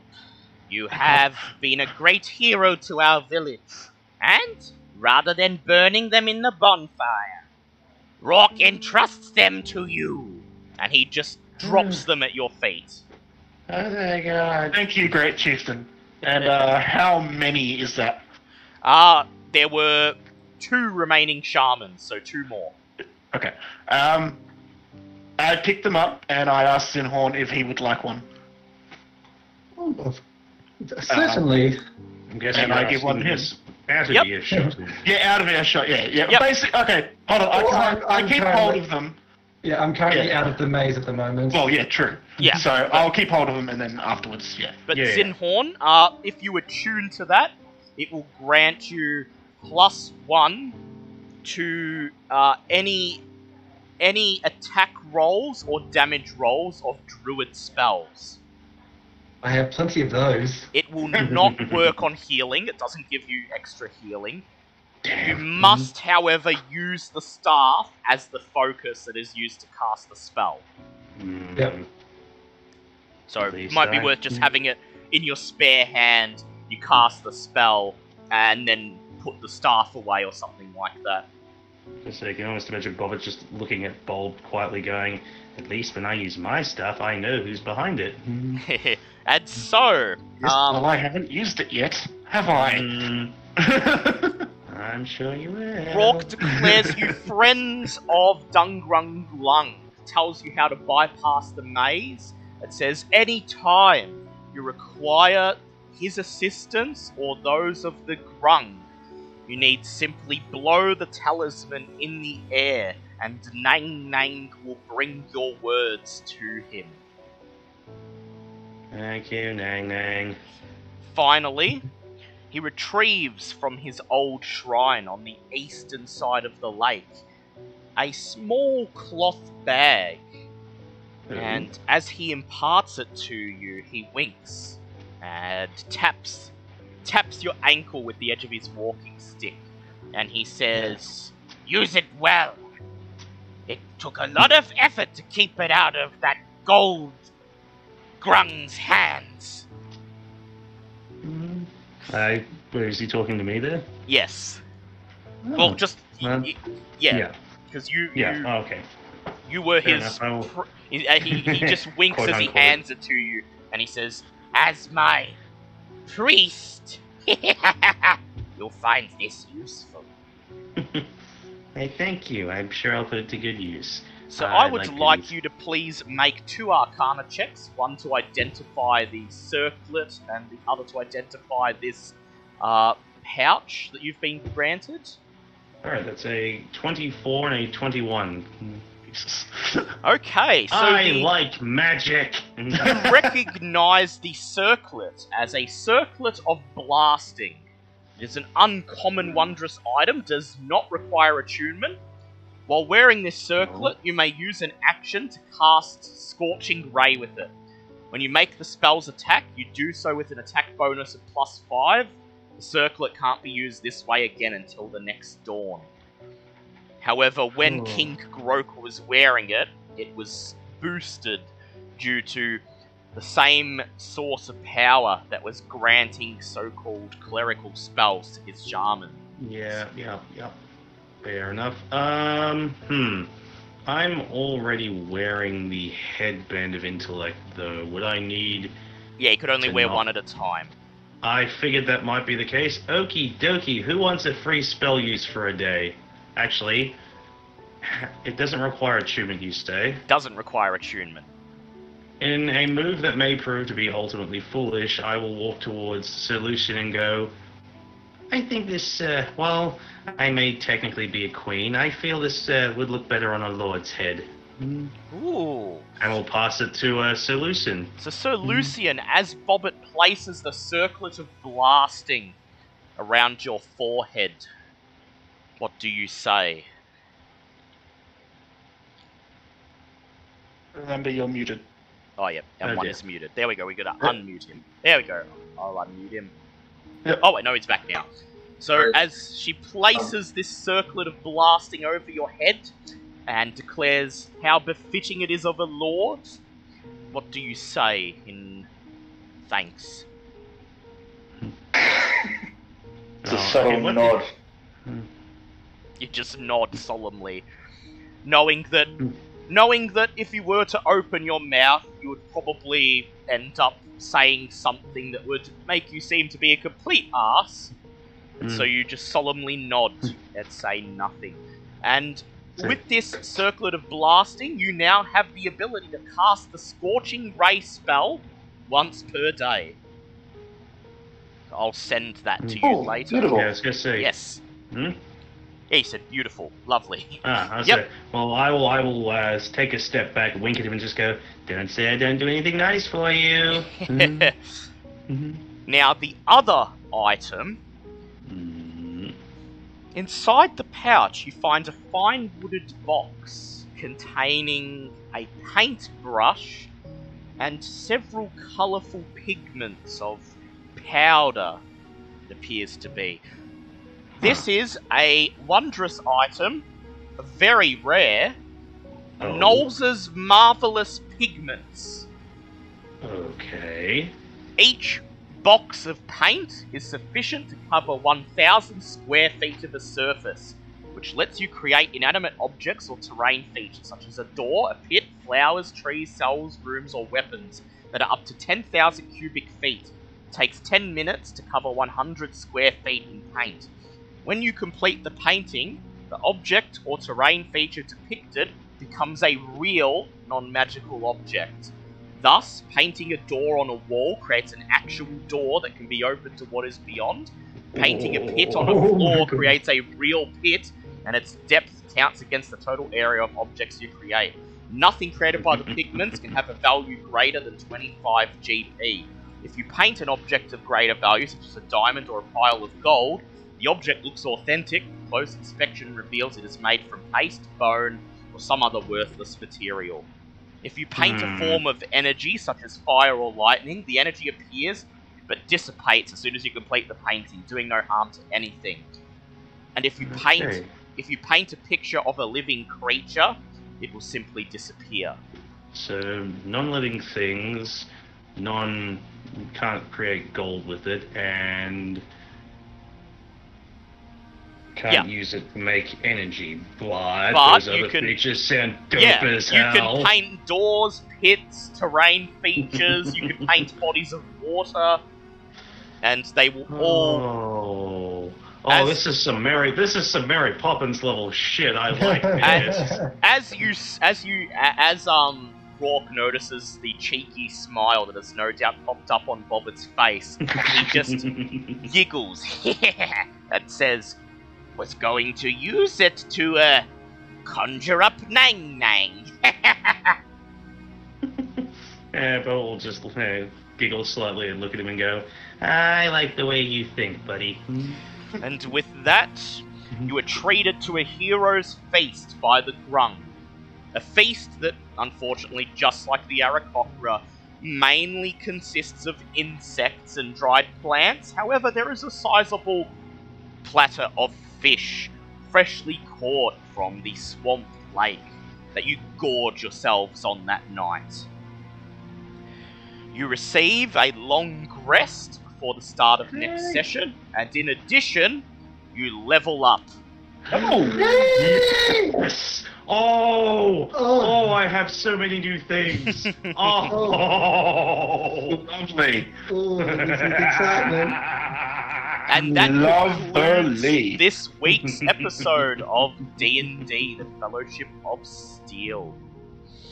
Hope you enjoyed your fun with Grung, and level up to I don't know get if I should tell you what I was planning on doing. What are you leveling up and doing? Oh no, before you gave me the circlet, even before that, my original plan was like, okay, we're heading into some like really dark and disenchanting territory. I was gonna grab the Grung shaman's head and tuck it under my coat. And, well, that would have basically use it as a last line of defense. Yeah. If you want to fuck with us, don't take my 2 gold coins. this deadhead. Okay, well, I on feel the that list would of have things gone I'm over glad we didn't fucking slightly do. worse than 2 gold Yeah. coins. But Yeah. We'll just add that to the list of shit I'm glad you didn't say out loud. So, yes, thank you to Ivy and everyone else who joined us. Big thanks to Doc Lannister 2 for the follow. And with that, Thank you. we will see you again for more D&D next week. Tomorrow I'll be playing some Resident Evil. Until we see you next time, when you encounter Grung, offer more than 2 coins. Goodbye, everyone. Bye, everybody. Goodbye, good friends. That's good. Goodbye.